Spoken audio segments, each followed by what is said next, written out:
What up, fellow gang members? How are we doing? What the frick is up? 7 waiting, 11 likes already. Nice. Hell yeah, dude. That's what I'm talking about. How are we doing, boys? Turn your top chats to live chats. Let's get the frickin' show started.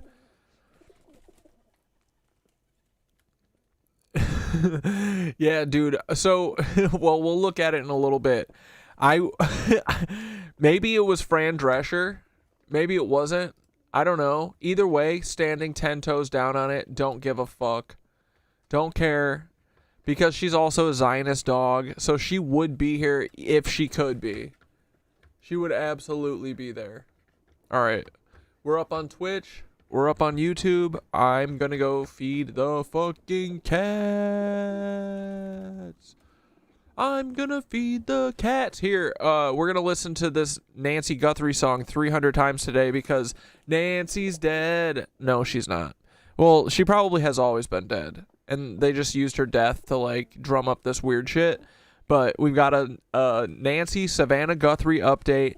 We've got some Fran Drescher updates. Whoa, what else? I don't know. We're gonna have a fun day. All right? You guys ready? Or should we cancel stream? Too late. Already started the song. Nancy, come home. Jump scare, that's Ann Coulter. Where is she? It's about to get ugly. Everyone thought she'd come home. She ran out of space time. Throwing up gang signs. Please, we need you, Nance. It's about to get ugly. What up? Alright, here's the bird. BRB. Throwing up gang signs. Hey, Savannah Guthrie, if you don't ever hear from your mommy, it's probably just somebody on some Here Comes Johnny. Never wake up from the coma. It's how they deal with the commies. Like a there we go. Guards, stealing alright, boys. BRB. Money isn't real. There was no welcome. Fucking arm and a leg. It'll only cost you an army. Storm chasers don't watch for warning. We follow the storm like everything's normal. Top of the morning, never follow. Yeah, right, limping lady. That's what I thought. And she was ragging on me about being a transplant. And Fran was born in New York. So I think it was her, dude. I think she got a Kris Jenner fucking facelift. All right, BRB. Y'all figure skating during some pond hockey as it's wearing thin, preposterous. Tanya Harding went too soft when she lost her shit, but I guess it's anything to get Nancy to care again.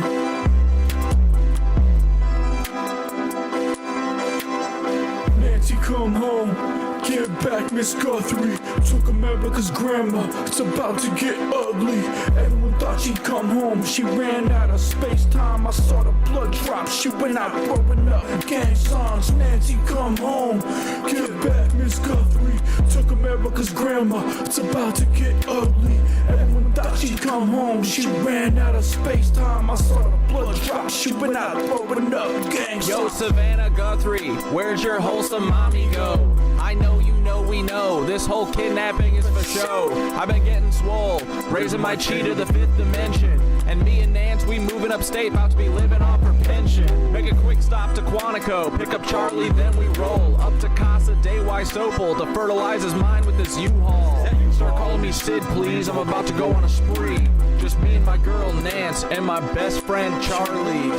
Three's company too high, 5 grams, just vibes. Saw God in the wood, no lie. She sent us back to the tribe like, yo, Savannah Guthrie, what the fuck is you doing? After a 2-month vision quest, you still putting back into it? While we silly sibing vibing, you on TV fake lying and crying. But the truth gonna come out soon, and Hodo just can't save you. She did it with the FBI, bent over and spewed their lies. Twerked out and swallowed her pride for back shots of fame in her eyes. I mean, dude, do you really think the FBI couldn't find her fucking mom if they wanted to? I'm right? Like, come on, man. They're all in cahoots together. They're so fucking dumb. They think that we're never, ever gonna figure this out, but Savannah, we know, you know, we know. Good night.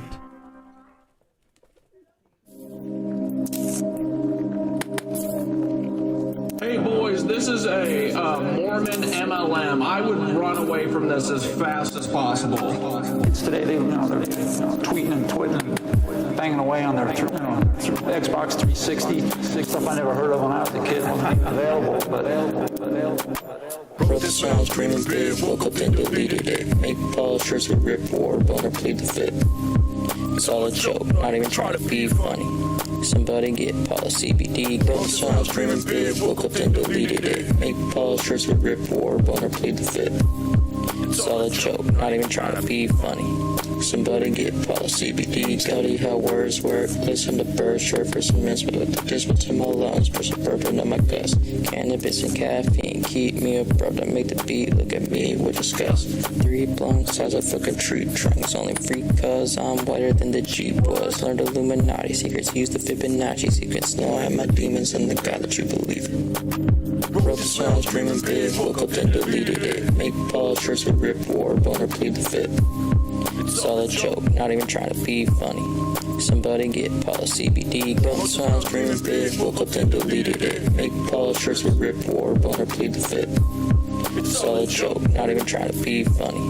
Somebody get Paul a CBD gum. There's no signs of life here, other than the fact that Paul seems a tad bit mad. But when your life is like a nightmare, it's probably like he's having a tag team match with every bad dream had. I wanna be the reason Paul can't relax when he has a vacation. His job was to make sure the crack is cocaining. This rat face is always set up in the Trappist location. FBI vampires getting fiends, plasma donating. Wrote the songs dreaming big, woke up and deleted it. Make Paul shirts with Rip War, boner plead the fifth. It's all a joke, not even trying to be funny. Somebody get Paul a CBD. Wrote the songs dreaming big, woke up and deleted it. Make Paul shirts with Rip War, boner plead the fifth. It's all a joke, not even trying to be funny. Somebody get Paul a CBD gummy. Whatever rituals your neighbor is doing to your wife is not my business. Is not available.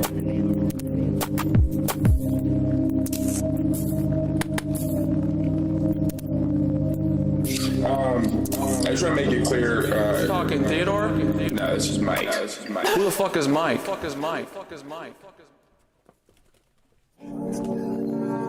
Alright, boys. You are a fed cuck. Who the fuck is Mark? And Mike? And Theodore? And Teddy? And Paul? And Peter? Who are they all? We gotta know. One of these days, we will get to the bottom of it. What the fuck is up? Here we are. We made it. Alright, boys. How's everyone's day? Hopefully grand. Let's see. Let's start on some tabs. We'll get rid of some linkies. All right. Oh, here we go. Yeah. I know. We'll do it at the top. We'll cover the remainder of the beef with Allie, Mac Forever, and Dre. Dude, Dre is 100% a Fed. I'm sold. I'm over it. She's a Fed, dirty Fed. 1,000,000,000%. Caught. She got caught. My drive to pick up pizza yesterday, I was blasting Lesser of Three Evils, ACAB, and Body Rot. Short trip, LOL, but had me hype. Hell yeah.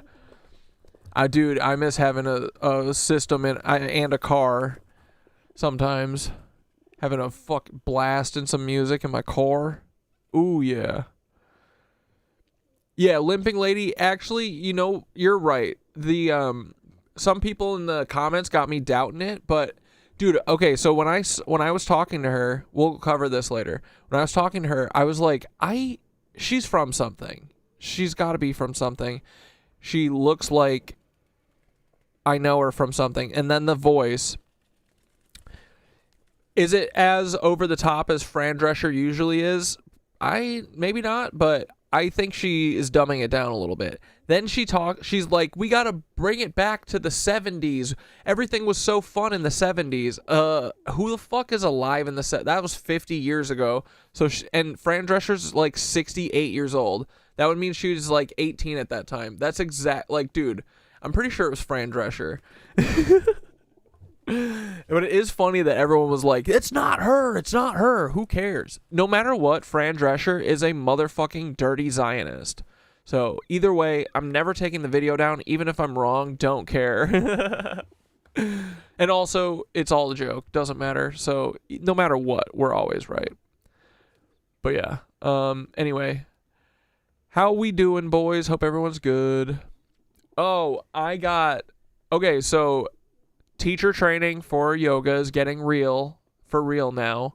We got the script because, so for 26 and 2, a big part of it is memorizing essentially the entire class because you recite it almost like a meditation in itself.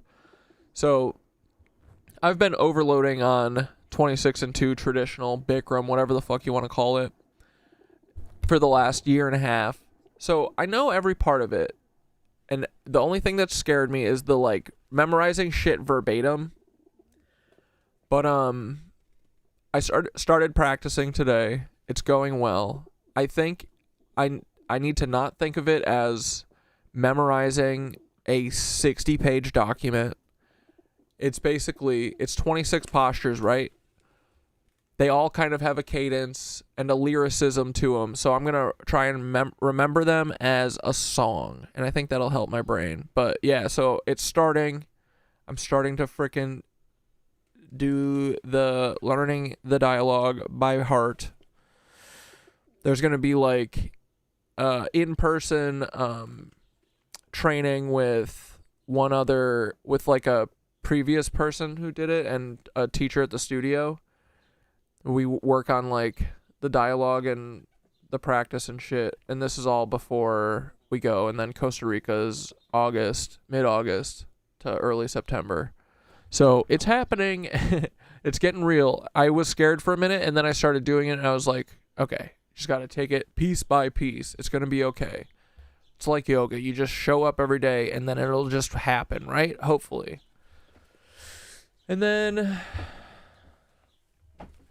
Oh, dude, also, I can't forget to show you. I went and saw one of my friends from yoga. She found this fucking graffiti thing that was like a mile away from me.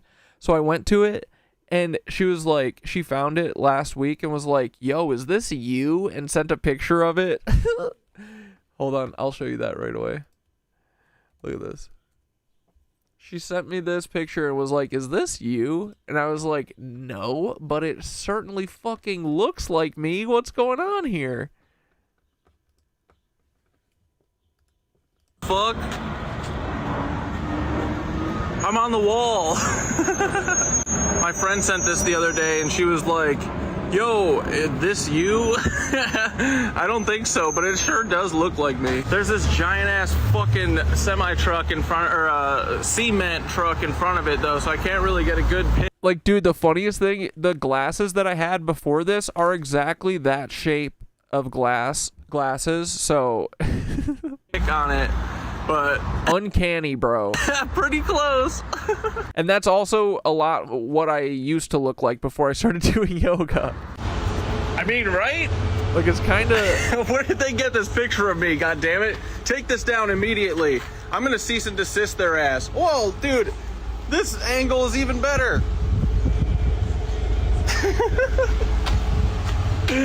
Anyway, all right. This shit is too funny. Feels surreal. Like, who is this person? Who is this person that looks just like me? Right, boys? What the fuck is going on? It was uncanny, dude. It's like pre-yoga me. I'll be waiting in the hole in the fence right by the cemetery. Rack to 6-pack 2. They're getting warm. You better hurry. Hell yeah. All right, well, that's pretty cool. This is on Johnson Ave in Bushwick. I'm immortal, bro. All right, this is supposedly what it looks like without the fucking cement truck in front of it. So, this is amazing. All right, cool. Who is this person? I gotta know. It's me. It me! Alright, go to the Cat Dad wall on Johnson Ave and fucking Gardner Ave in Bushwick. Bye, love you. Streams tonight, 6 p.m. Bye. And here we are. Look, we made it. Oh, yeah. Alright, we'll get to Fran later when everyone's here. Alright, let's start with the beef. Okay, so where we left off, right? Does everyone remember? Dre made a video that was like... Well, no, Ally Mac Forever made a bunch of videos about the dialogue leak, the Peter Thiel shit, and then Dre made that video, and she was like, don't pay attention to this. That's fucking stupid. And then, how did Dre start this? Wait, she did, right?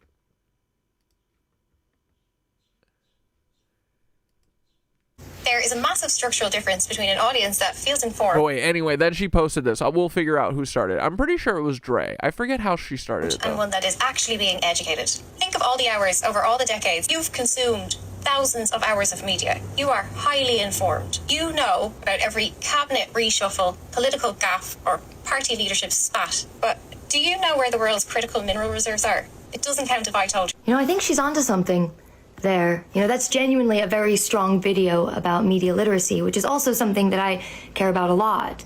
You know, in fact, I think one of the most important lines that she draws is that being informed is not the same as being educated, which is everything. You can know every name, you know, every... Dude, you know what? She really gives me the Taylor Lorenz vibe. Ooh, that fucking sucks.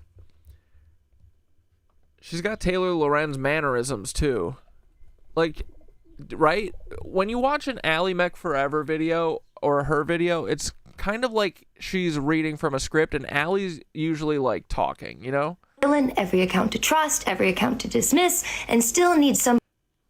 Like, is she looking over at a script? ...to tell you what it all means at the end of the day. Which is why I think it's important to teach people what questions to ask as they're taking in information. You know, like, who is telling me this? What do they want me to feel before I understand about what happened? And what did they decide for me before I even showed up? Because what people sometimes confuse for propaganda is just a take that they don't understand, or simply a take that they don't agree with. Those are not the same thing. In fact, it's very dangerous to collapse language like that, because saying I don't get this, and I don't like this, and this is a psyop planting propaganda are three completely different sentences. So let's start asking more questions.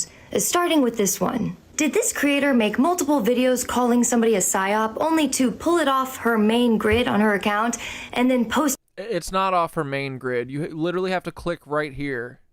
I don't know why TikTok or Instagram does this, but like if you go to my videos too, you don't see all my videos if you're on this thing. You have to click on this.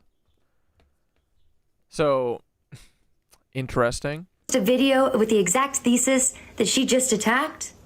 The leaps and jumps that people, bots with no fucking followers, are trying to make in the comments of my video about the Dre dossier. Now I am 100% convinced that that is a controlled account. Yeah, because she's got bots, bro. So I am getting tagged in the comments of this person's video, Dre dossier. I think her video is an odd thing to put out. Because if she did, well, to her point, that's somebody who's educated, making sure that you only stay informed. My opinion, that is everything wrong with the consumption of news today. I don't know when this happened, but at some point, the incentive to make you feel informed decoupled from the obligation to actually inform you. You know? And then, as a consequence of that, accountability all of a sudden was replaced by exposure. And exposure feels like accountability, you know, names, leaked documents, and these secret networks, but only if someone with power to act on it actually does. And when nobody acts, nothing changes, and exposure is just content. There is a massive structural difference between an audience that feels informed. What the fuck was this? So anyway, Allie wrote in her comments and said, which she didn't tag her, she didn't say anything. She said, like, Dre didn't tag Allie at all. Like, she's doing the thing that Tyler does, where Tyler completely ignores me. Although I'm surprised that she even responded. But she's not bringing her name or anything. And she didn't tag, probably because she doesn't want people to click over and find her. But Allie said, thanks for putting me in front of your followers. Anyone who sees this and wants my thoughts, I made a video about Zionism and potash mining in the West Bank today. It's 17 minutes long, but I'd really rather you comment on that video. And then, dude, so many people, you know, you want to talk about mogging? Allie is mogging the fuck out of Dre in her comments, just by continuing to do what she's doing, just being cooler than her. I said, Dre's mask fully slipped. Enjoy the remainder of your work for Peter Thiel and Cory Booker. Ha ha ha ha ha.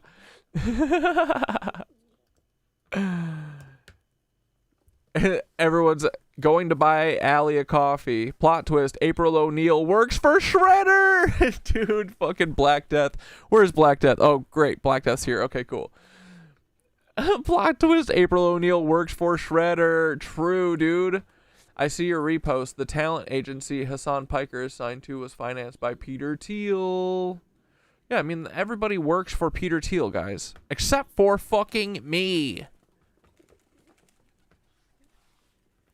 So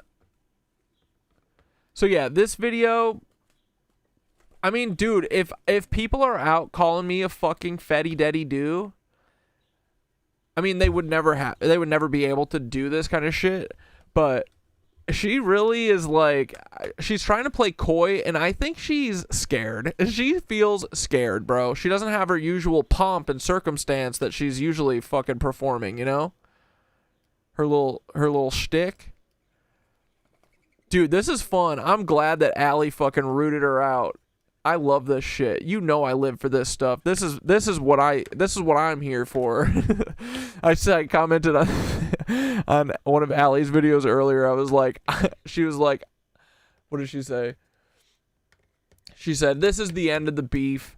I'm done with beefing." And I commented, I said, "I'm starting a beef with Dre. Fuck it." I'm going to. Why not? She's got 250,000 followers. It's my obligation to punch up. We gotta hit April O'Neil. Yeah. I'm definitely gonna steal Black Death's fucking April O'Neil works for Shredder. I'll give you credit, buddy. And Dre are the same kind of content. That's so funny. Anyway, okay, so here's Allie's response to that dumbass video that really said nothing. Like, dude, this is what I mean, bro. I'm always swinging at these fucking idiots because I want them to try and attack my arguments or anything, right? They never do. They never engage. They never want to talk about anything. Because, you want to know why? Because once you start engaging with real world arguments, the ones that Peter Thiel and the government doesn't allow us to have, once you start talking about that shit, it really makes all of their shit look stupid as fuck. So, I don't know why the fuck. I mean, I know why. It's because Dre's doing damage control and she wants this to blow over. And honestly, I don't think that we should let it. All right. Creator, and this warrants any further attention, which it does not. Ask her to cover my content. Show her my potash mining video and ask her to do her own take. What about the bond market? Will she cover Allianz and PIMCO properly? Or is she just going to spam you with government approved rhetoric about the fucking passport office? Oh, that's what I fucking said, dude. I was like, the next video after her little Allie video was being like, guys, the passport.gov website is down. She's like, dialogue is not worth talking about. The passport.gov website's down. Oh no. Allie wrote, the March 2026, the House Oversight Committee launched an investigation into Creator Collective / Chorus for a disturbing pattern of activity potentially designed to evade campaign finance disclosure rules and obscure the distinction between activities of legitimate journalists from campaign operatives. You know, like people who would be like, hey, Cory Booker, he's a great guy, you should listen to him, and then doesn't disclose that they work for Cory Booker or someone who works with Cory Booker, like Peter Thiel, you know? Because I'm starting to think that some of these creators that we see, bro, they're just fucking walking advertisements. They're like, you know, when people like, remember in Succession when Kendall Roy got a tattoo on paid a homeless person like $100 to get a tattoo on their forehead of his initials? This is what Dre and Tyler Hansen and all these feds do. They're essentially just walking advertisements for fucking Cory Booker and all the idiots that they follow. Allie forever, dude. Sky Fisher, she's another creator. She said, I explained this whole thing to my boyfriend this morning. He was appalled. To me, the craziest thing was that she never acknowledged you in the comments or via DM. It just reads as completely antisocial, and in her diss track against you, she didn't tag you or even say your name, much less address your very legitimate criticisms. How hard would it have been to say, I never took money from Cory Booker or APAC, ever. Here are the receipts. It's just such weird behavior for someone who wants to be seen as pure of heart. Yeah, exactly. She a fucking Fed Dre dossier. All right. Well, so that's cool. Yeah, look. Passports.gov is gone, you guys, and not in a good way. Real quick on why this is weird. Dude, now I can't unhear it. Like the script format. And don't get me wrong. Like some people write a script or whatever. Some people recite AI shit. I feel like she's literally reading fucking a script given to her by the CIA. Okay, so we go from dialogue is not important, guys. Do not pay attention to dialogue or Peter Thiel. Nothing to see here.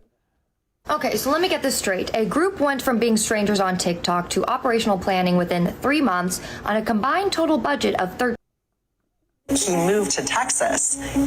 Okay, so I do not care about the dialogue Peter Thiel social network story. Good for you. Moving on. She doesn't care about it. We know what she does care about? Passports.gov is gone, you guys, and not in a good way. Real quick on why this is weird. Passports are supposed to... Guys, no! Wait. I do not care about the dialogue Peter Thiel social network story. But... Passports.gov is gone, you guys, and not in a good way. Real quick on why this is weird. Passports are supposed to be... Dude, frickaroni, right? Isn't that crazy? That sucks. Passports.gov is down. It's not working. How are we going to go on our fucking... How are we going to go to Epstein Island if our passports don't work? Oh, bother.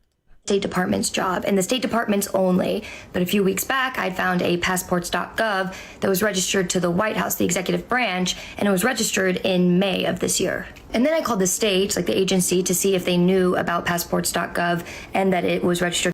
And also, Bunny, I've heard of the spiders fighting each other thing. We should... It's like cockfighting, but for spiders. To the executive branch, to which they said they did not know about it and that it is not their passport website, and they said that they would look into it. And I've been checking on the website basically every day, and on June 10th, I was able to get onto the sign-in page that was this weird Cloudflare, login wall that doesn't redirect you anywhere, but I could still get on it, and it had a place to put in your email. And then by June 17th, after I'd put out my video on YouTube about this... Ooh, dude, Sherlock said that Dre dossier has some Voldang in her. Ooh, some Lisa Voldang? The Sasha Riley fucking, cuckaroni? The one who discredits Sasha Riley after using him and stealing his story and trying to copyright it or whatever the fuck she was doing. Dude, also, right? Another person who's like, we gotta bring this to Congress. They're going to eat this up.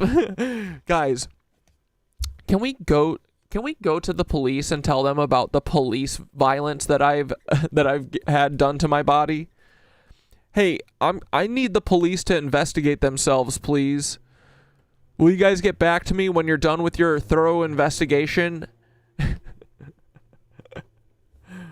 Lisa Voldang's like, Sasha, we gotta compile all this stuff and get it into a congressional document for Alexandria Ocasio-CIA. She'll definitely do something about it. Dre's doing the same. Guys. The government is totally fascist and run by a bunch of techno-fascist fucking elite freaks like Peter Thiel. But you know what we're gonna do about it? Cory Booker. Cory Booker's gonna help us. Oh yes. All right, dude. I noticed. And also smart of the feds to hit us with April O'Neil, right? Usually it's people like Tyler Hansen. But April O'Neil, she almost fucking alien balled us, bro. That they added this is an official government website, here's how you tell, like, little banner. And then they also took away the ability to put in your email, which was concerning enough. And then today, when I tried to get on it... And other people have been like, your whole thing, Dre dossier, another reason that she's a Fed, your whole thing is just kind of fear-mongering. It's like, oh, the passport website doesn't work. Oh, Larry Ellison, he's going to kill us all. Oh, be scared, be scared. No actionable anything. Not only does it have the new emblem off to the side here. Oh, and dude, I scrolled all the way back on her fucking Instagram. Dude, she doesn't appear on the scene until 33 weeks ago. How long was that? Not a full year. That's like, what, 8 months? How many months is 33 weeks? Yeah, 7.5 months. Like I said, she hasn't been around for like 6 months, dude. November she created it. Thank you, dude. Her LinkedIn past jobs are so sus. So the Dre dossier started November 25. Dre literally worked for Scripted TV, a producer at Kubrick Labs, and what the fuck is Verve? Verve? The Verve pipe? Verve is like a media company, wasn't it? Verve Records?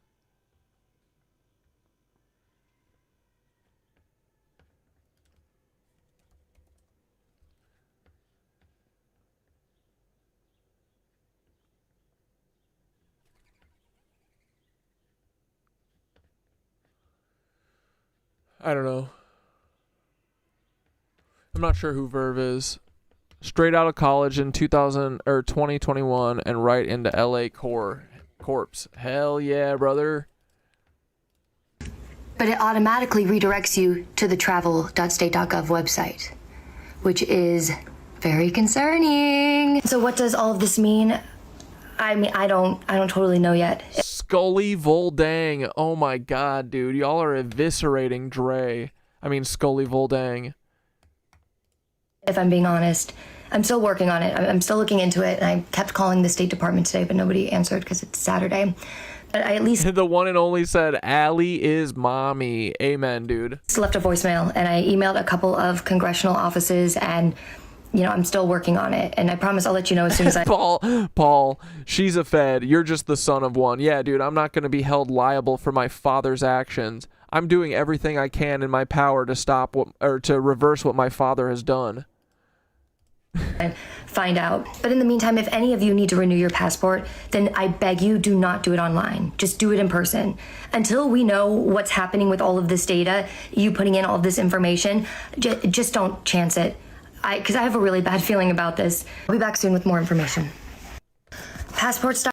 I want to know more about these TikTok talent agencies. Yeah, Toonish, I agree. Because, I mean, dude, I was hit by a TikTok talent agency. The OOB shit, all those people were working together. I guarantee they were all hired together. They're like a fucking Splinter Cell group that's all pretending to be random influencers, you know, on TikTok and whatever, but they're all working together.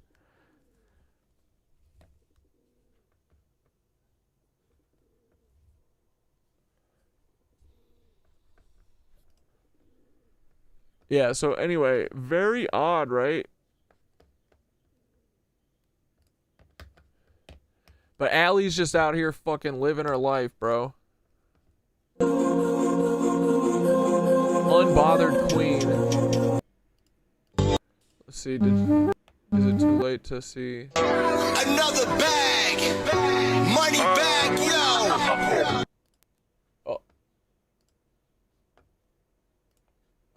Dre's responding to an accusation here, not starting one.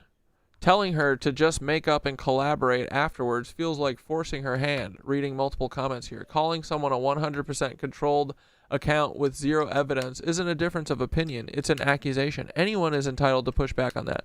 People owe it to themselves to think critically, check more than one source, and sit with nuance before jumping to conclusions. But I'm on my jump to conclusions, Matt. Yes. Also, okay, Allie has cats. How many cats does Dre have? Gotta know. Dre, how many kitty cats do you have? Dre's TikTok goes back to 2022. Maybe 33 weeks ago is when she got a new assignment. Well, no, it's her Instagram, I guess, then that goes back to November.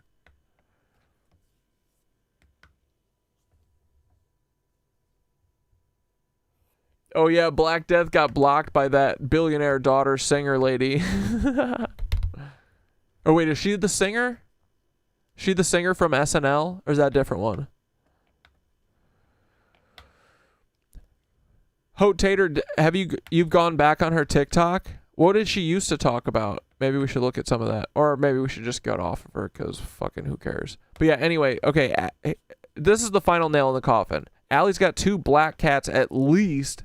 I've never seen a cat in a Dre video. Just saying.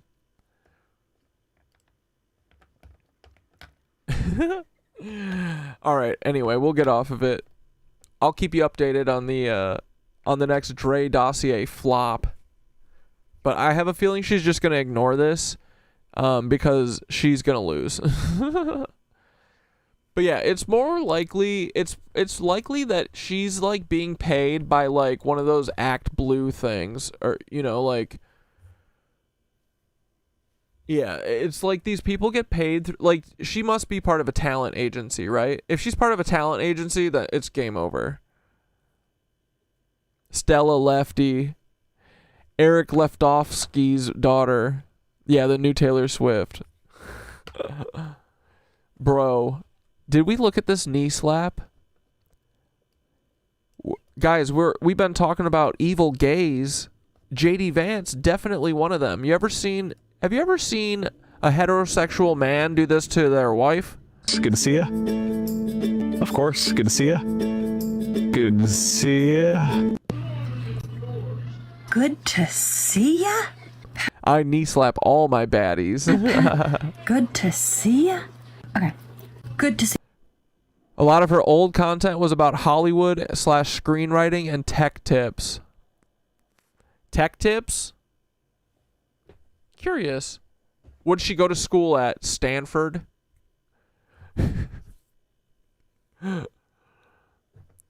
Gotta know. Yeah. Acceptable for your kid's teacher, the mailman, the widow of your friend that was assassinated, your wife?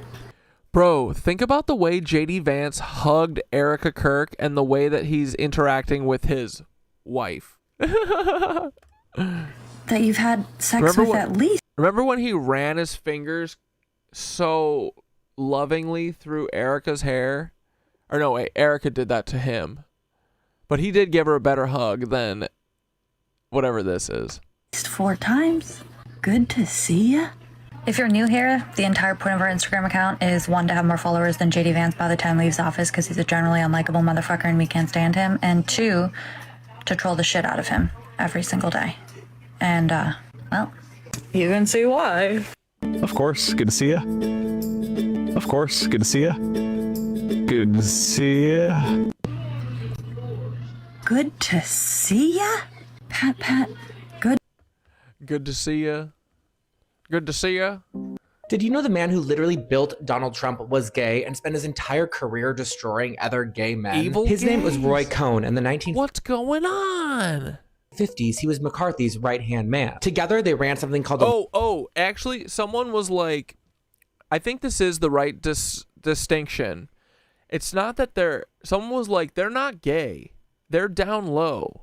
And I was like, oh, you're right. That is kind of different.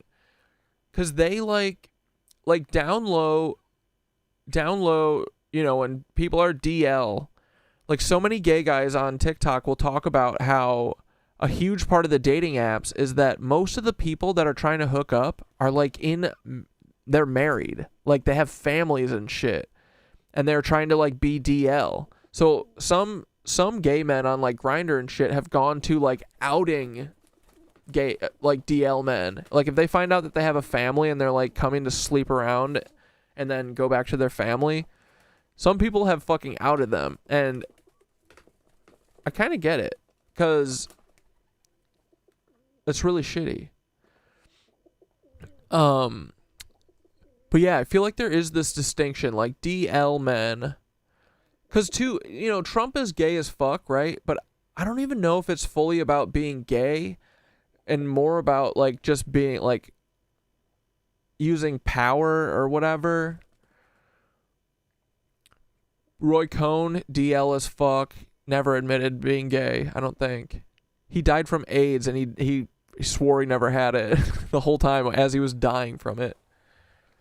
But yeah, so anyway, we're just keeping on the trail.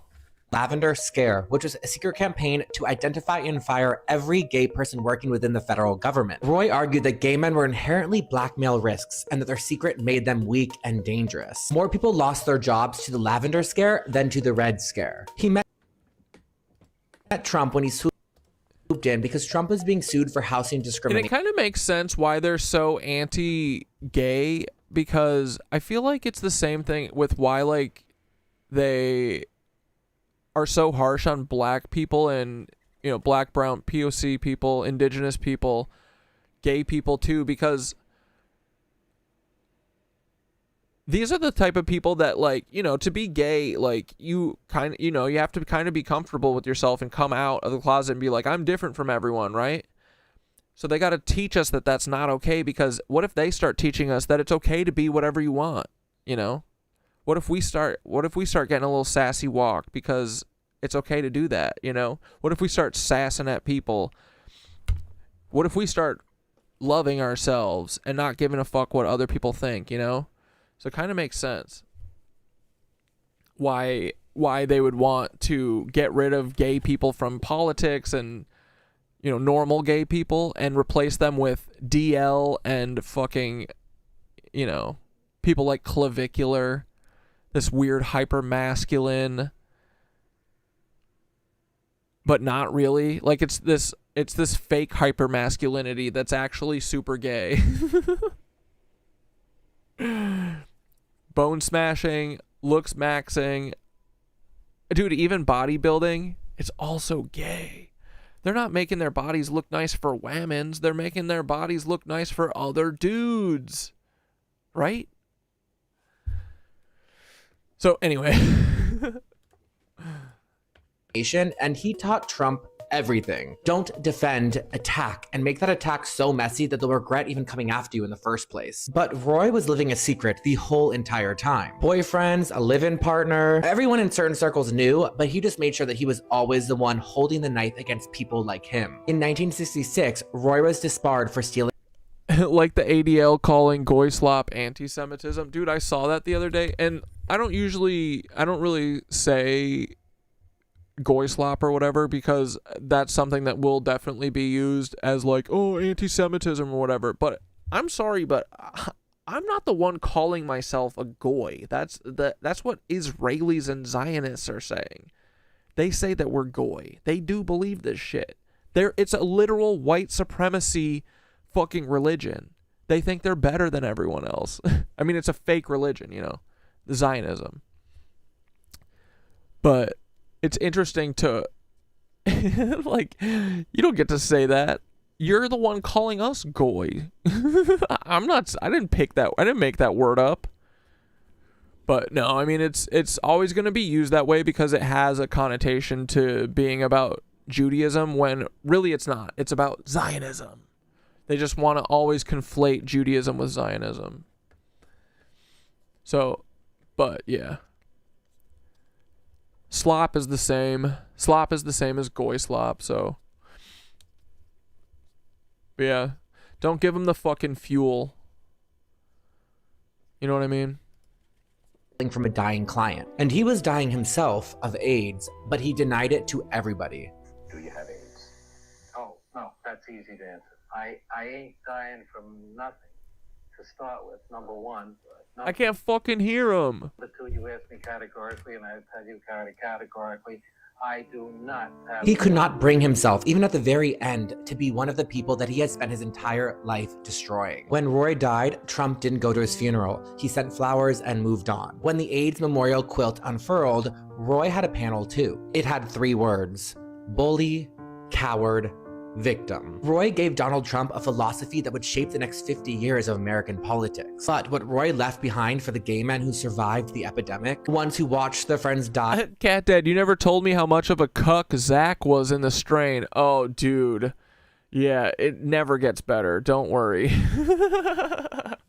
Zach is the worst character in that I hate Zach. Yeah, for sure. I wish Zach died in the first episode. He's the kid of the main character. Yeah, he's a total cuck, man. He sucks. While men like Roy held the levers to power and did absolutely nothing, was harder to name than hypocrisy. It was betrayal. Did you know the man who literally... Wait, actually, you're so right. Hold on, I want to go back to the knee slap heard around the world, because Usha does literally like flinch, like recoil, like from disgust, more like, not like she's scared of him, because who would be scared of JD Vance? Hold on, let's get a close up. She goes, "See ya, Pat." Of course, good to see ya. Of course, good.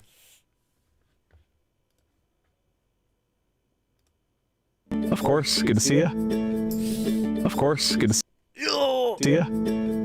Good to see ya. she don't like it, dude. Oh my god, I forgot about this too. Dude, fucking Don Lemon. This motherfucker. Clive Davis died, and look at what this gooner fucking posts. This is crazy work. This don't even make sense. Like, why would you post this shit? There's no good that's ever going to come out of this. This is like a video you shoot in TikTok and you download it and then you send it to Clive Davis's family. You don't post this on the fucking internet. Literally everyone was goofing on him too. Everyone's like, whoa, Don. Read the room, bro. Fuck Clive Davis. Listen to this idiot. Just got the news that my dear friend Clive Davis has passed. Dude, there ain't no fucking way that he wasn't a ditty to Clive Davis. He was a little Clive Davis blood boy for sure. Why do we think Don Lemon is even around? And what a weird time to be out of the country. I wish I was there. Clive Davis, another evil gay. He actually came out like a couple of years ago. He's like, oh, I've done all this sucking and fucking of men and little boys and, you know, I've abused so many little boys' root chakras to get them to come in line, you know, to the music industry mafia, that finally I've decided I kind of like it. I think I'm into men. I'm into men. And then he did that story so that people would stop talking about him raping a bunch of little boys, essentially.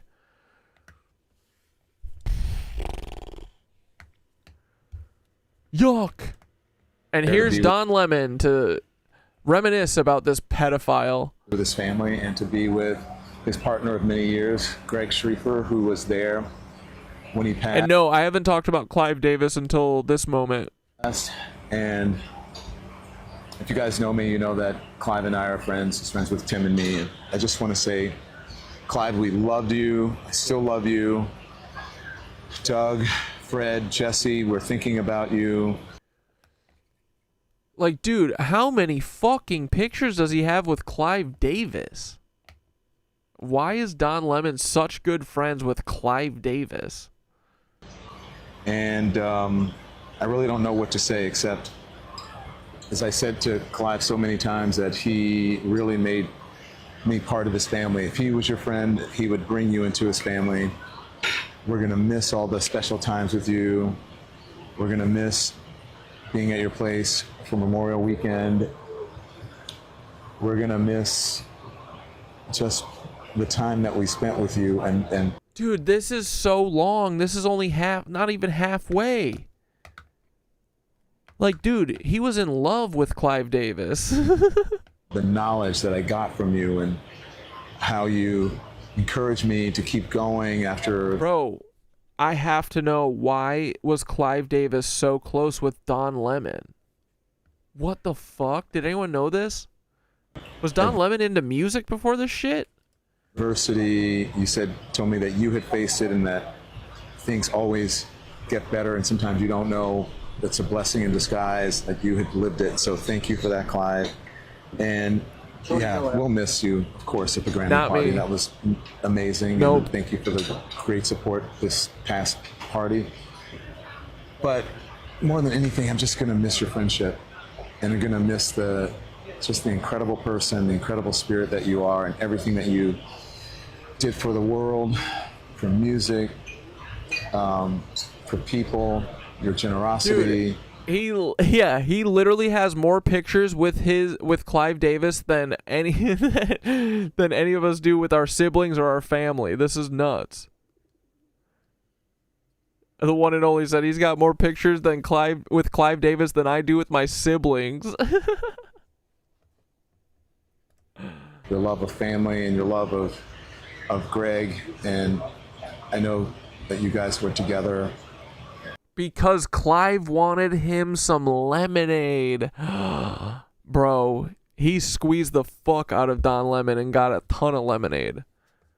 Yeah, this past party. Literally, he was hanging out with Clive Davis like a week ago, it sounds like. Dude. This man killed Whitney Houston, dog. He's like, Clive, thanks for never killing me. Ray J's like one of his little rabid dogs that does his bidding. Fucking Ray J. And just there for each other. And I'm just, how do I say this? Bro, get a journal. I'm thankful that he was there with you. I'm just thankful for that. And like, dude, look at how young Don Lemon is in this picture. He's known him his whole fucking life. For your friendship. I don't know what to say. I'm at a conference and I just wish.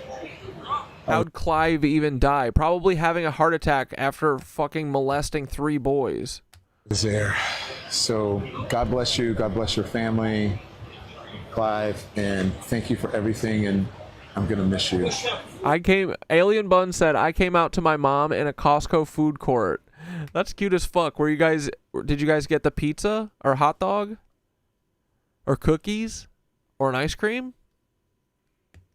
Let me know. How'd it go? Hopefully well. Was she like, dude, I know you're fucking so gay? Or was she bummed? That's so lame when people are bummed. Also, I feel like kind of if you can't tell or you don't have an inkling, it's like, do you really even know your kid? Come on. Right? I don't know, just saying. I've never had a kid though, so I don't know what the fuck I'm talking about. Every minute. Oh, sorry. Live it. Live it. Every single minute, everyone. He's like, you never know when you become 98 years old and you just take your last breath after molesting 5,000 boys throughout your whole life. Live every day like it's the last time you get to molest boys. Costco chicken bake.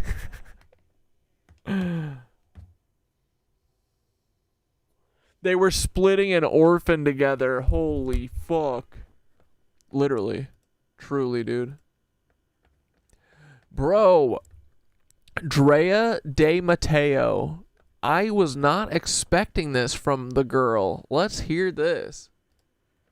What is the motherfucking solution to this shit? Because I don't think it's politics. I really don't. I think that they're using politics as a way to destroy the fucking universe at this point. I don't even think it's to destroy America.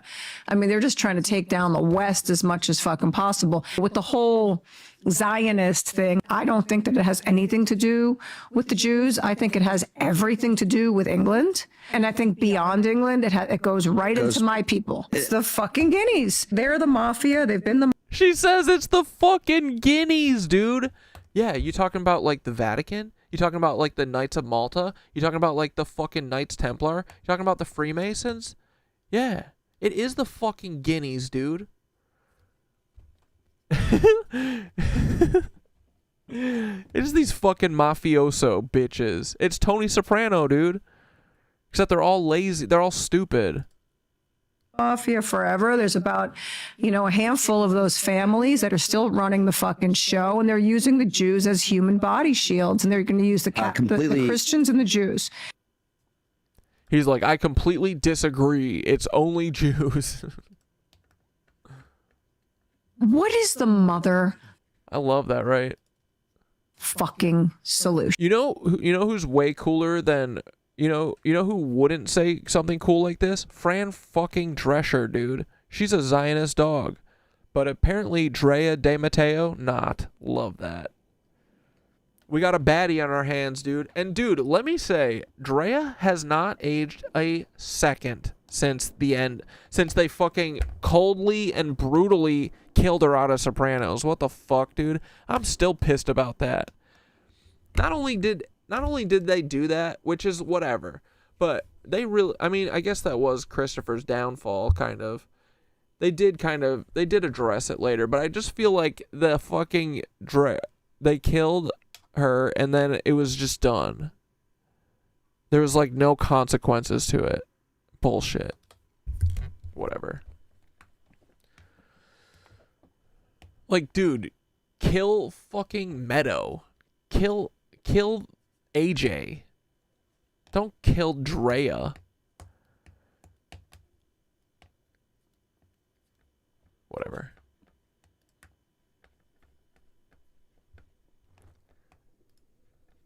Okay, here, real quick. So I went to there was like a protest today at this coffee shop. It's in my neighborhood. I saw a couple people post about it yesterday. They were like, hey, a bunch of Zionist idiots are planning a protest for fucking Dan Goldman. Because last night there was a primary election. Did you guys hear about this in New York? Primary election. Zoran Mamdani had 3 people that he was telling everyone to vote for or whatever. They all 3 won. 2 of them are cool. Like, I'm fine with them. I'm sure they'll turn out to be just like AOC and do literally nothing. And I'm sure that they're all just part of the CIA like fucking Zoran is. One of them, not cool. Brad Lander is a self-described liberal Zionist. So anyway, the guy who lost, Dan Goldman, who is he's a fucking just straight up AIPAC style Zionist. He supposedly went to this coffee shop apparently, and they kicked him out because he's a Zionist. I don't believe it for a second. But so then he planned a fucking protest here from like 9 o'clock until 11 o'clock this morning. And so I stopped by on my fucking way home from yoga and saw it. And I was like, okay, there's like 4 fucking Zionist Israeli protesters or whatever. And then there's like 25 normal people, pro-Palestine people. People who aren't bloodthirsty dogs. It was pretty funny here. Whoops. Fake little Dan Goldman protest in front of Poetic. Yo, I went to this fake little Dan Goldman protest in front of Poetica Coffee because he was whining that they were mad at him for being a Zionist. Anyway, that loser lost to Brad Lander, who's also a fucking Zionist, by the way. But don't worry, this whole little protest, it wasn't shit, dude. There was like 4 people. This lady crazy. Shouldn't be able to go buy a water or a drink in this jihadi supporting coffee shop. Bring back the good days. Bring back the 7. Jihadi supporting coffee shop. Dude, like, okay, hear me out, right? Fran Drescher, 68. You want to know how old Kris Jenner is? She's 70, okay? I haven't seen Fran Drescher in a couple years. Dude, I'm telling you, when I was filming her, I was like, who the fuck is this? She looks familiar. I couldn't place it. And she's got these big ass fucking sunglasses, like she's kind of trying to hide who she is. She definitely, like, dude, sometimes actor people have like a visual aura to them that kind of separates them from other people. She definitely had that, so that's going for her. She's also like, can we get back to the 70s? Can we get back to the 70s when we were all allowed to sit on our stoops? So she had to have been alive in the 70s, which is like, if she's Fran Drescher, that's what, 60 fucking years ago? So she would be about 18 to 20.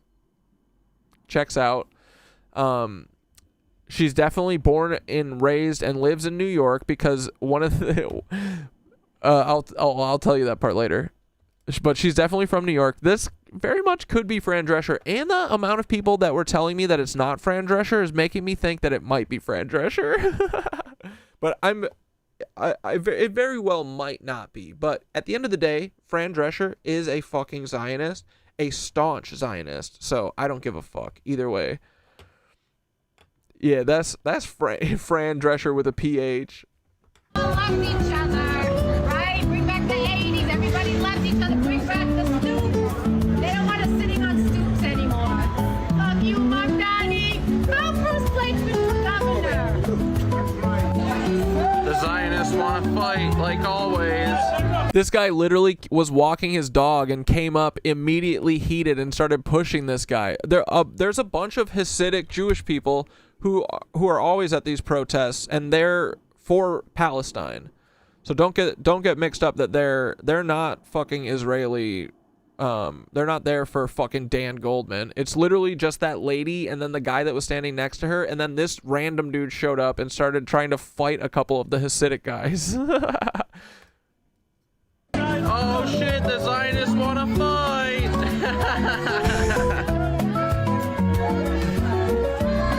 Anyway, there was definitely way more Free Palestine people. There was actually way more cops, and then there was like 4, Israeli promoting fucking paid actors or whatever, who were all seemed drunk, honestly. That lady, I'm pretty sure, was drunk, or she was on a buzz ball. Not really sure. Mommy's little helper. This guy was a baller, though. He was standing on business. That's it? You guys are already leaving? It's only 10. I thought you were staying till 11. I gotta pay for one It doesn't look like it, bro. Can I have a chocolate chip muffin? Yeah, actually, thank you. No, I'm just kidding. I don't want it. No, thank you. No. Anyway, that was it. They left after less than an hour. They didn't even stay their full 2 hours. They definitely should get their pay docked by fucking Rabbi Shmuley or whoever's paying them. Yo, I went to this. Okay, wait. So then.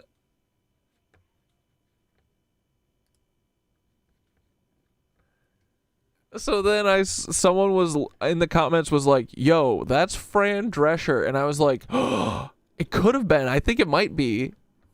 Bro, this loony ass broad really was Fran Drescher. Lady crazy. This is Fran Drescher, bro. These are actors. I told you they were actors. She's literally an actor. Look, dude, she quit early too. That's Fran fucking Drescher, bro. I fucking goofed on her ass this morning. Oh, the best part is there was a moment that I didn't have fucking recorded where she goes, we were talking for a second, and I was like, why are you acting like this? Why are you just being a racist? It's weird. And she goes, I don't know, this is just how we are. Where are you from? And she's like, were you born here? And I was like, I was born in America. I'm originally from Wisconsin. She goes, oh my God, he's a transplant. Bitch, you're trying to steal Palestine for Israel. What the fuck? What's more transplant than that? At least I stayed in the fucking country I'm from. Fran Drescher, dude, the nanny fucking sucked. Your career's hacked. You being the SAG-AFTRA fucking president was worthless. This makes so much sense, dude. She did fucking nothing as the SAG union president. All she did was sell actors out because she's a fucking Zionist. And someone was like, dude, you're a couple people. Someone was like, oh, now you lost me. You've lost all credibility. That's not Fran Drescher. Like, what credibility, dude? What are you talking about? Credibility for fucking what? And then someone was like, Oh, dude, you've lost the plot. Fran Drescher stood up for actors in the SAG-AFTRA contracts. No, she fucking did not, dude. She literally left so much money on the table. So many actors and stuff, especially ones that aren't rich and famous, were like, this is doing nothing for us. We should still strike and demand more. And they said, no, we're good. They said, we're good. We got streaming rights for a couple rich actors and not for any normal people. No one gets residuals, nothing. So fuck Fran Drescher. No matter what, fuck her. Anyway, have a good fucking day, Fran Drescher. Your career's in the toilet, obviously. Holy fuck. Bro, this... But yeah, where's her widow's peak? That might be a bad double. Yeah, possible. Naj is not being a meanie head, though. That ain't no damn fresh Fran Drescher. I don't think that's her, but your point still stands. Yeah, true. Yeah, Fran Drescher's a huge Zionist, too. Nanny was also pro-Zionist. Yup. I would love to hear her laugh with the load coming. Ew. I can't stand her. And she dated that controlled opposition politician, Shiva Ayudurai. They're all clowns. Amen. So, anyway, don't care if it's not Fran Drescher. It's fucking hilarious. You trolling them for leaving early is so weird and funny because you know they're like, damn it, how does he know what this goes to? She even goes, I know. And did you hear that part? She goes, I know, I gotta get back to work. Sure you do, lady. Yo, I went to this fake little Dan Goldman protest in front of Poetica Coffee because he was whining that they were mad at him for being a Zionist. Anyway, that loser lost to Brad Lander, who's also a fucking Zionist, by the way. But don't worry, this whole little protest, it wasn't shit, dude. There was like 4 people. This lady crazy. Shouldn't be able to go buy a water or a drink in this jihadi supporting coffee shop. Bring back the good days. I mean, her voice is pretty fucking annoying, right? It's almost as annoying as Fran Drescher when she's playing up her annoying ass voice, right? Back the 70s when we all loved each other, right? Bring back the 80s, everybody loved Dude, I don't know. Wasn't around in the 70s, you old bat. each other. Bring back the stoops. They don't want us sitting on stoops anymore. Fuck you, Mom, Daddy. Go first place. It said, the caption said, fuck you, my daddy.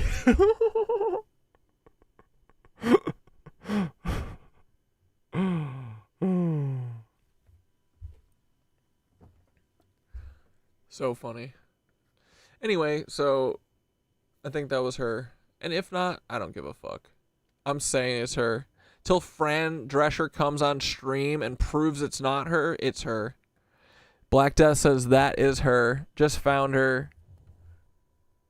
Just found her IG. Was she there?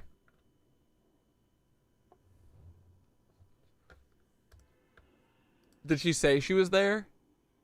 I hope so. That would be so funny if I was, right? I mean, we're normally right, so why would shit change now?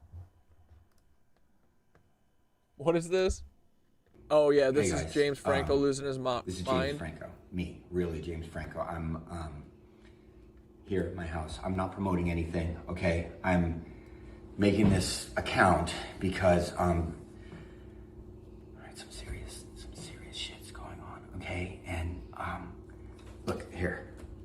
This is real, okay? I'm real. Dude, it's me. This is some I'm not here. Remember when Joaquin Phoenix did that like documentary with Casey I almost said Casey Affleck, when he went on David Letterman with that huge beard and acted all weird and shit, and then like a year later they were like, oh, it was just all for a documentary. That's what this feels like. He's clearly acting, and James Franco is always doing this weird shit, and also no one cares about him anymore, so he would definitely sign up to do one of these like CIA secret assignments for very little money. So this feels like alien disclosure bullshit from the government. Not AI, not anything. Dude, I love Limping Lady is literally always 30 minutes behind stream. Okay, could AI James do this? No, could not write this. This is me, okay? Okay? For those who know, all right? Some serious stuff going on. That's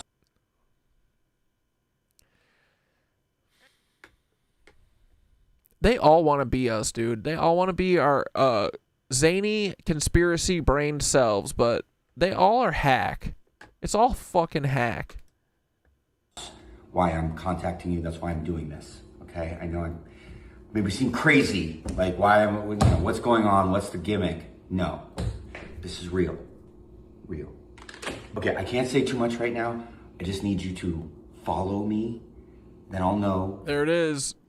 Can't say anything now. Just follow me. Follow me into the cult void. Who's down? Limping lady, come join us in the future. And I'm gonna show you some crazy stuff, okay? Just follow me. I'm gonna show you. What up, Vince? Holy fuck, dude, that was loud. Yeah, I don't know what James Franco's up to, dude. That's some weirdo shit.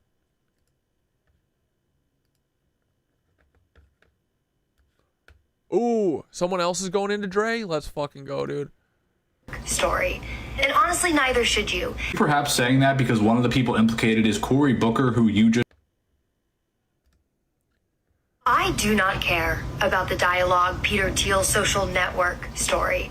And honestly, neither should you. Perhaps saying that because one of the people implicated is Cory Booker, who you just interviewed for 23 minutes a month ago. A bunch of far-right figures meeting for 20 years, many of whom had ties to Jeffrey and his island, right? And they're talking about stuff like sex. And Dre couldn't be bothered. She doesn't care.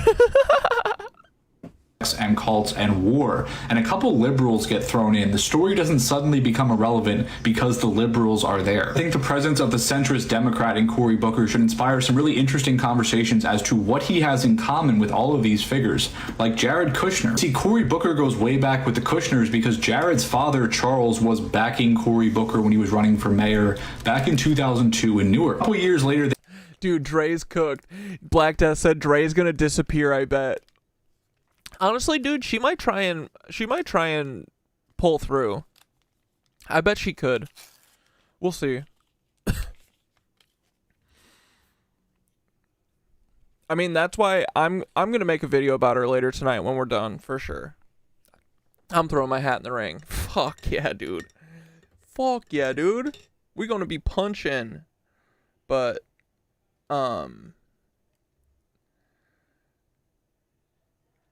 although I feel like this is, like, I'm surprised Tyler still exists, but this is honestly more damning than anything. You know? The Dre fucking being, like, interviewing Cory Booker, and then, like, dude, the whole Cory Booker thing, that was already a huge straw for me. This second one with dialogue, like, you only get one of those, bro. You don't get to say, oh, don't pay attention to the dialogue story and interview Cory Booker. they get Charles Kushner on tax evasion and witness tampering because he hired a prostitute to try to sleep with his brother-in-law to get back at him. Whole messy situation, but one of the people that stood up for him and wrote a little letter was Cory Booker. Cory testifying to the character of Charles Kushner. What do you know when Trump... Of Jared Kushner's dad. Cory Booker did that. What's going on with this whole Cory Booker thing? Cory Booker is a Zionist, AIPAC funded, Jared Kushner fucking idiot congressman, right? Dre Dossier, who's a relatively big influencer, who we've watched a bunch. She's the one who looks like April O'Neil. Or fucking Scully. She is being outed as a motherfucking Fed who's working for Peter Thiel / the DNC or whatever. I don't know. She's definitely paid. And she did an interview with Cory Booker like last month where she literally asked him no fucking like nothing serious. She just talked about the bail room and other dumb shit. But Cory Booker's in the Palantir list and she's saying, don't pay attention to that. It's nothing. It's nothing. So everyone's like, yo, you're weird. this is a weird look, and we think you're feds. And she's like, no, I'm not, but she is. And honestly, her no, I'm not was very half-hearted. Dude, she didn't even, like, I don't know. You see how much work we always do? We pick apart their arguments, and they never do anything. Right? They never respond to anything. They don't go, oh, well, you said this, so this is actually why I did that. They just talk about something else. Like, in her Allie video, she didn't even address any of the criticisms that Allie brought up. You know? It's what the feds do. Because literally, they know we're right.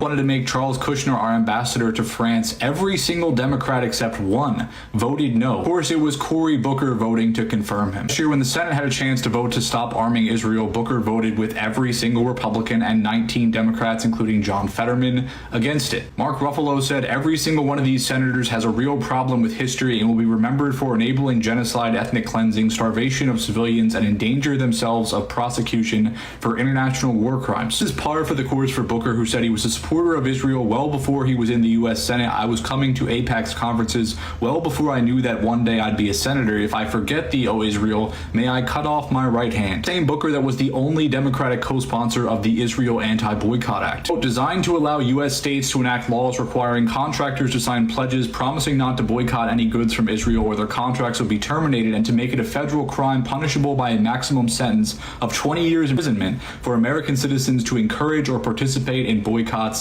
against Israel. Just now is trying to distance himself, but still refuses to speak strongly and actually say something. Almost $1 million he's received over his career has definitely had an impact, which puts him in strange situations like when he just got obliterated by Jennifer Welch and Angie Sullivan on I've Had It. The thing is, this was not about gotcha moments, it was not about scoring points, it was about adults having honest, blunt, and straightforward conversation about the truth. This is the truth about Cory Booker. Return the hostages now. And Do you I'm think he's a war criminal, Benjamin Netanyahu? Do you think he's a war criminal? Again, these are questions that a lot of people think are the important litmus tests that are loaded and hot. Bro, she almost sounds like Cory Booker, right? Like, she's just she's a different clone of Cory Booker.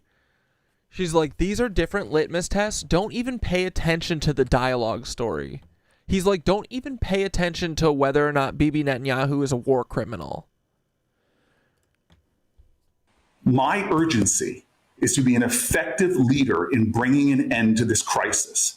And I get these questions all the time that, to me, undermine my urgency. Cory and centrist Democrats try to do in that interview and everywhere else is they say, oh, well, we worry about the issues that affect everyone, right? Why do you care about this? It's purity testing, blah, blah, blah. This shit affects every single American. We spent over $100 billion on war in Iran. It's a situation we cannot escape because our ally will not stop doing things that violate the treaty we're making with the country that controls the fucking Strait of Hormuz, which controls the world economy to a large extent. Despite Trump's blustering, right, he is in lockstep, right? He's falling in line like a good boy. No current escape from this situation, which we got into, jumped headfirst in because this man needed a distraction. Circling back to Booker, the entire crux of your conversation with him was talking about the Ellison's acquisition of Warner Brothers. Talked for 25 minutes, vaguely referring to foreign interests, this and that, never once said the word Israel, and neither did Cory. Have to ask the question, how exactly is that possible? This is what we need from our interviews, from our political commentary, from our journalists. People that can look at someone, whether they're on the right and left, and ask, are you actually helping? Who are you working for? What are you actually doing? Who can say to someone, it's embarrassing you can't call Dude, Jennifer Welch is mommy. him a war criminal? Why are you posting? Yeah, I can't wait till this happens to Ian Carroll too. He's honestly been, I mean, although recently I feel like he's really going into the anti-Semitism again. But, yeah. I need a fucking real smoking gun from Ian so we can get him taken down. For pictures with that man. You can acknowledge that most of the people in this dialogue story are very powerful, very rich, and mostly aligned on the right now, but you don't ignore it simply because a liberal. Cory Booker is a Toyota Corolla. Y'all going to prison, dude, I'm telling you. Happen to be present. I I do not care about the dialogue Peter Thiel's social network story. And honestly, neither should you. Perhaps saying that because one of the people implicated is Cory Booker, who you just... Dude, I hope everyone starts talking about this.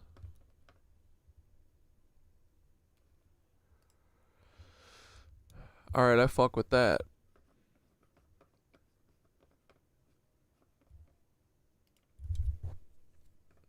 Oh yeah, so then here was this is no, it wasn't this creator, I don't think, that posted about going to this yesterday. But someone posted about it yesterday. I was like, oh cool, that's right by me. I'll go stop by. The protest that the Zionists set up, and they're already gone. First of all, shout out to these guys. They always show up. They always show up. Really, everywhere. Yeah, they're always at this shit. This is why it's not about Judaism, dude, right? There are plenty... most Jewish people don't believe in Israel. It's a very small group. I ever go to, they are here, always standing on business. First of all, the coffee here is amazing. Okay, so go and support Pope. And dude, I'm telling you, the Hasidic guys were the ones riding the hardest at this thing. It was sick. That dude was not backing down from that guy who was trying to fucking push him around. He was being a badass. It was awesome. Poetica Coffee, wherever location you live by, because they have been under attack, and the literal DOJ is doing an investigation of them. Fox News and shit was here today, so embarrassing. But you know what's amazing? I was barely late and they were already gone. You guys, they were already gone. She literally must have pulled up like 2 minutes after I left. They were already gone. Apparently only like 15 people even showed up to begin with. I left because they fucking left. But they said it was supposed to be from 9 to 11, but legit, I got here at like 10:15, and they were already gone. Already gone. Wait, say that again? 20 people they had, 9:15 to 9:55. They had to go for kidney dialysis. Sad. Not even an hour. Did he just say they had to go for kidney dialysis? It's not funny. Seems as though we chased them away, so good. Yeah, it was that they got chased away. There was very few of them, and they were getting drowned out.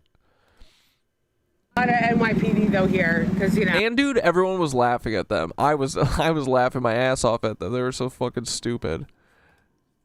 We got to make sure that we have enough security here for their feelings.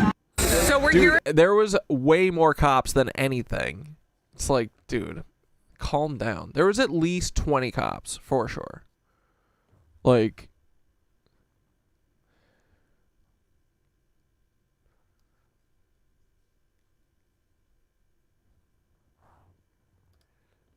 Goofy ass cops. Alright, what are these? What are those? I think these are some user submitted. These are from the disco, I believe.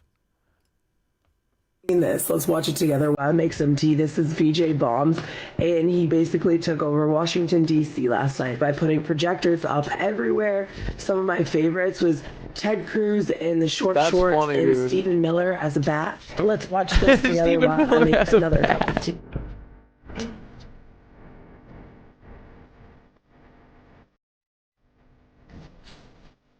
Dude, these are awesome.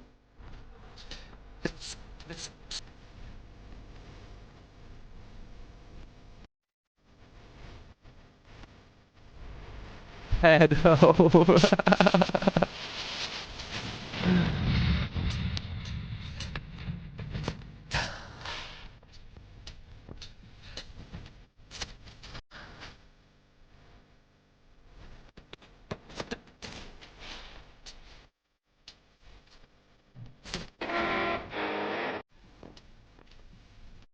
Good morning, friends. So if you haven't seen this, those are awesome. Murky water creatures. Trump and the crew was swamp creature hologram is posted all over DC. But when he see it, he gonna be mad. So I'm guessing since he cares so much about that contaminated reflecting pool, somebody done went and put him and his crew on some swamp animals. On some swamp animals. Dude, did you see that they're barricading the pond again? The story of this fucking fountain is so insane and hilarious. It's so crazy. I can't believe they're spending so much time on it. They're literally they arrested a woman yesterday for taking video of the pond. Trump's literally like, yeah, there are 5 everything's computer. There are 5 vandals. Quite frankly, Antifa used a long blade, 350 feet. Cut it with a blade. Like, dude, why would they put something that could be cut? Like, let's say this is true. You're telling me that something that you put in public can easily be cut with a box cutter and then ripped up in 1 day? In 4 days after it was installed? Why'd you put that kind down then? This thing is out in public.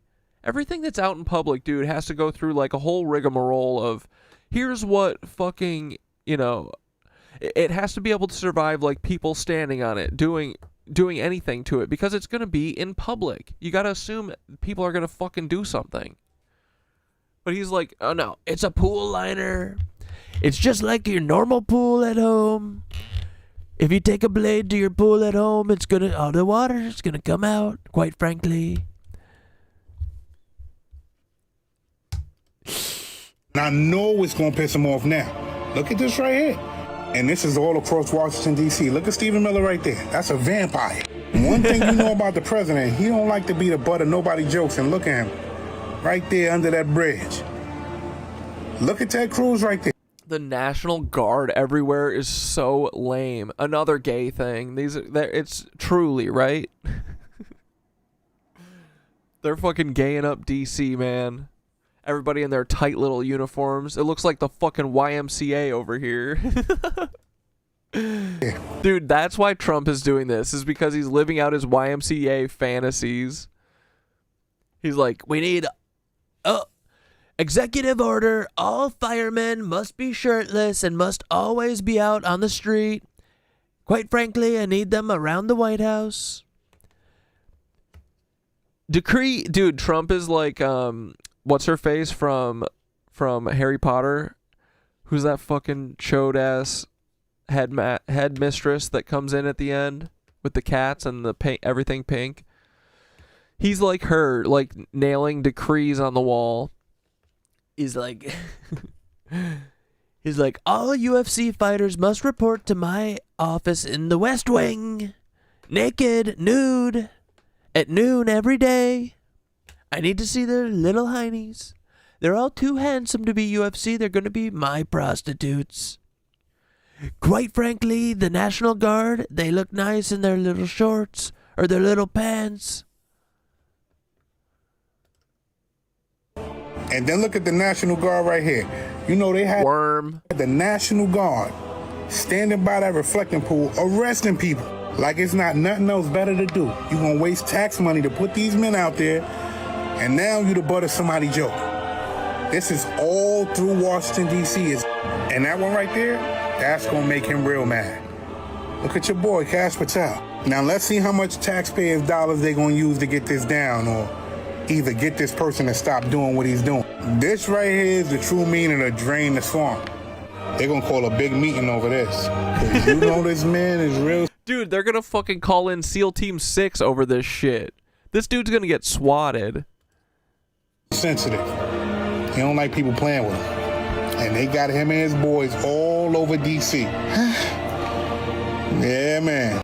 I don't. Hell yeah, dude. This is awesome. What a time to be alive, right? All they do is fucking... Whoa, Andrew went to Palestine? This is an illegal settlement. Hold up, we gotta cue that up for later. What was this? 100% facts. They bring so much joy. Swans? Beautiful things in life are not just things. They're cats. Memories and cats. They're feelings and cats. And smiles and cats. But the most beautiful things in life are not just things. They're cats. Memories and cats. Their feelings and cats. And smiles at cats. But the most... Oh, brilliant. It's true. All right. What is this one? Why CERN is allegedly skipping through timelines. Timelines and why CERN keeps skipping through time and shit. It's because they've already seen into the future. Okay? Rumors speculate they've seen 45,000 years into the future. Speculation though, you know. But there's also Project Looking Glass that, Dressed to Smell said, I would never understood the Schrodinger's cat thing. If you open the box, the cat dies. What kind of sick shit was that dude doing? No, so I think it's like a thought experiment that they often relate to the quantum shit. I think, correct me if I'm wrong, I think it's that basically they put a cat in a box, right? And then it has a radiation isotope in the box that either will or will not go off in the box. 50-50, I think. So they close the box, you can't see in it, and the cat's in there, and then the timer or whatever goes off, and it's a 50-50 shot whether or not the cat's dead. But until you open the box, you don't know whether or not the cat is dead. So in that moment, until you open the box, from the time that the thing goes off to when you open the box and confirm, there is a moment of superposition or whatever the fuck where both states exist. That's supposedly what it's trying to get out, I think. But it also has never really made sense to me either. But if someone is definitely smarter, please correct me or tell me why this makes sense, because I agree it doesn't make sense. But I get the point that it's just like a thought experiment more than like a real thing, I think.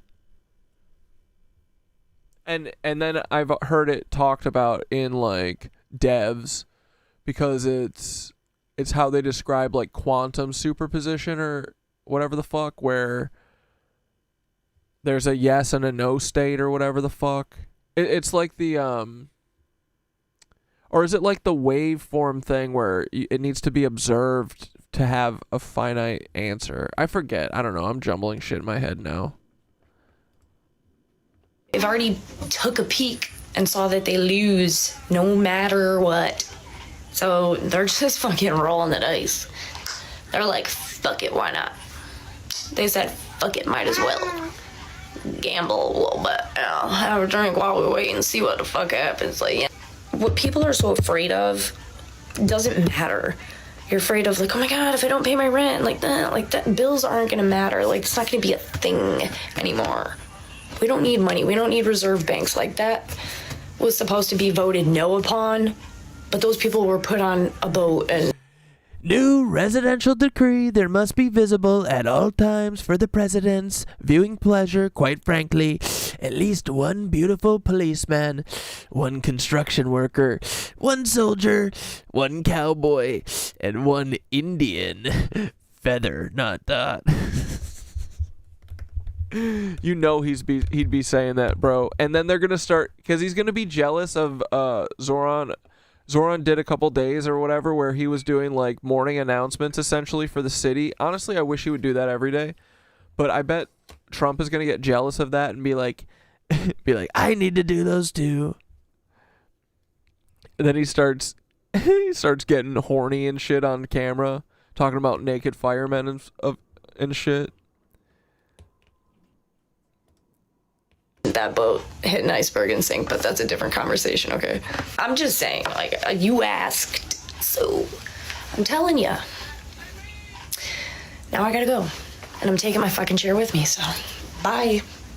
Everything in this video is alleged, not true, entertainment only.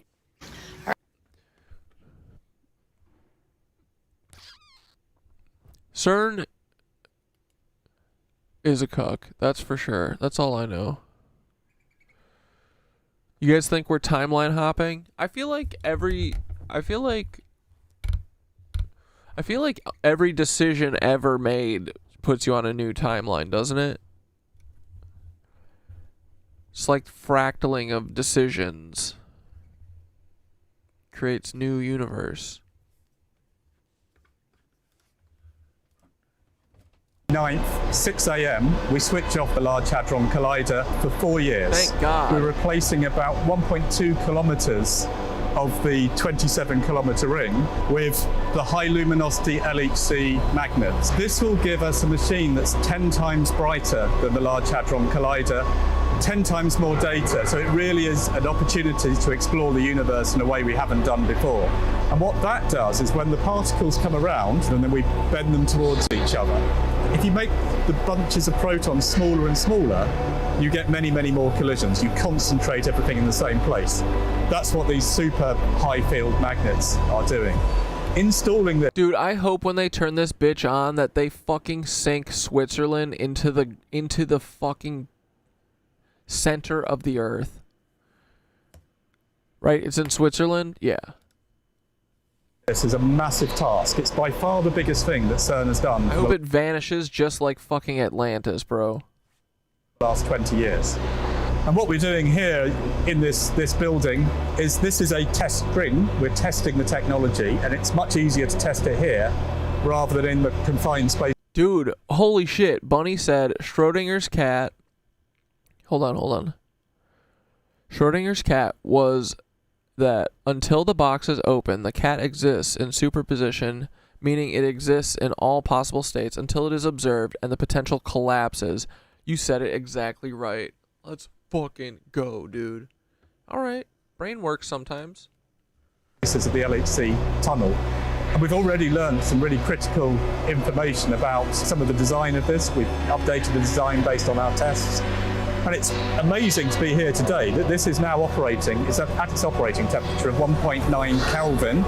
So this is a superconducting liquid helium system operating at 1.9 Kelvin.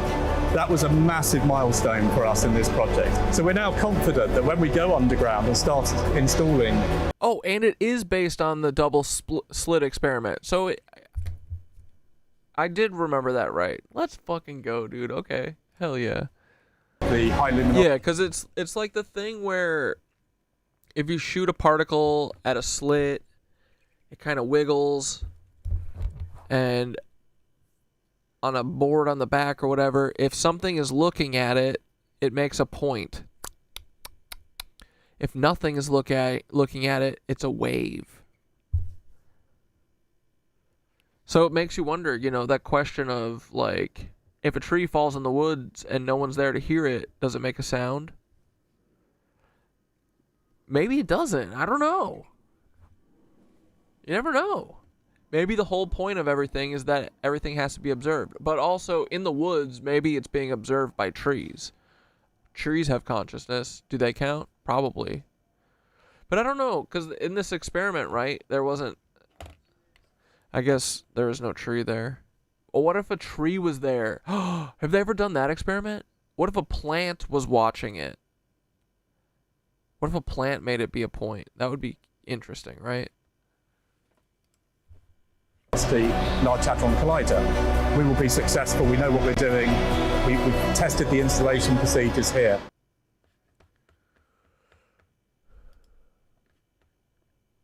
Someone said this was made for me. Remember who you are, cat dad.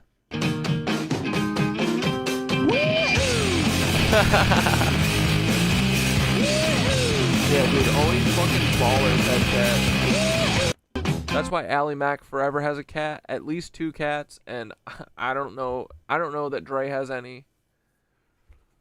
Prove you're not a fed by showing you have a cat, Dre. How many feds do you think have cats? It's probably not that big of a difference. Maybe though, I don't know. Feds don't seem like they can get along with cats.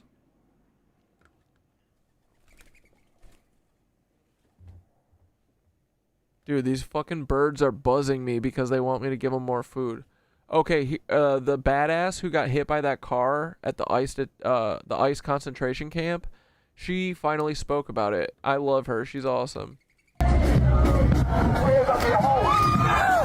Dude, that 2 days. That hit is fucking hard, bro.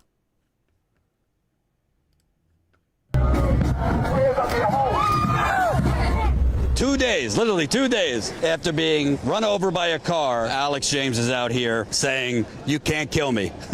I'm going to come back here anyway." This is the communication that not enough people are awake. Our country is in distress.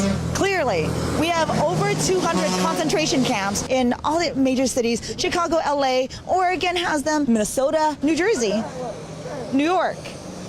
They're in your backyard right this second. Cruel to the point where they will run a lady over for waving a fucking flag. That is the senseless, unnecessary aggression that we deal with here because they feel like it. The car didn't stop to see if you were okay. Nobody from Geo Group stopped to see if you were alive. Our community ran to see if I was okay. A lot ran to try to stop the car, and the gate opened and the car disappeared. A report was filed, and I hear that detectives came and visited the space, and I have not heard from anyone since. The hospital visit was interesting because the doctors, they actually had to put masks on because the pepper spray that was coming off of me was so strong that everyone started coughing. After the hospital visit, I need us to go get a ton of food, head back to Delaney Hall and stand with the people and community. I need them to know that they couldn't take that away from me, that they couldn't take that away from us. Like, you don't get to make me stand down just because you felt like it. This is the apathy of the nation allowing it to occur. People need to wake up. People need to stand up. People need to say something. Imagine being taken from your family, being taken from everything that you know, and you're building, your dreams, your goals, and being thrown in here so that you are another body making millions of dollars for a private prison. Dude, that was a smack too. You can fucking hear it. If Paul admits he's Timothy McVeigh out loud while in the woods, but nobody's there to hear it, does the truth exist? The truth always exists. We got her. We got him.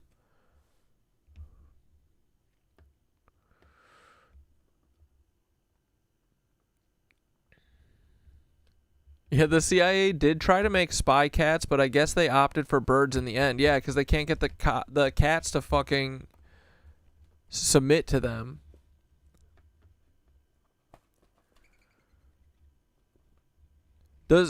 April O'Neil only has 4 turtles and a rat. Yeah, she doesn't have any cats, dude. Yeah, at least 15 miles per hour, bro. That's crazy. And of course nothing's gonna come of it. But glad she's back. She's waving her fucking flag again. Oh, fuck, Icon. Don't be talking about pierogies right now. Oh, no. Of course Black Death brought pierogies up. Dude, that does sound incredible. I wonder if there's a place to get, like, 1 million pierogies for dinner. There's this pierogi place that's down in Gowanus that fucking slams. Although I bet that was before COVID, so I bet it's gone now. You could get a bunch of them for pretty decent. I'd get a frickin' 2 baker's dozens. And they had a bunch of cool flavors. Joe Pierogans. I miss Agnetta too. We gotta find Agnetta. What's a pierogi? It's like a dumpling. It's like a Polish dumpling, right? But it's got mashed fucking potatoes in the middle. And, you know, they'll do different kinds, like mashed potatoes and cheese or whatever the fuck. Tons of different versions. And then on the side, they have, it's sauerkraut and, is it sour cream and sauerkraut? Oh, man, it's the best. Yeah, mashed potato dumpling.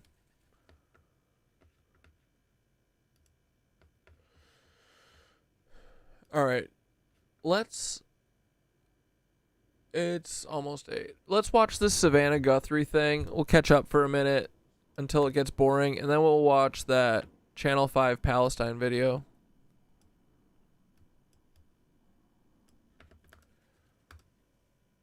Tonight on Today's Show, anchor Savannah Guthrie's mom, Nancy, who was kidnapped from her Tucson home back in February. Multiple law enforcement sources now confirm that one of the notes connected to her disappearance, which was received not long after she was taken months ago, said that Ms. Guthrie had died shortly after her abduction.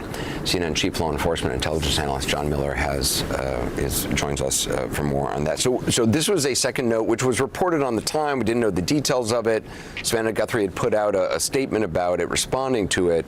Wait. Did Savannah talk about this today?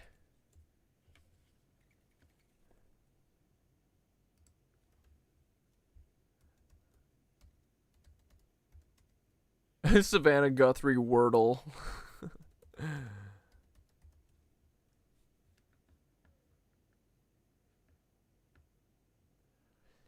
Breaking: Savannah betrayed us. Nancy Guthrie kidnapping. Live.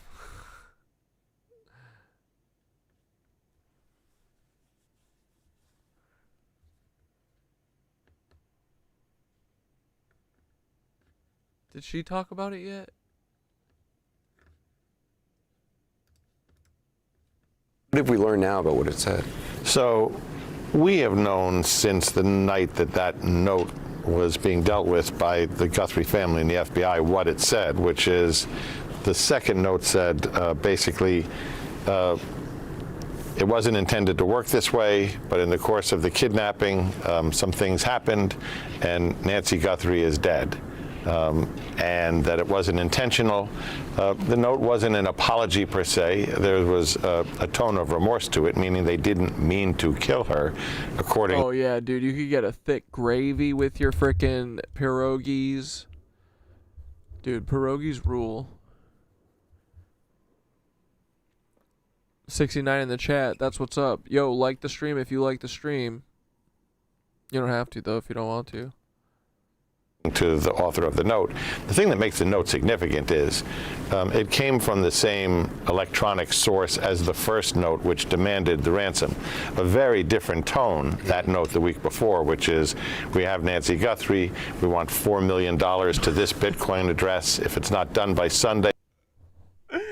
Black Death said, I'm surprised the note they found wasn't written on a gun on a gun they found. It goes in up white Sharpie to $6 million. After that, we're going to have to do something drastic, which was clearly a threat. This note was, she died a couple of days after the kidnapping while she was being held. And why did law enforcement want to keep that private for so long? Well, this is really interesting, Anderson, because both of these notes went to local TV stations in Tucson. And at the request of the FBI, both those stations and CNN, and at the request of the family, kept the contents of the note confidential while they worked on two things. One, verifying that they believed the notes were from the actual kidnappers. And two, investigating whether the claim in the second note that she had passed away was true. Now, we don't know that for certain, despite the family's efforts in that kind of coded language in that communique, where they said, we got your message and we understand, but we want Nancy to come back to us. I just want to remind viewers what Savannah Guthrie said after this note was received. Let's take a look. We received your message and we understand. We beg you now to return our mother to us so that— Dude, this feels even faker today than ever. We can celebrate with her. This is the only way we will have peace. This is very valid. Yogi, Nancy is dead. Dude, you can get a thick gravy for your pierogies. Oh, we're going to jail. To us, and we will pay.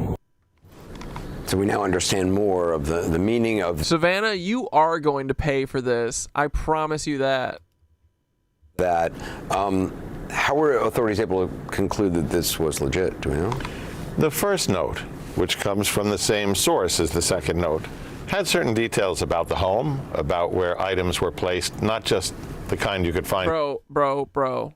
the FBI admitting that they can't find this old biddy 6 months later is embarrassing. This whole thing is a fucking travesty, right? How dumb. On the internet by looking for pictures of Nancy Guthrie at home, but where certain items were placed that night and other details that made the FBI ultimately conclude that that was the legitimate note. The second note came from the same place and basically said, you're not going to hear from us again. You know, our business is done. Sorry it worked out this way. Yeah. And the investigation is still very much alive.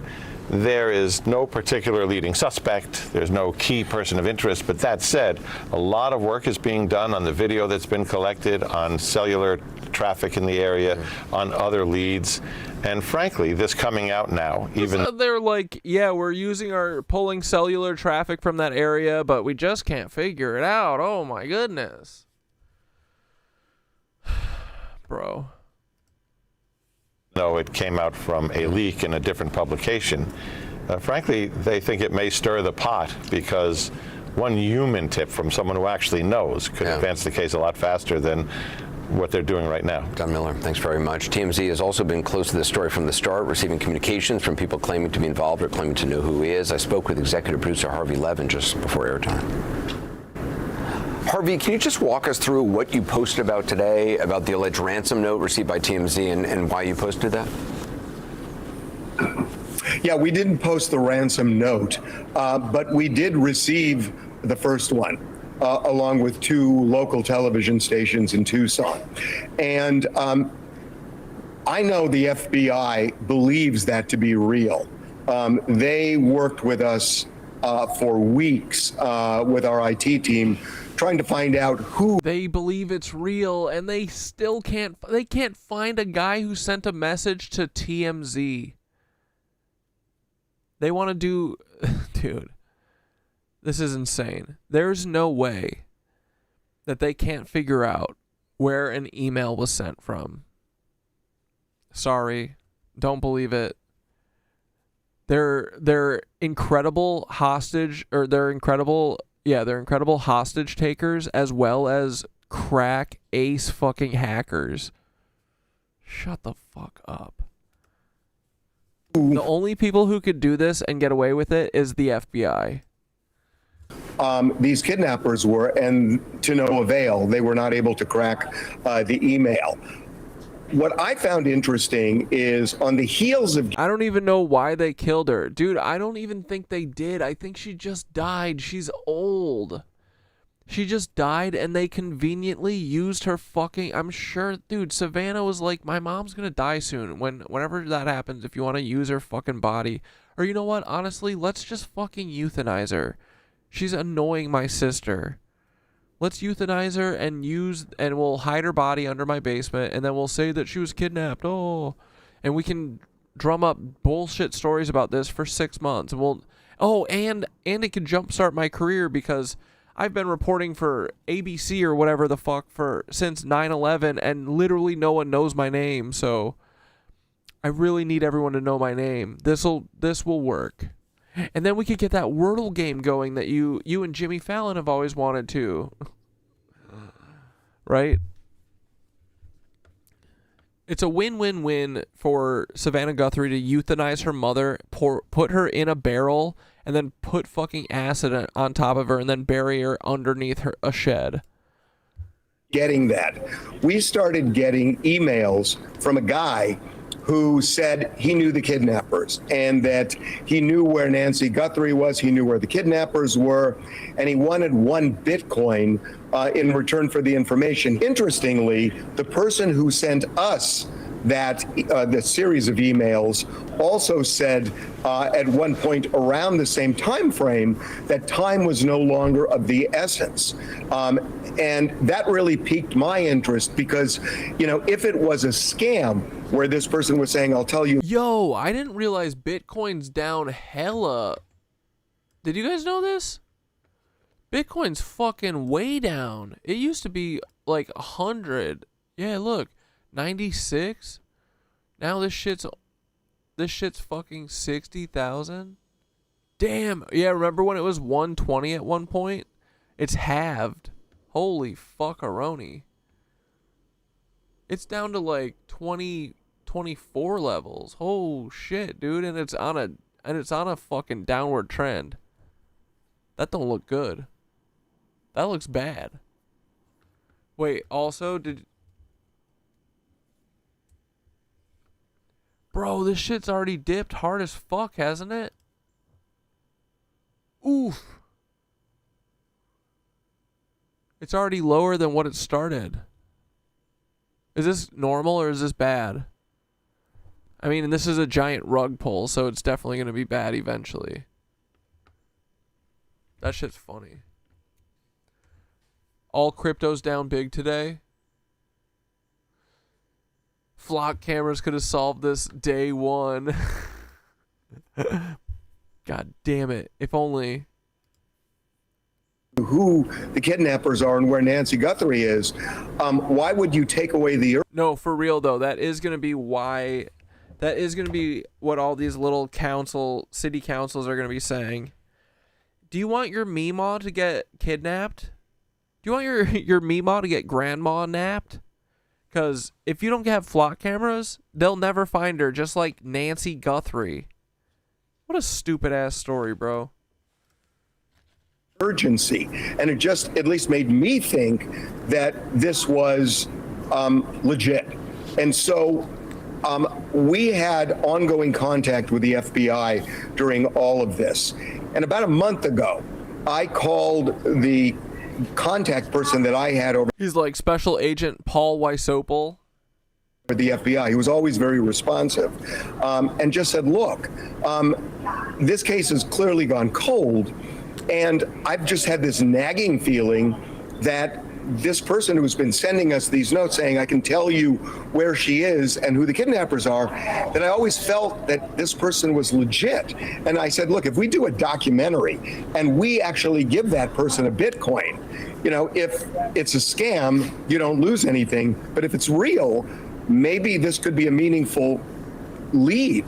And so we didn't want to get in the way of their investigation. And I asked him, could we do this? I mean, would it interfere with you? And he said he thought it was interesting. And he said he would run it up the flagpole and get back to me. I had one more conversation with him where he was non-committal, and they've just ghosted me. And I've called him about 6 times. And I just found that really interesting because the FBI really was on this and they really want to solve the case. But I just found it really interesting. There's something about this guy who sent these emails that must still intrigue the FBI, because the fact that we've just suddenly been ghosted, I thought was unusual. Are you still thinking of doing that, even if the FBI doesn't say yes? No, because look, I don't know whether we would unwittingly interfere with the investigation, and the only way we would do this is if they would consent to it. So, you know, we were waiting, but without that, no. What do you think, though, about why law enforcement would be revealing these details at this moment? Yeah. Because we're growing bored with it. We all have Savannah Guthrie fatigue and don't care. Yeah. Thank you, Aaron. Exactly. The FBI found out the emails were coming from inside the house. It's a great question. So we've seen them go through so many of the leads. We saw all the investigative efforts that we were aware of, that we were privy to. And now there's the new note that we're being made aware of is critical.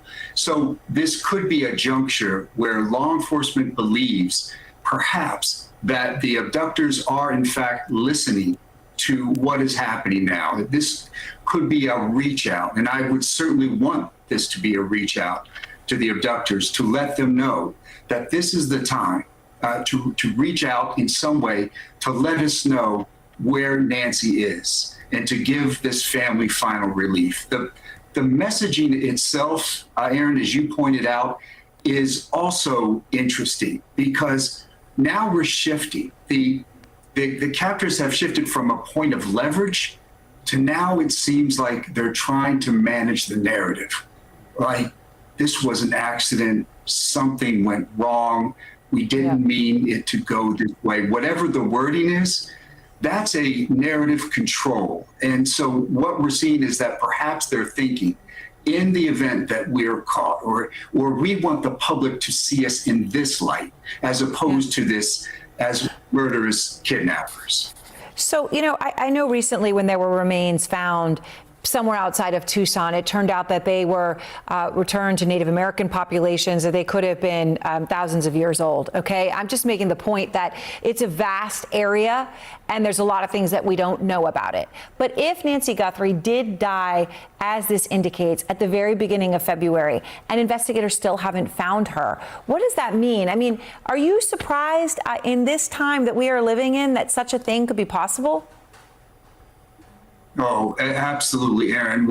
Along with you and the rest of this nation and the world, we're all stymied, like you're pointing to. All the ring cameras, all the possible people that could be out there, all the surveillance cameras that the abductors would have crossed, mistakes being made. All of this just brings to the forefront of everything had to go perfectly, almost perfectly, for this to happen without them being detected, without there being that they've been brought to justice. Bro, it's almost so perfect, it's like impossible. It's almost like this literally is fake. You know what I mean? How could they miss every doorbell camera, every flock camera, every cell phone tower, and all traces of DNA wiped? Nothing. It was like the perfect heist. Not only that, but then people are fucking emailing TMZ, and they're, you already got away with the greatest heist. Are you gonna fucking start emailing TMZ? Get the fuck out of here. Yeah, it's almost like the whole thing was done by feds. That would be fucking crazy, dude. They should have hired Nancy's kidnappers for 9/11. Just yet.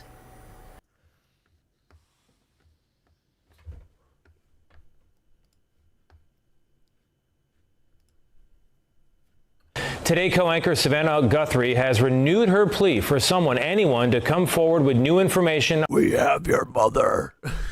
On the apparent abduction of her mother, Nancy. And I know who did it. Savannah. There's new reporting tonight on a ransom note that began, "Hello, Savannah, we have your mother." More now from CBS News correspondent Jonathan Vigliotti. This is unusual and unprecedented, to say the least, to be sitting here. Today's show co-host Savannah Guthrie in tears after new information about her missing mother dominated headlines, including on her own show. This is a news story today that is on your radar, but this is the life that my sister lives, that I live, that my brother lives, that our extended families live, that our... Bro, not a real tear in sight. Okay, so she really did talk about this shit. Children live every day. The story, the contents of a note investigators believe was written by Nancy Guthrie's kidnapper. The Guthrie family received the message in February, but investigators kept unconfirmed details of the note private, including a claim that Nancy had died. It was revealed yesterday, reopening wounds Savannah hoped to heal after returning to work. And we are in agony.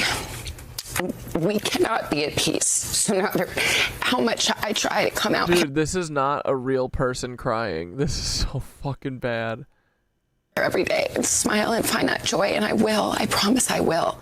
The note was the second of acting. Two that investigators believe were sent by the same person in the days following Nancy Guthrie's disappearance, February 1st.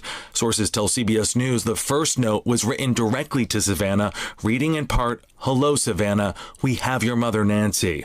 The message included a ransom demand. Dude, this does sound like it was written on a gun. Bro, the FBI has to show this note. Prove it's not written on a gun in white Sharpie. And describe the exact location of Nancy's Apple Watch inside. her bedroom, a detail investigators never made public. It's been 100. They're like, we know where your Apple Watch is, on your nightstand, in your bedroom. 42 days, there is still no sign of Nancy or the person or people who kidnapped her. And Savannah Guthrie, in her own words today, begged the public for help finding her mother. Anyone with information is asked to call the FBI. That number is there on the screen, Tony. FBI, have you looked into Jonathan, thank you very much. Savannah Guthrie for this crime? She's who did it. Ooh, what a dump. You guys know what this is. I love 9/11, right? Who doesn't? 9/11, never forget. Ooh, jump scare, Ann Coulter. All right, let's watch this Palestine video. They're within the Palestinian territories. Maybe you'll see him with the normal uniform, but in the night he wear the soldier uniform, and he come back and start searching houses and interrogating people. He is one among hundreds of thousands of people who've migrated from either Israel or abroad to assist in the active colonization of Palestine's West Bank, which begins less than 20 miles east of the Gaza Strip. He lives in a makeshift compound or an outpost settlement above a Palestinian village with a group of mostly teenagers who spend their free time attacking, terrorizing, sometimes killing and burning the homes of Palestinians at all hours of the night and day for reasons of their own.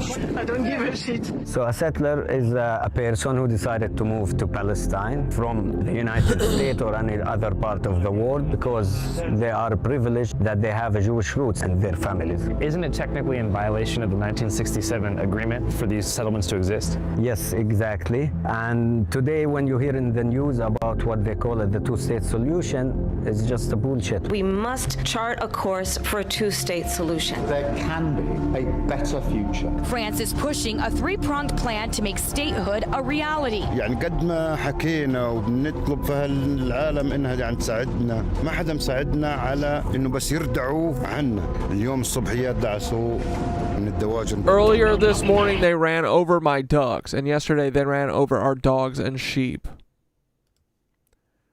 Dude, there's videos all over Instagram of these fucking terrorist settlers beating dogs to death. فترة دعسوا كلاب وغنم وكانوا يجيبوا لنا فطايس من عندهم يفطسن ويرموا لنا اياها الباب. They put their dead carcasses and throw them in front of our houses. Palestinian communities, brutal assaults caught on camera. Oh, come on, don't hit her! Drawing international criticism.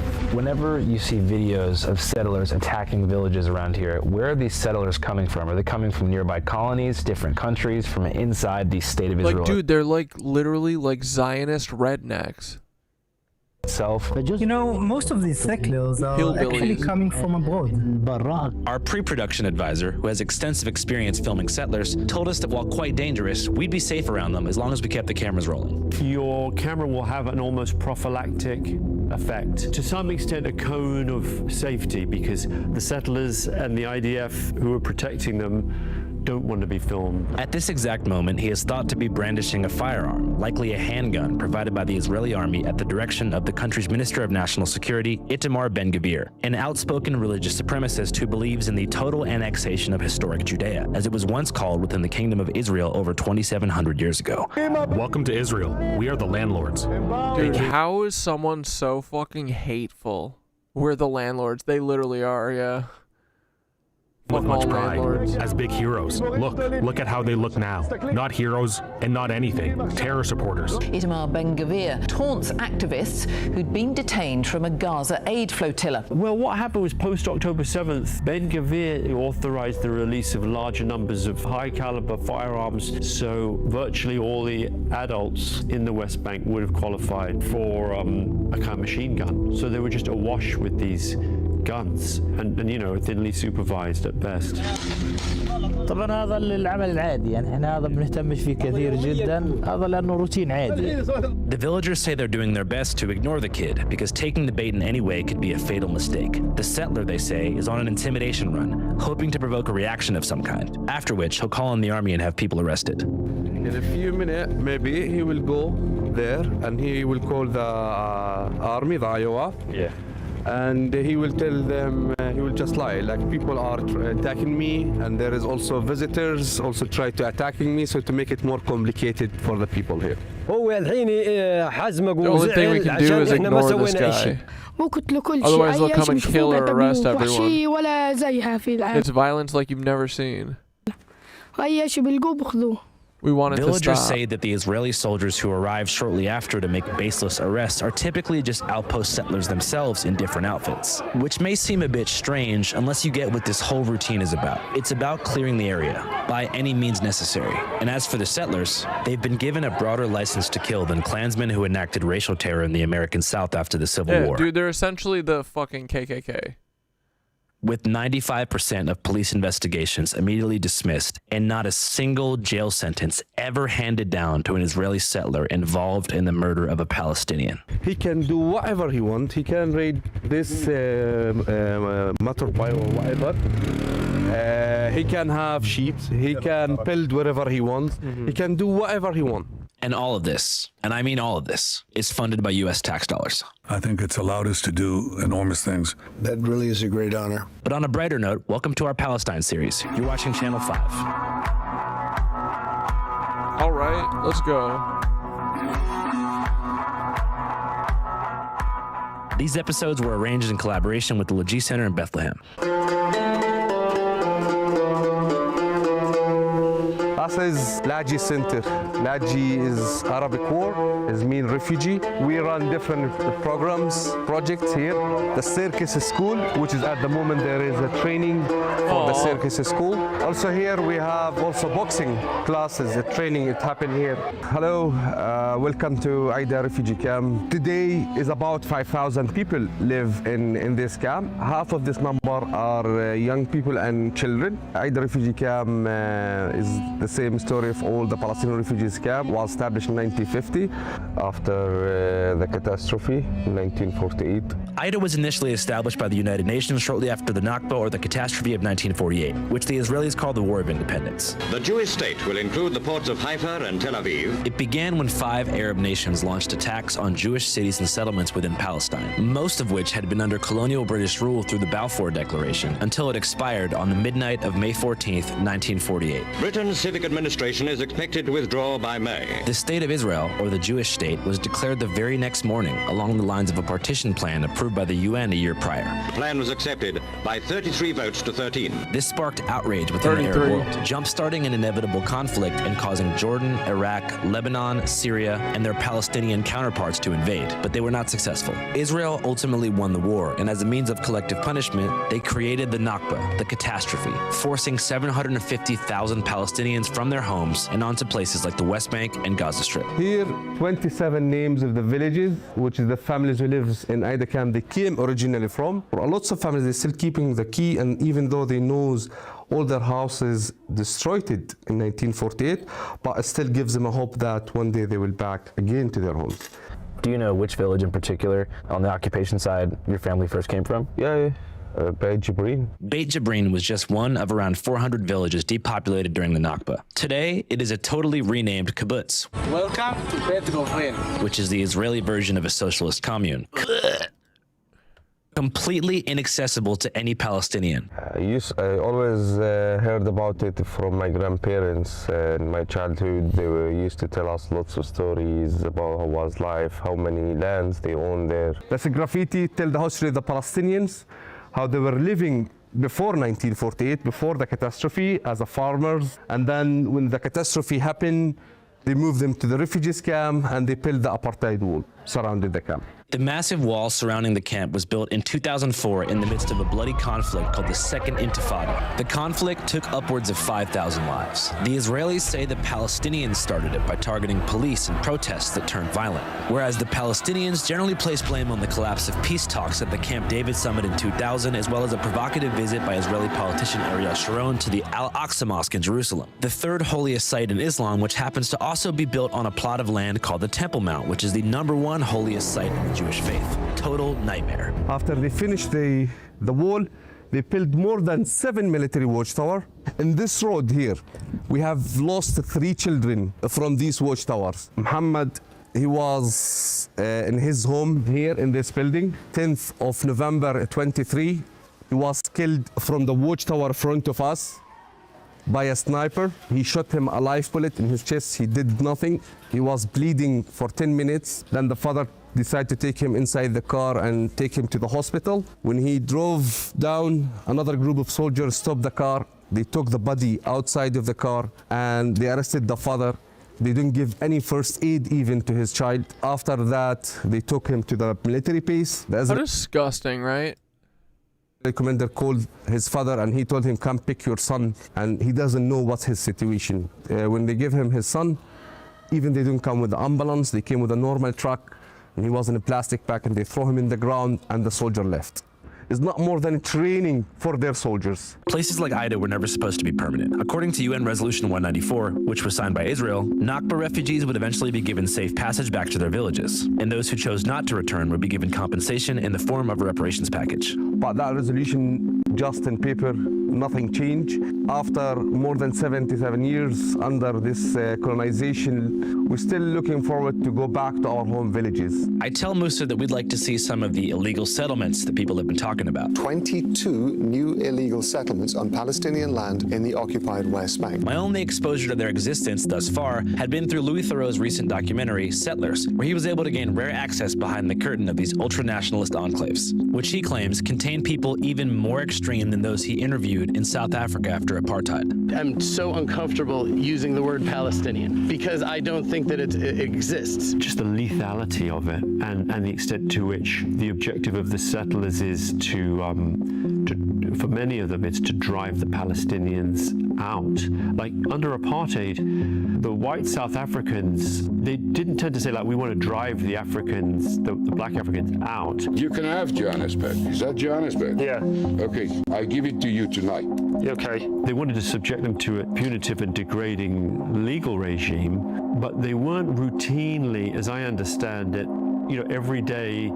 I mean, I want to be careful how I say this because I don't want to be appear to minimizing any aspect of apartheid. But what I saw in the West Bank was a life that was day-to-day unlivable, where you couldn't really, endless check, hours to get anywhere if you could get anywhere. A sense in which you were just a stranger in your own land. How much time are you gonna stay in Israel? Hang on, but I don't think we're in Israel. Are we in Israel? You're in Israel now. Are we? Yes. In the West Bank, no? Hey, what's up, you guys? In today's episode, we covered the situation on the ground in the West Bank. But right now, I want to turn the attention over to Gaza to see how the mainstream media is covering things over there. So to find out, I'm going to pull up ground news right here on my phone, which is a dope-ass... What is this fucking ground news shit? Nope. Nope. Framed. Using the ground reads, Globo is out the whole picture. I'm not having a news thing tell me, oh, it's the left or the right. Once story at all. I'm not having a fucking AI tell me, dude, why is everyone riding for this ground news shit? I'm so sick of hearing about it. Ground news off the vantage. Again, that's ground.news/channel 5. I think. No, it's not. Don't go there. By now, you know what to do. All right, back to Palestine. Musa says that while there are some... Oh, yeah, that's... Louis Theroux is the guy who does I like my money don't jiggle, it folds. I like it when it wiggles. Settlements around Ida and Bethlehem. If you look there, this is one of the closest colony to Ida camp. It's called Gilo.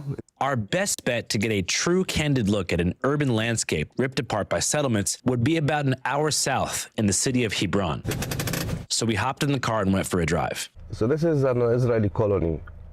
And all the way to Hebron from now or even before, you're gonna see lots of Zionist colonies. When it's not legal according to the agreements. He says that it might take us up to 5 hours to get there because of the sheer volume of highway checkpoints that have been built by the Israeli military. Today, there's over 800 checkpoints, and their primary purpose is safety, which means keeping Palestinians away from settlements and off of the pristine, separate highways they've built between settlements and into mainland Israel for cars with yellow Israeli license plates.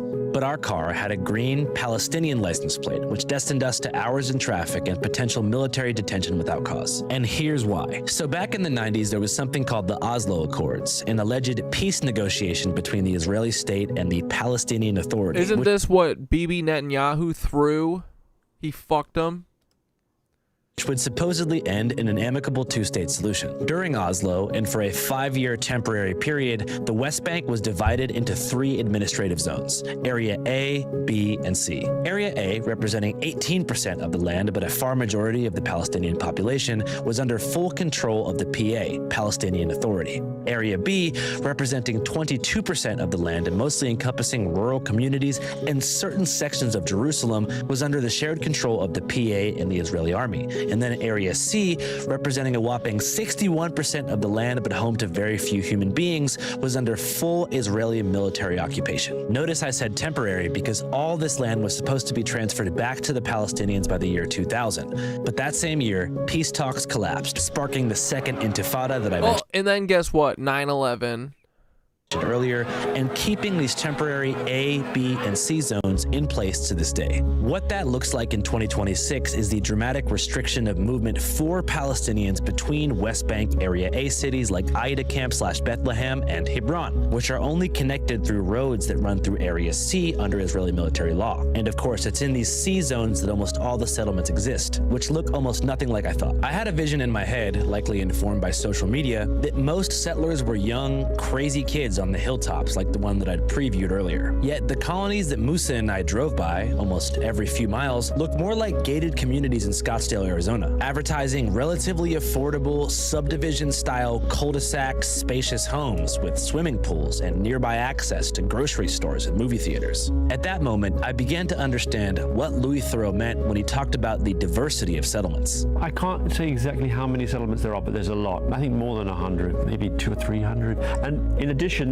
there are what are called outposts, which are almost like the eggs of settlements, like they kind of in embryonic form, where there's a bunch of extremists, Israeli activists, often youth, settler youth, take a hill or take a little area, put camps up, and then oftentimes the IDF will de facto kind of defend them, but they're not recognized by the Israeli state. So we saw one recently legalized under Israeli law, but not under international law, outpost. That was Eviatar, and that was there. It was a kind of religious nationalist settlement of a fairly extreme sort, and the caravans. But there's other settlements where they are larger and more suburban looking. So at least some, and maybe most of the people there will be either economic migrants, interlopers, like they're people who've gone there mainly to get cheap housing. And then some of them are ideological settlers who've come from America or elsewhere. And then there's even more. Dude, they all literally look so inbred.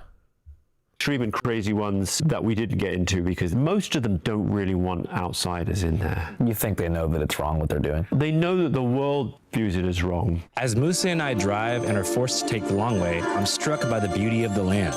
The rocky, rolling hills of Palestine are like a gently astroturfed hybrid of the sweeping cliffs that surround Lake Mead outside Vegas, and I begin to understand why so many people feel a deep, unshakable connection to the land. It's nice, man. As we make our way to a checkpoint, I notice a strange red sign in the distance. This road leads to Area A under the Palestinian Authority. The entrance for Israeli citizens is forbidden, dangerous to your lives, and is against the Israeli law.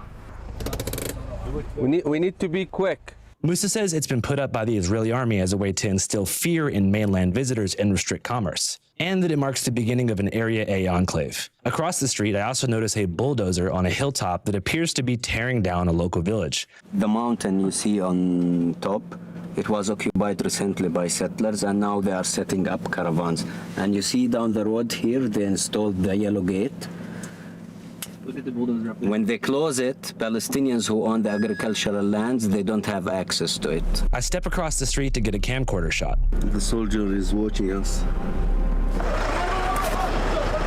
English. What are you doing? Oh, I'm taking a video.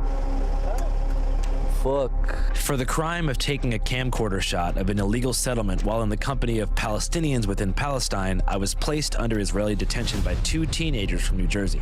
They couldn't explain the crime, but seemed more than happy to give out the time. If you'd like to see and hear about the next phase of our journey, where I explain the interrogation process, visit the Al Ibrahim Mosque on both sides, and witness the invasion of Central Hebron by a group of settlers, head to our Patreon at www.patreon.com/channel5, where you can also see our complete sit-down interview with documentarian Louis Theroux. As many of you guys know, Channel 5 is a completely independent, probably 10-person organization that is almost always being sued by at least one rich and powerful person. We make some money from ad reads and some money from merch sales, but the far majority of our working income comes from our Patreon subscriber base. A sizable army of real ones, all of whom pay $5 a month to support the mission and gain access to an exclusive catalog of new, uncensored, early, and epic content.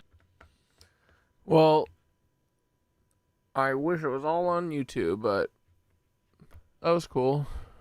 I'd like to see more. I feel like I just got teased.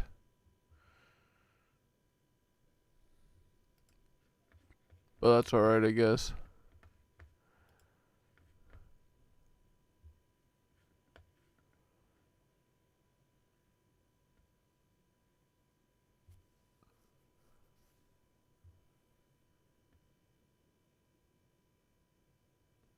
Wait, Tulsi Gabbard says, I'm exposing Dr. Fauci. Before the COVID pandemic, Dr. Fauci, as head of... Is this fucking AI, bro?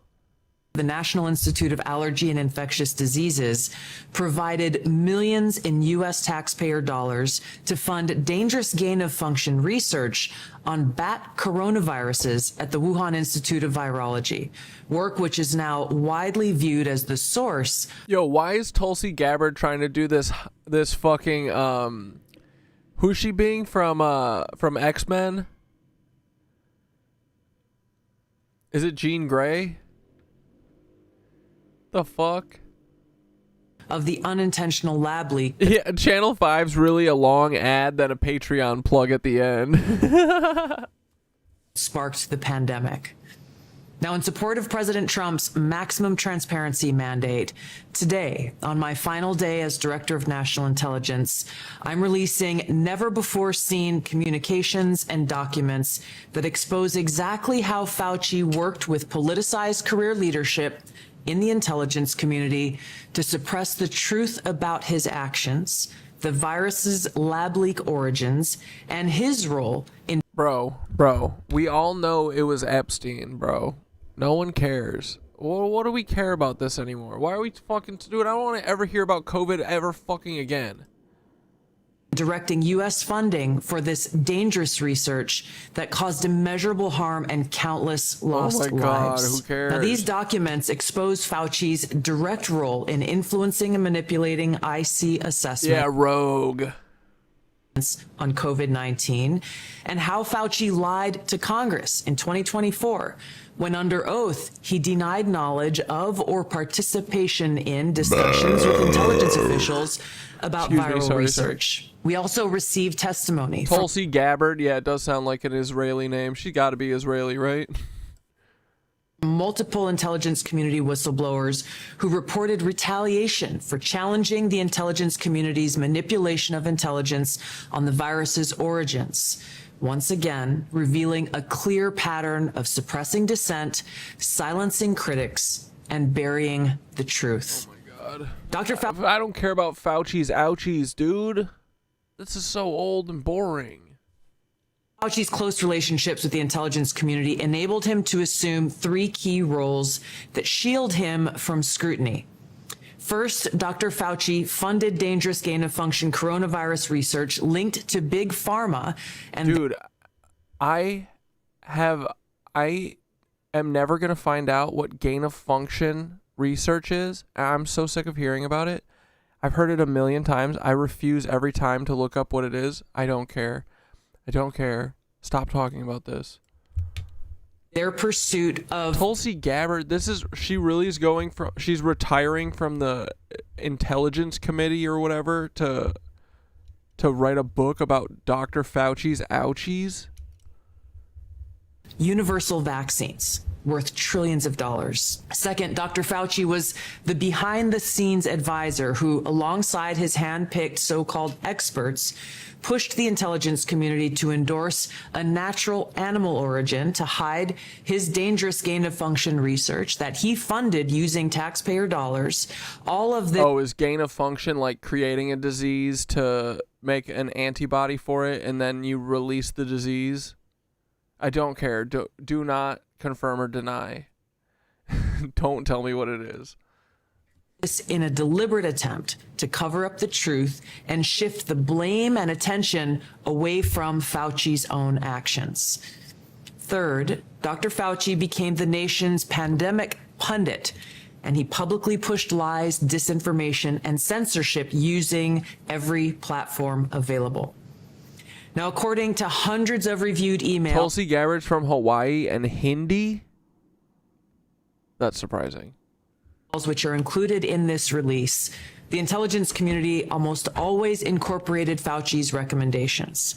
He promoted a fraudulent paper whose publication he helped prompt as legitimate information for intelligence community consideration. Senior analysts praised Dr. Fauci not as a policymaker, but as what they called an unbiased guide to the real coronavirus experts, while deliberately ignoring experts who might dissent from Fauci's narratives. Now, Fauci didn't stop there.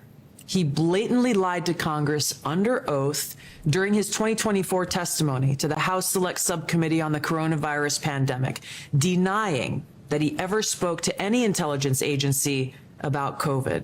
Now, the correspondence I'm releasing today directly contradicts his sworn testimony. Now, we received statements from multiple whistleblowers revealing that the intelligence analysts who dared to challenge Dr. Fauci's COVID origin conclusions faced threats of retaliation, marginalization, and many suffered career setbacks. For example, a contractor was terminated just days after coming forward to... Dude, this is so boring. This isn't even fun. That shit look AI, bro.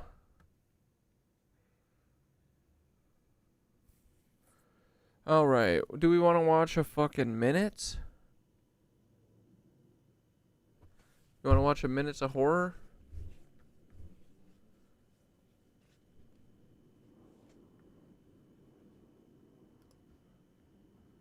Or here, actually, let's watch this alley video first. Of a gun, a small explosion sends the bullet down the barrel. That explosion needs a propellant, a chemical that burns very fast in this confined space. Before the 1900s, armies used gunpowder. Gunpowder works as a propellant, but it... Oh, Tulsi Gabbard's part of some cult and takes orders from the leader. What cult is it? Is she like a Baha'i or something?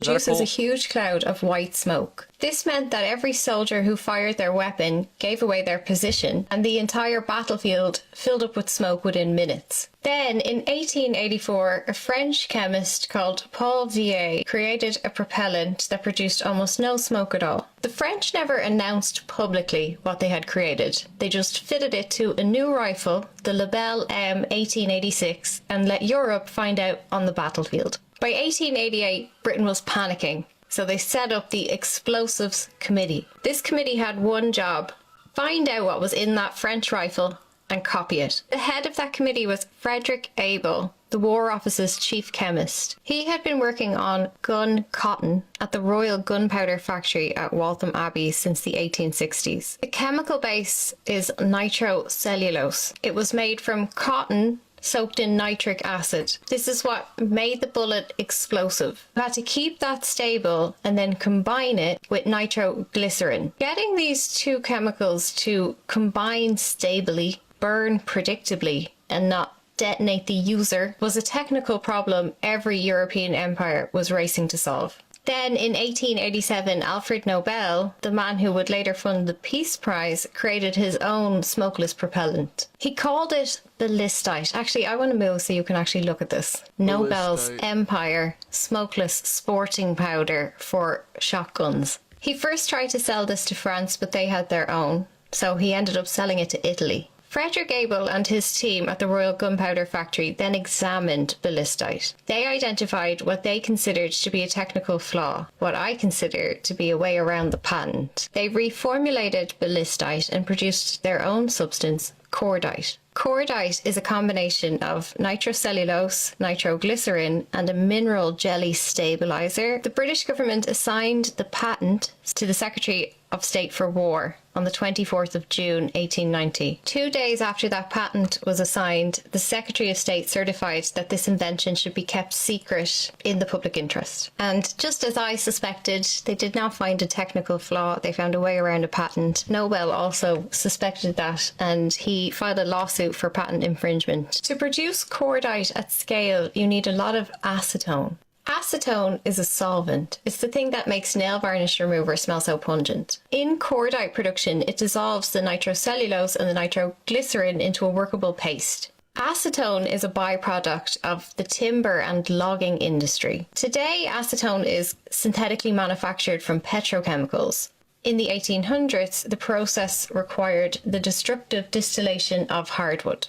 When large swaths of hardwood trees are felled for lumber, massive volumes of waste wood, stumps and branches are left over. Factories gather up all of that remaining wood and put it in giant sealed oxygen-free ovens and heat it to extreme temperatures. When the vapor is cooled, it condenses into a dark liquid called wood vinegar, and from that you can isolate acetone. Britain did not have enough hardwood trees to fuel this increasing demand for acetone. It had already been through a timber crisis during the Elizabethan era. Industry was consuming forests faster than they could regrow. Coal replaced charcoal in iron smelting in Britain because it had to. It was the only remaining option. Britain deforested itself to build its navy. The war machine consumed its own fuel source. Britain could not produce its own acetone, but Germany could. Germany, before 1914, had three things that Britain did not. It had managed forests, roughly 32% forest cover going into World War I. And crucially, these were managed forests, not wild ones. Germany had invented modern scientific forestry. The discipline called Forstwissenschaft was formalized in the early 19th century by German foresters who had developed the concept of sustainable yield. Yeah, this is because this video is called The Real History of War, The Truth About World War I and Zionism. Essentially, at the end of the day, everything is about stealing resources, right? Like, that's what Zionism really is. It's stealing land, stealing resources, stealing their culture. They understood how much timber you can cut in a year without reducing the total stock of the forest. Britain had burned through all of its forests for charcoal, shipbuilding and potash. It never tried to manage anything as renewable, but Germany did. The second thing was science. By 1914, German firms like BASF and Bayer were producing over 80% of the world's synthetic dyes and 90% of world trade in them. Dyes, pharmaceuticals and explosive precursors all come from the same chemistry infrastructure. Germany had intentionally built a systemic pipeline from university chemistry departments into industrial production. BASF's Haber-Bosch process synthesized ammonia from atmospheric nitrogen. They cracked that in 1909. This is the same reaction that produces fertilizer and explosive feedstock. All those years of Britain using slaves to fertilize manure, and just like that, Germany industrialized the nitrogen cycle itself. There is a quote from Arthur Balfour from 1909, the same year that Germany figured out the Haber-Bosch process. He said, "We are probably fools not to find a reason for declaring war on Germany before she builds too many ships." That's the man who later signed the Balfour Declaration, 5 years before the First World War started, explaining that Britain wanted to destroy Germany's industrial capacity before it became too large to beat. Before 1914, Britain was importing a... But no, I thought that the war started because of anarchists. I thought anarchists were doing grenades and stuff. lot. Very curious. What if the British people hired the anarchists and that whole anarchy story was bullshit? What if? I don't know. We're just talking. from Germany. All of the acetone came from Germany, and then all the synthetic dyes needed for the textile industry. The wool industry, Britain's big industry, biggest export, was completely dependent on wood ash, potash, from Germany. Any pharmaceuticals or pharmaceutical precursors were mostly coming from Bayer at this point. When Britain declared war on Germany on the 4th of August 1914, it cut itself off from that chemical industry, those chemicals that were foundational to the very war effort itself. Nobody makes the decision to go to war with their number one supplier of war industry chemicals without having an alternative supply secured. How the fuck did Britain fight this war if it couldn't get acetone anymore? Chaim Weizmann arrived in Britain from Belarus in 1904. Israeli statesman. His father was a lumber transporter. They were from a small Jewish settlement near Pinsk in what was then the Russian Empire and is today Belarus. This whole landmass was called the Pale. At this point in history, it was mostly just dense forest. Oh, they're from Belarus, not Israel. Very curious. And it was where the Russian Empire had been pushing out the Jews. As a child, Weizmann spent his summers riding his father's log rafts downriver to the Baltic ports. These details are not decorative. They place him deep in the Baltic timber trade. Same forests, same rivers, same economy. He studied the engine. As a Jewish man in the Russian Empire, Weizmann was not allowed to study chemistry, so he left. First he went to Germany, then he went to Switzerland. He studied at the Technical University in Darmstadt and then at the University of Berlin. He completed his doctorate at the University of Fribourg in Switzerland. This is the same German university chemistry system that had produced BASF. He was trained by it. After completing his doctorate, he lectured at the University of Geneva and taught Russian. In 1904, he was invited to come to Owens College in Manchester to work with William Henry Perkins Jr., who was the head of organic chemistry. Perkins Jr. was the son of the man who had discovered synthetic dyes. His father, Perkins Sr., had trained under Adolf von Bayer from Munich, of Bayer, the same German university system. Perkins' lab at Owens College had been modelled on the German research laboratories. Owens College had been created in 1851 at the bequest of John Owens, a Manchester textile merchant. This was a private industrialist money directed at building an institution to serve the specific needs of the industrial class. And the chemistry building where Perkins Jr. worked was funded by Ludwig Mond, a German-born British chemist and industrialist. He was the founder of Brunner, Mond and Company, who literally have in their emblem making war material. He was also the founder of the Mond Nickel Company. After he died, these companies were merged with 3 others to form Imperial Chemical Industries. This is the company that would later run Britain's nuclear program. Cleverly disguised nuclear program, Tube Alloys. Weizmann had been brought to the University of Manchester specifically to work on bacterial fermentation. In 1910, Weizmann started working with a consortium called Strange and Graham. Strange and Graham was a group of technical research chemists based in the City of London. Their brief was finding an industrial scale fermentation that would work as an alternative to German wood vinegar. Weizmann had a contact at the Pasteur Institute in Paris. This is the French institution that had already solved the fermentation problem. And he was able to bring the French biochemist Auguste Fernbach into this project with Strange and Graham and identified a Clostridium species that could ferment potato starch into acetone. It worked.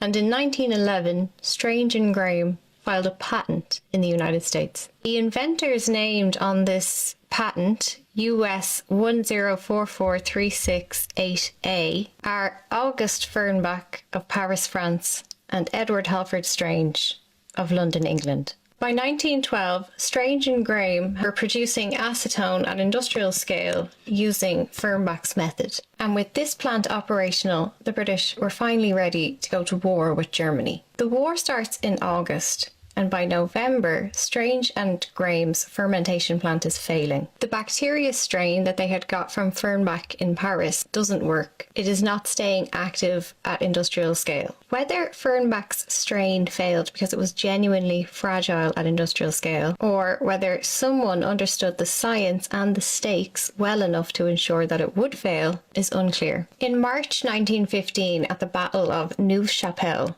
Britain fired more shells in a single 35-minute bombardment than it had in the entire Boer War, and after that, its stocks were functionally gone. Between March and May 1915, British propaganda goes into overdrive. The press creates this whole fantasy that history remembers as the shell crisis. And the shell crisis causes a political crisis. The Times publishes a report by the war correspondent Colonel Repington. The day after this was published, the first Sea Lord Admiral Fisher resigns. His resignation triggers a constitution. The Sea Lord's name is Admiral Fisher.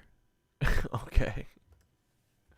Crisis. A First Lord, who was Winston Churchill, without a First Sea Lord is unsustainable, especially during a war. And so within a week, Churchill is also fired. The official reason that has always been given for why Churchill was removed is Fisher's departure. But let me tell you what that framing conceals. Churchill was the one most directly responsible for the acetone crisis. Churchill has an on-record relationship with Wiseman that goes back earlier than 1906. Churchill was the First Lord of the Admiralty. It was him who personally issued the orders to the British Army to commence hostilities against Germany in August 1914. He had spent the 3 preceding years building up the British Navy for exactly this war. Building up the Navy had included transitioning them from coal to oil and then clearing the oil corridor from Mesopotamia. While Wiseman was a lecturer at the University of Manchester, Churchill was a Liberal MP in Manchester North West. That constituency had a large, influential Jewish population, specifically in Cheetham Hill area. One of Churchill's biggest campaign donors was the wealthy cotton merchant Harold Lasky. He was also president of the Manchester Great Synagogue and the local Liberal Party campaign chairman. Churchill literally stayed with the Lasky family during his time in this constituency. On the 10th of December 1905, Churchill had stood at a podium in Manchester speaking about the persecution of Russian Jews, with Wiseman by his side on stage. This is evidence that the operational relationship between Churchill and the Zionist community was established long before the war, long before any acetone, long before any crisis. Wiseman was already useful to Churchill's It's always been Zionism career. For 3 years, Churchill built up the British Navy and then led it into war with its own primary acetone suppliers. The acetone runs out in May 1915. Well, in January 1915, as this shell crisis is already building, Herbert Samuel, who was the only Jewish member of the British cabinet, circulated a memorandum titled The Future of Palestine. So by April 1915, Churchill is facing a war that he started against suppliers that he depended on, and a political crisis of his own making when guess who walks in to save the day? I am Wiseman. He blurted out on the spot, "Can you make me 30,000 tons of acetone?" And Wiseman said, "Yes." That's the story. It's suspicious, isn't it? So Wiseman produces a new strand of bacteria, just like that. And this one is resilient at industrial scale. And on the 24th of May, the day before Parliament would remove Churchill, Wiseman demonstrated that his fermentation process could convert 100 tons of grain into 12 tons of acetone.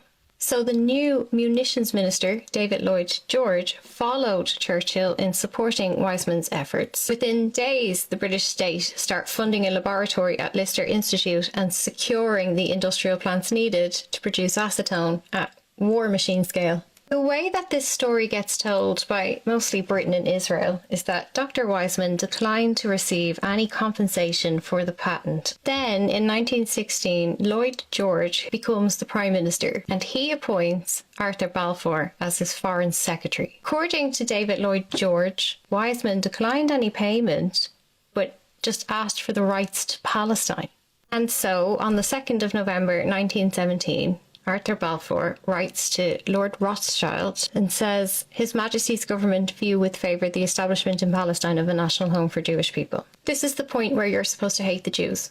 Bad Zionist Jews. Except that's not what this letter was. Zionism is the propaganda layer. This is not a bunch of Jewish people in a conspiracy that wanted a homeland. This is a bunch of chemists in a conspiracy that wanted access to potash. Theodor Herzl, the founder of Zionism, had already identified that Dead Sea potash extraction would be the financial foundation of a Jewish state project. The men put forward to run the Zionist leadership understood exactly what was in the ground and what was needed to get it out. And immediately after this declaration, the British take Jerusalem and send Major T.G. Tulloch, a military engineer, specifically to survey the Dead Sea's mineral potential. Herbert Samuel, who had circulated that cabinet memorandum, was then made the first High Commissioner of Palestine. He then stood up at a lecture and declared the Dead Sea minerals to be worth £800 million sterling. That'll tell you about his priorities. So when Wiseman said, all I want is a homeland for my people, but can you just conveniently put it on the territory that the British government's own surveyors have just assessed contains 2 billion tonnes of potash? No charge. Just Palestine. Today, the Dead Sea still produces 4 million tonnes of potash every year and generates $3 billion annually. The homeland that this chemist asked for just happens to be sitting on top of the most valuable chemical deposit on Earth. When you pull the trigger of a gun, a small explosion sends the bullet down the... Bro. All right. Dude, it's Ally Mac forever, bro. Now acetone is everywhere.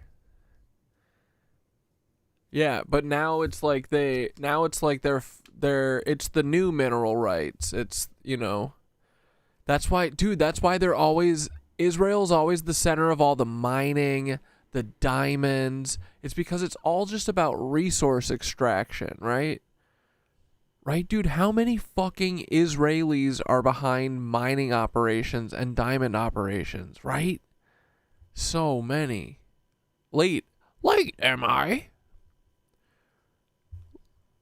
Late never you are. Barrel. Bro, okay, cool. Great work, Ellie, always.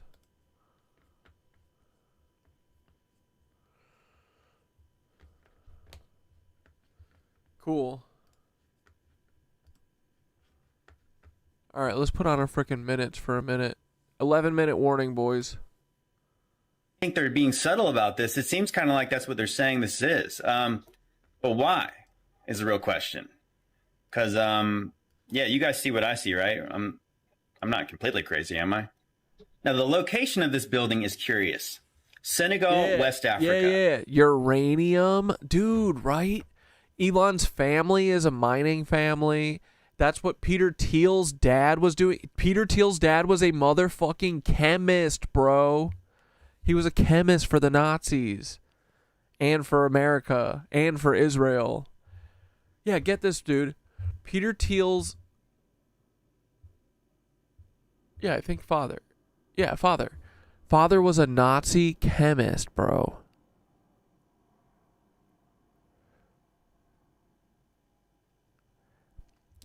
For Germany, and then after the war, within like 5 years, started working for Israel. Why would Israel, a bunch of refugee Jewish people, right? They're just getting their homeland, hire a Nazi? That's crazy. And think about what they're doing now, dude. I mean, dude... Larry Ellison, all these cucks, they're like they're literally data mining us. It's all about mining. Everything, they're little fucking mine critters, boys.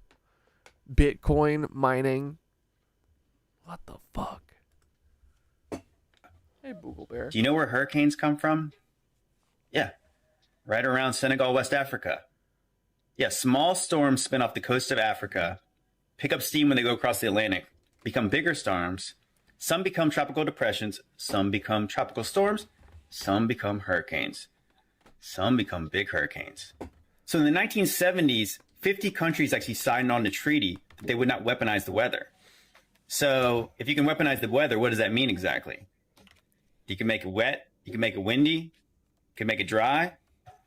Could you make a hurricane? Now, the most amazing thing is that that cloud up there, which was generated by the engine, it will actually rain. I told you. It's raining. Now, theoretically, if they can make a small storm, could they not send it off the coast of West Africa and it become a bigger storm? And if it became bigger, could it eventually become a hurricane? NASA's playing God. It's making its own weather. I don't know. What do you guys think?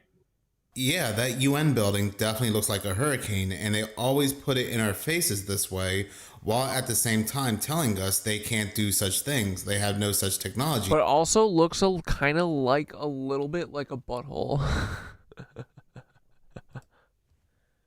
When at the same time they are telling us that they do. I mean, it's the mind games that they play. That great video came from JT Follows JC, and I even replied to him over on X that this building also reminds me of something else as well. It oddly reminds me of the CERN logo. Moving on, does anybody remember last year when all these tech executives from companies like Palantir, Meta, and OpenAI became lieutenant colonels in the military without having to do any basic training, without having to serve? They automatically gained rank in the military. Well, it has happened again. Back on June 10th, 2026, 3 more tech executives were commissioned into the Army Reserve and became lieutenant colonels. This commissioning ceremony took place at Joint Base Meyer Henderson Hall in Virginia, and these tech executives include a chief technology officer of Sutter Hill Ventures, a California-based venture capital firm, an individual who co-founded Facebook AI Research and was a former vice president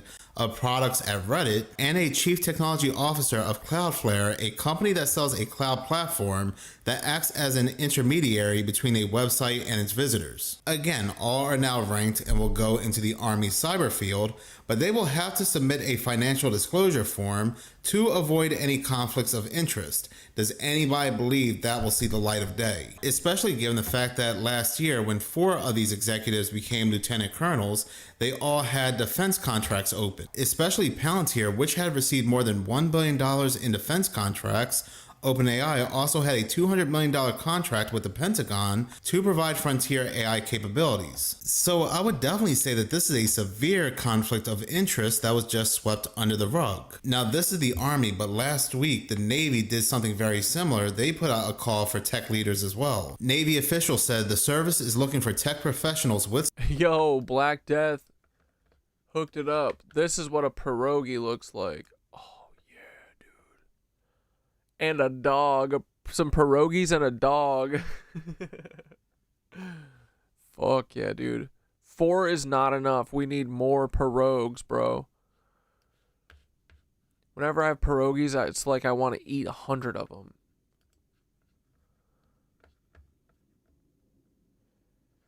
Ooh, best of Danny Jones. Epstein is Pizzagate insider who is right from the start. Pizzagate is 100% true. All right, we'll load this up.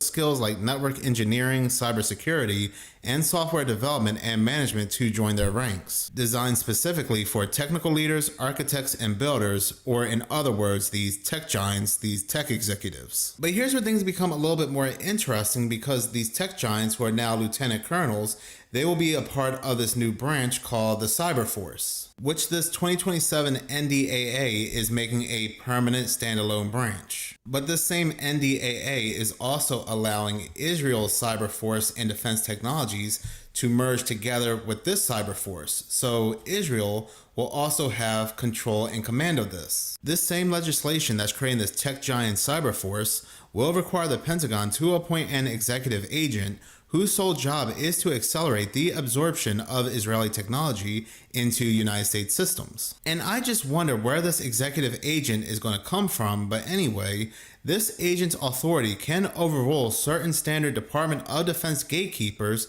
meaning Israeli cyber and AI startups will have a fast track into the core software of the American military infrastructure. And given the fact that these tech giants are now a part of the cyber force, tech giants again that are from Palantir, Meta, OpenAI, other social medias like Reddit, it's not hard to see that this other nation that will be infused with this cyber force will have great influence over them. Well, they kind of do already, right? Like, for example, Palantir CTO that became a lieutenant colonel signed a former partnership to supply advanced technology to directly assist Israel's war efforts.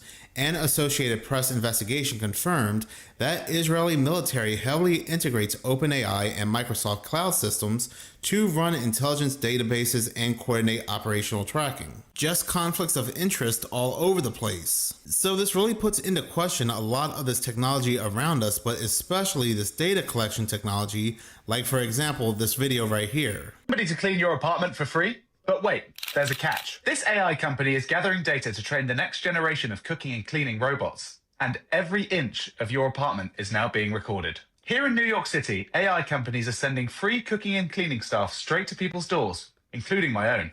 2 mid-20s college graduates showed up with cameras attached to their caps, connected via a lead to their mobile phones, and got to work. The data they collect will be sold to other AI companies and used to train future robots to cook and clean. But the initiative has faced backlash from critics who call it an invasion of privacy and are concerned that the robots could one day leave human cleaners out of work. So would you let them clean your apartment? Yeah, no thanks. Nothing truly comes without a price. Like in the case here, not only are you training these things to take away jobs, but also collect data on you and your surroundings as well. So no, this really isn't free. Take a look at this. I saw this video from Wall Street Apes over on X, and they ask a really good question when it comes to this flock camera. We are 100% being lied to about these flock safety cameras. Just take a look at these comments. People really hate them. Traffic device, by the way, and that's a good point. So if these are a traffic device, then why are they at a children's playground? And let's just take a look. First, the question is this a flock camera? So we put the image in, and yes, this is a flock safety camera. It goes over the details, how it's mounted, but it confirms that this is a flock camera.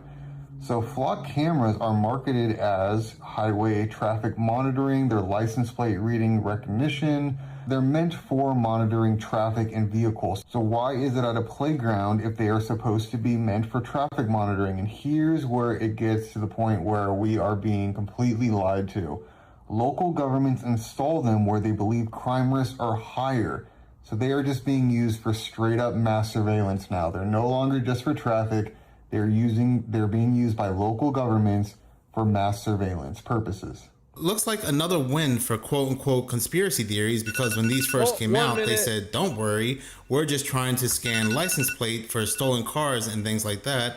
Well, now they're completely out there saying these are for complete surveillance. If you love flock safety cameras, you're really going to love Signal Trace. Signal Trace is going to use the wireless identifiers for all your devices to link them to your license plate scans.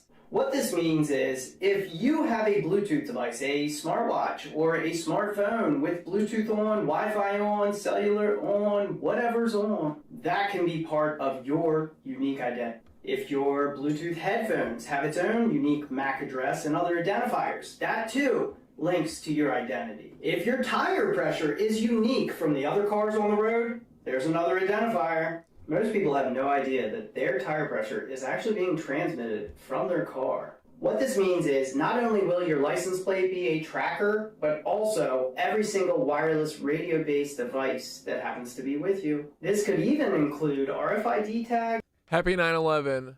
Boys, I heard this song yesterday. That's such a fucking earworm. I don't know anything about this band except for yesterday. This music video shit was so cool. Hold on. I gotta pull up wheelchair sports camp. Is this the full video? Hopefully. Okay, here. Ready? I'm sorry, this is an earworm. You ready? Happy 9/11. Smoke up. weighs a ton. What a time to be alive, make it look like fun. Will you ever find purpose to live and hate or mate with those on the surface? First thoughts in the morning, last thoughts of the night. Though I fought every fight, lost myself in your love. Now I'm lost in importance. Tossed to the right, you drove me crazy across the country with the munchies. Wasted all my wishes on you. Every shooting star I see's got me wondering, is this meant to be or was it?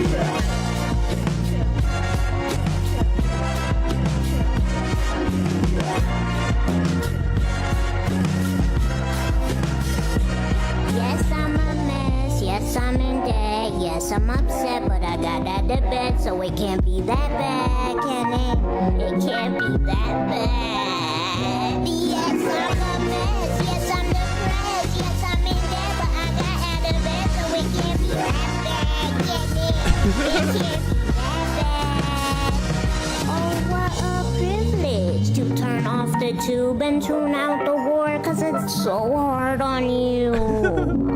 What a privilege. I know it's a new year, shit, but who cares? I'm drowning in my tears and fear the end is here or real nearby. So I hereby declare independence from all the amendments. Is this a mere cry? 'Cause it feels like I'm fenced in when nothing is remaining and everything's caving. It's still the only one who's worth saving. This shit is sick, bro.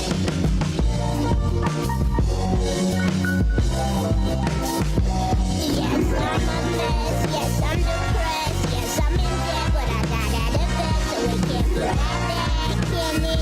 It can't be that sad, can it? Yes, I'm a mess. Yes, I'm in debt. Yes, I'm depressed, but I got out of bed, so it can't be that bad, can it? It can't be that bad. Yes, I'm a mess. Yes, I'm depressed. Dude, we gotta get wheelchair sports camp on the Paul on our fucking record. On Apocalypse Now.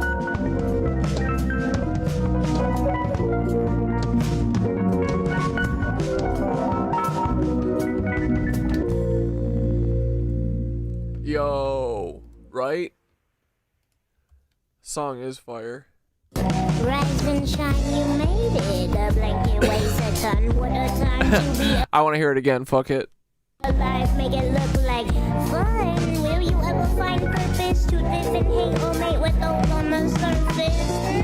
First thoughts in the morning, last thoughts of the night. Though I fought every fight, lost myself in your love. Now I'm lost in importance. Tossed to the right, you drove me crazy across the country with the munchies. Wasted all my wishes on you. Every shooting star I see's got me wondering, is this meant to be or was it? Yeah, everyone's on acid right now. Yes, I'm a mess. Yes, I'm in debt. Yes, I'm upset, but I got out of bed, so it can't be that bad, can it? It can't be that bad. Yes, I'm a mess. Yes, I'm depressed. Yes, I'm in debt, but I got out of bed, so it can't be that bad, can it? It I can't know, this video rules. Oh, what a privilege to turn off the tube and tune out the war, 'cause it's so hard on you. What a privilege. I know it's a new year, shit, but who cares? I'm drowning in my tears and fear the end is here or real. It sounds like this should be in Severance. Declare independence from all the amendments. Is this a mere cry? 'Cause it feels like I'm fenced in when nothing is remaining and everything's caving. It's still the only one who's worth saving.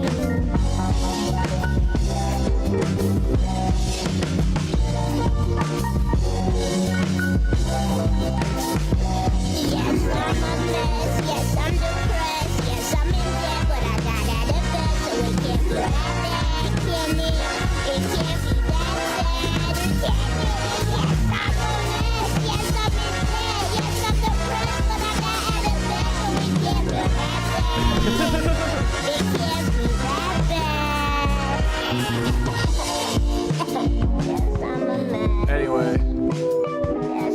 fucking awesome, right?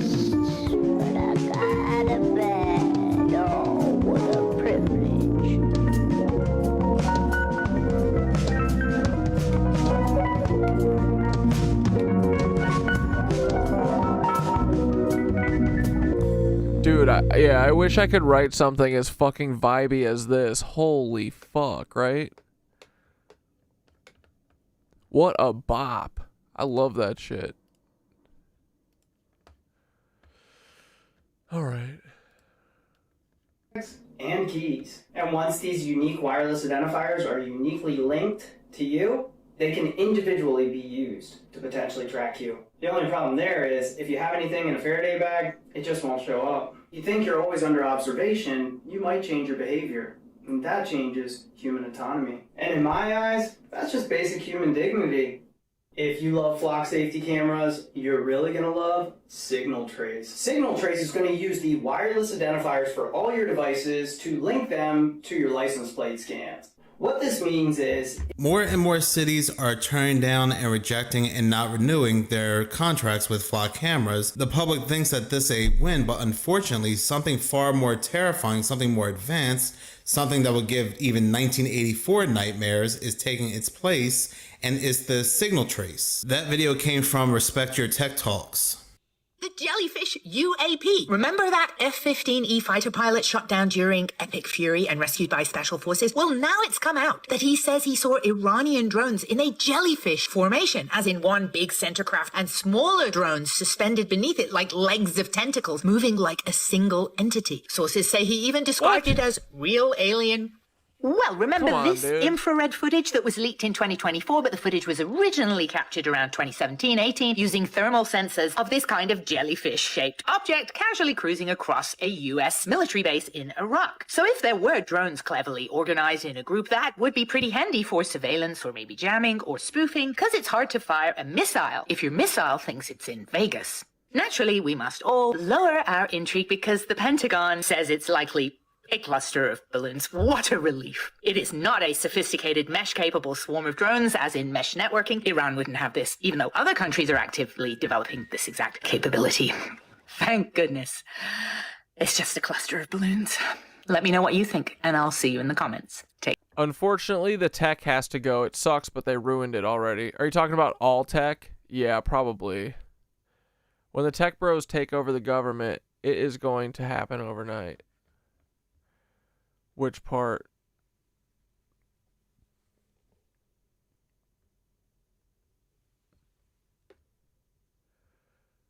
Oh, they were doing a American Sign Language in the music video. I just thought they... Never mind. That makes sense. That's funny. That's great. Okay.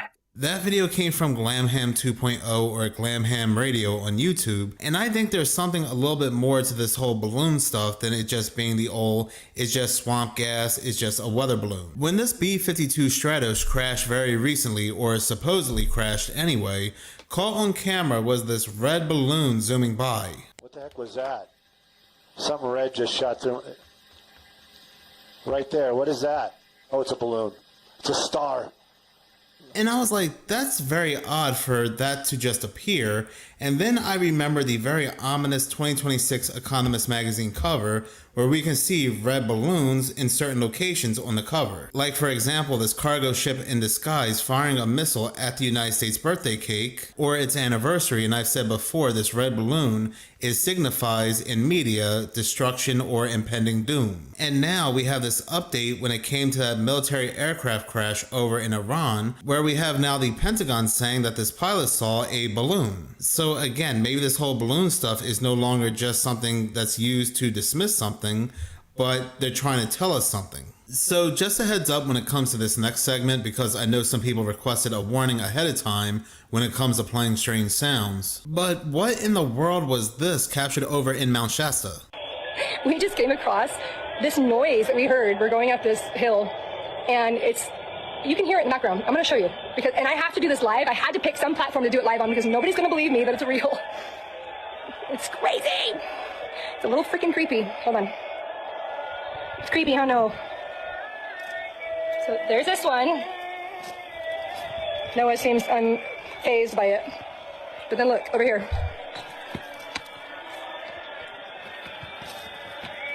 You hear that noise? Are those little things mountain. picking? What's going on? What are those little speakers? Why is this shit always in a fucking fisheye lens, bro? What the fuck are we even looking at? This is giving me, you know, what's that thing called when you hate seeing a bunch of little holes and stuff? This is giving me that ick. And it's making me nauseous because it's in a fucking fisheye lens.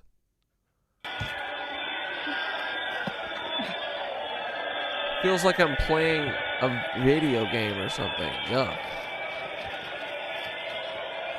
Dude, get close to those things. What are they? There is another 100 of them out there.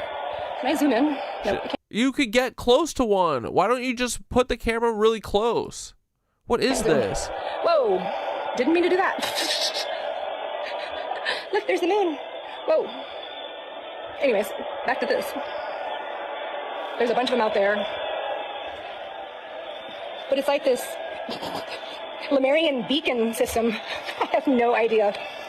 Insane. Back up, buddy. I don't want to step on them. As much as I think they're creepy, I still don't want to hurt them. Somebody put a lot of effort into this. What do you mean hurt them? They're not a thing. They're not alive. The horse is like, fuck these things. Insane. They just look like a weird experiment or like a weird project or something. Someone figured out how to get radio sounds to play on these, whatever the fuck these things are. How are they getting power? Maybe they're tapping into the energy of the earth. Who knows? Oh, Philly, you think this is AI slop? Actually, that makes more sense because it's in this dumbass fisheye bullshit. It does just kind of look like AI. What is this? I guess they're solar powered. They're solar. Okay, so they're getting powered by being solar. This one actually makes sense. The other ones are just white noise. All right, well, we're getting out of here stat. Coward.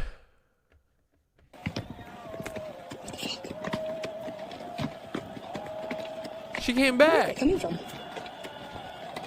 It's like it's way over there, but it's also right here. Oh my god.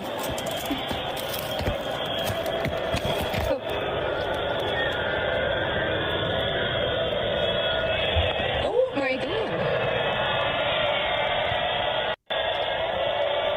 Okay, I've had enough of this sound. I'm like, the trash bag is talking to me now. Oh, my phone is still connected. I did Your it. phone is connected.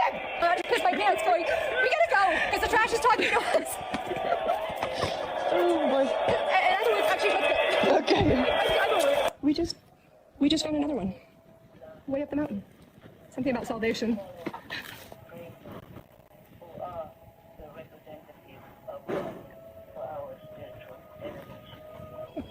Mount Shasta is known as a UFO hotspot, strange disappearances, strange sightings. With all these speakers and these speakers producing some very strange noises, I just wondered, given the history of Mount Shasta, is it possible these ladies may have stumbled upon a Project Bluebeam scenario? Maybe Project Bluebeam sound and equipment being tested, who really knows, but I'll definitely stay updated on this one. And talking about quote-unquote alien invasions and Project Bluebeam, today is the day supposedly for this. Jr. and Neymar would be abducted by a flying saucer. That's exactly it, right? Now, you must also agree with me that the chance of this happening is something like very, very far from anything normal that we have on the planet. In other words, the chance of your prediction coming true is very small. Even so, you wanted to share your thoughts, this perception of yours. Is that it?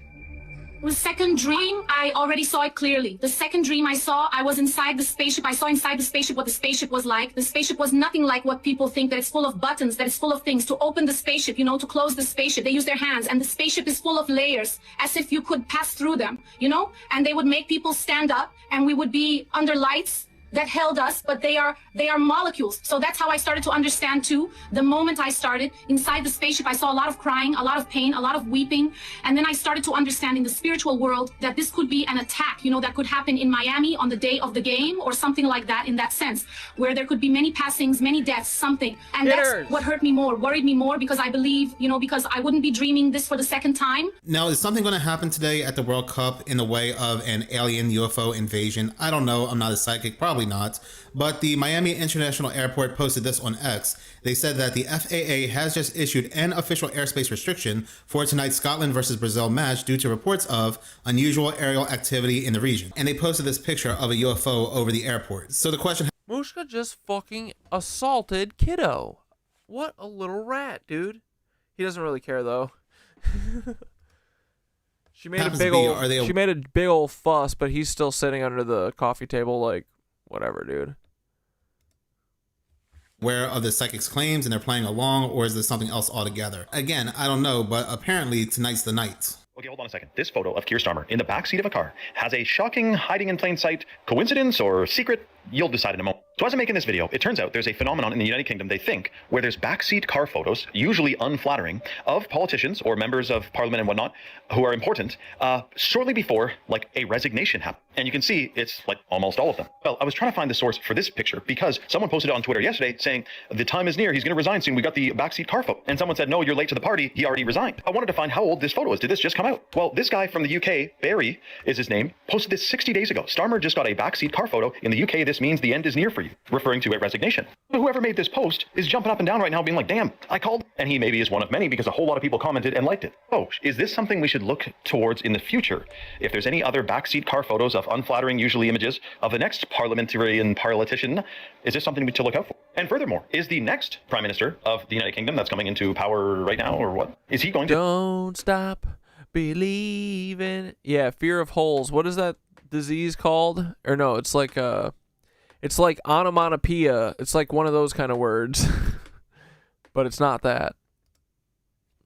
To do lovely, amazing things for the people of the United Kingdom. Because honestly, I have yet to see in recent years many positive things happening for the citizens of these countries, getting all new prime ministers and presidents.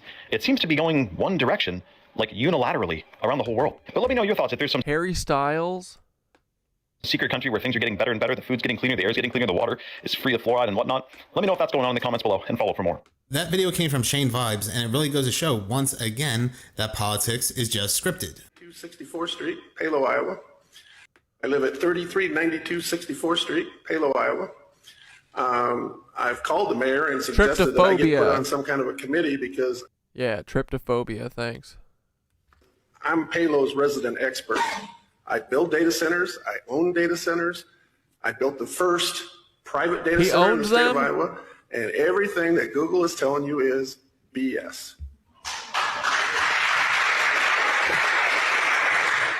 I have a data center right now that's running in Hiawatha, and I have been there 14 years and have never used 1 gallon of water. It's running on ayahuasca? What Google isn't telling you is they don't want to use the technology because it costs more. They're going to burn through the water, and when it's done, and they don't care. Then they'll put the money in. And so I can guarantee you, if you guys want to start a committee, I'll volunteer because I'm the expert. I build it. I'm working on one right now. I'm working on one in Milwaukee. I live here, and if I told you on the phone, I called you and talked to you, and I said, you should really let me help you. I never heard anything back. And I warned you. I said, my well goes dry. I'm coming after you because I know what's going on. And you can't do this. You guys have to say no water. They don't have to have it. I mean, to give you an idea, you people, how many people in here have heard of Unity Point Health? Okay? All right? I have 100% of their IT in my data center, and I've never used a gallon of water. And I'm the most efficient data center in the world. Damn. So This is all crap, and you guys don't want to listen. In fact, I called you and said, maybe we should talk. Never heard back from you. Dude. So if you guys want to put a committee together. Bro, here's what I'm saying. It sounds fucking stupid to put computers in water. Just saying. It doesn't make sense to me. What are they, fish? Are computers fish?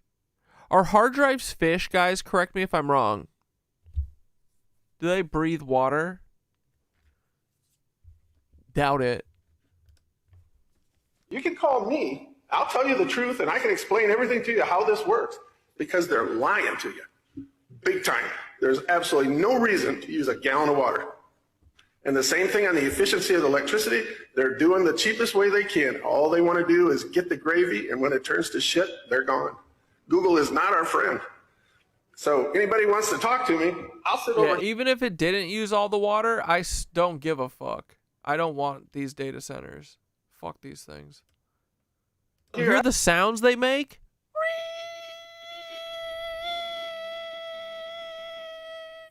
Want to hear the most annoying sound in the world?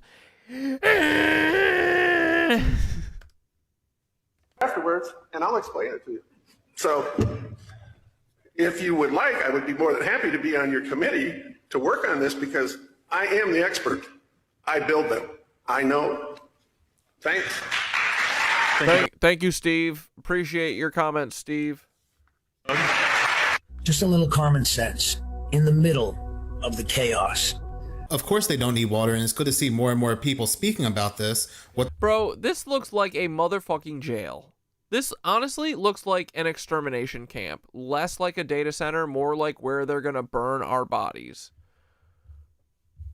This looks like a happy place. I don't know. This place looks demonic.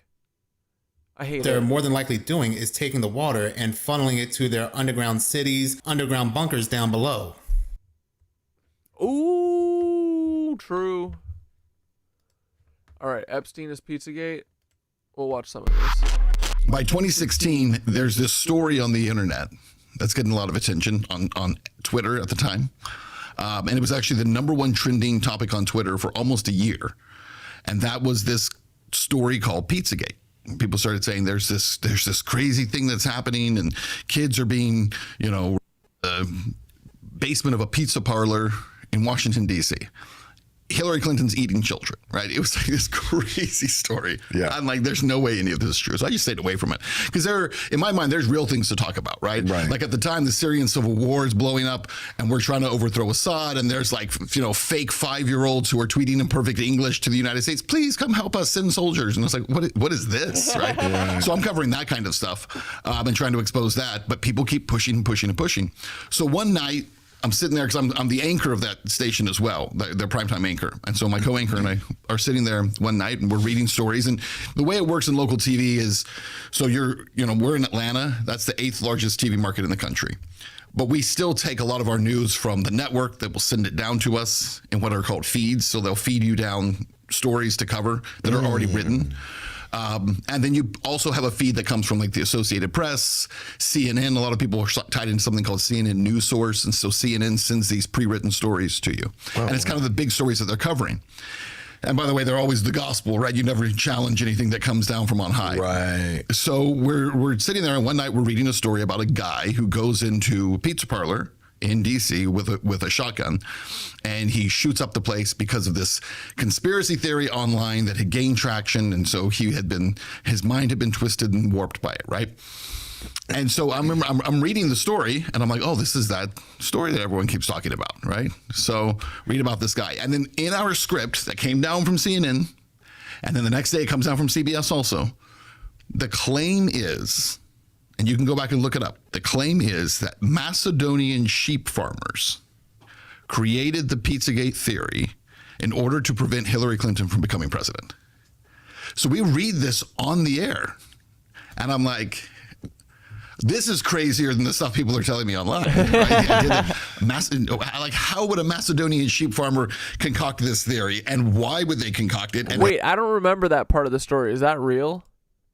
How would they get all of Twitter talking about it, right? It was totally crazy. And so that was the theory that was kind of pushed out into the mainstream. And so at that point, I was like, okay, I'll look into it. So I get online, start messaging out, just kind of blasting out on Twitter.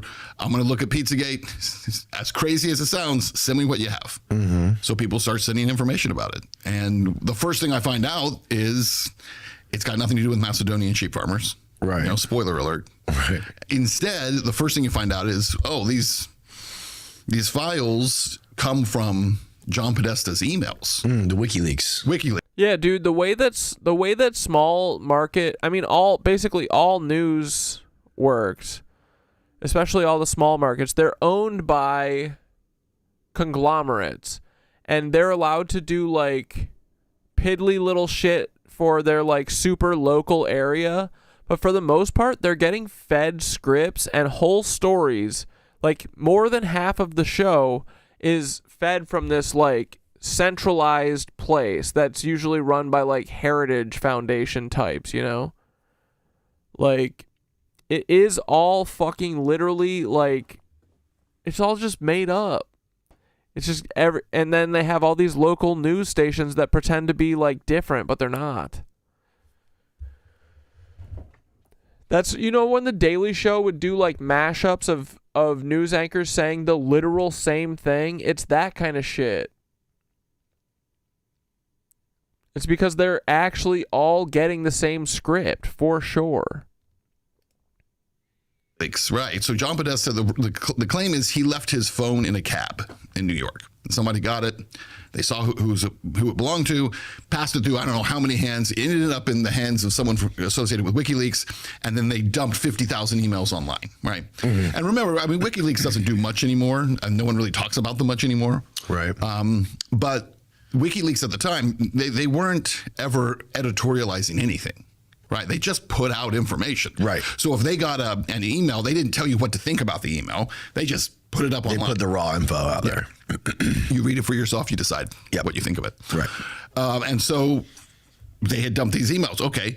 And then I start finding out that, well, actually, it's not, again, sheep farmers. It's a group of self-professed pedophiles on 4chan and 8chan.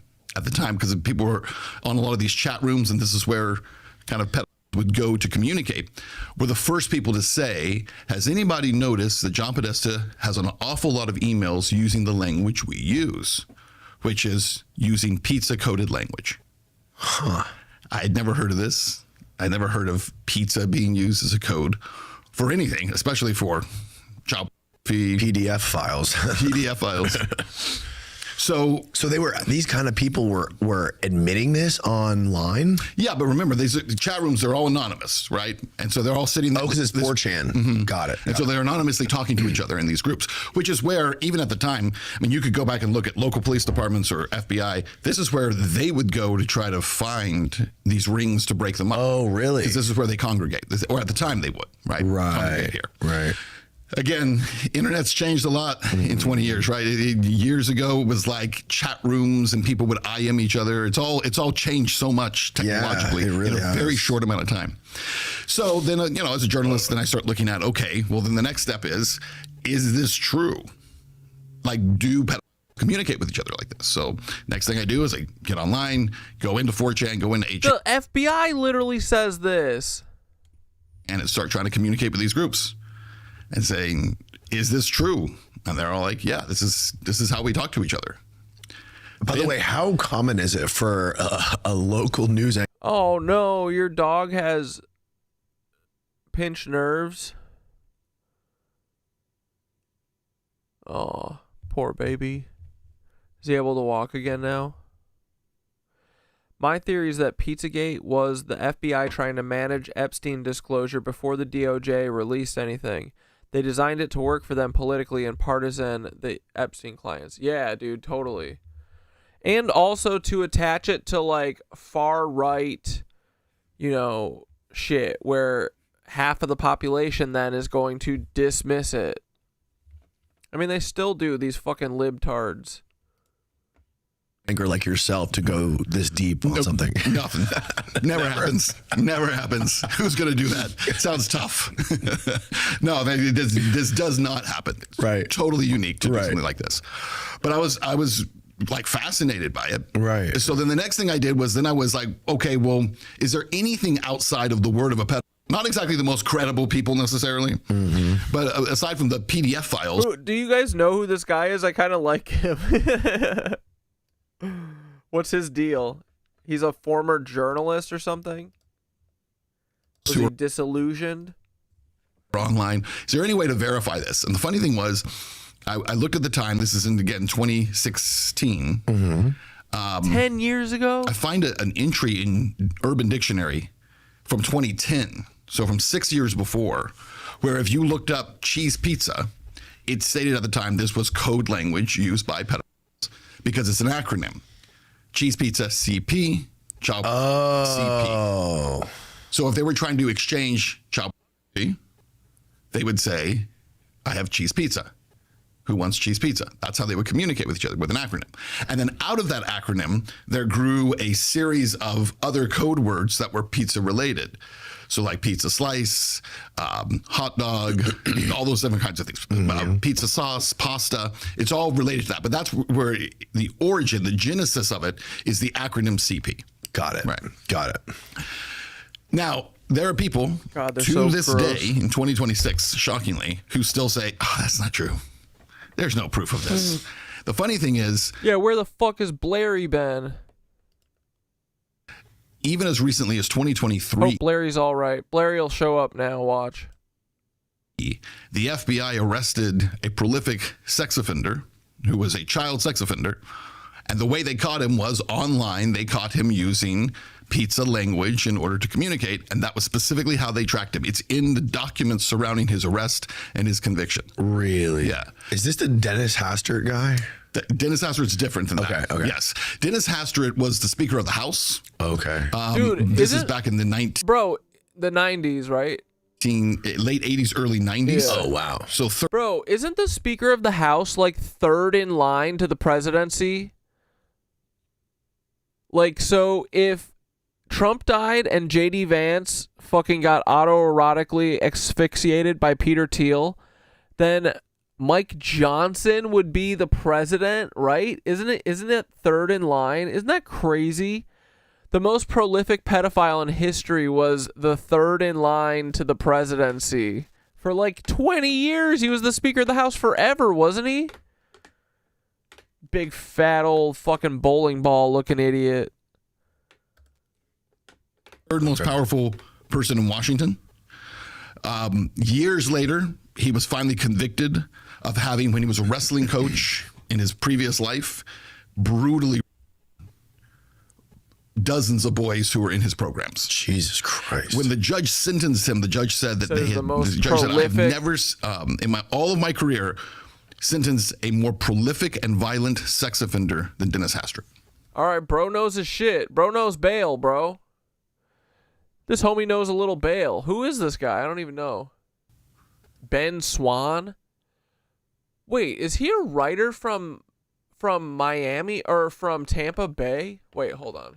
And he only did how much time? Oh, it was a very short amount of time. 18 months, I think. It was a very short amount of time. No, he's a news actor. Never mind. That's fucking insane, man. And he was very old and decrepit at the time. But you have to think, if you abuse that... Oh, and he's also a Russia... He's a RT journalist, too. And Russia did love Pizzagate. Any boys... Again, I think it's true.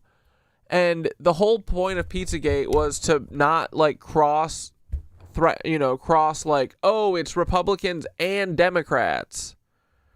You know, because the whole Pizzagate thing was it's just Hillary Clinton and John Podesta.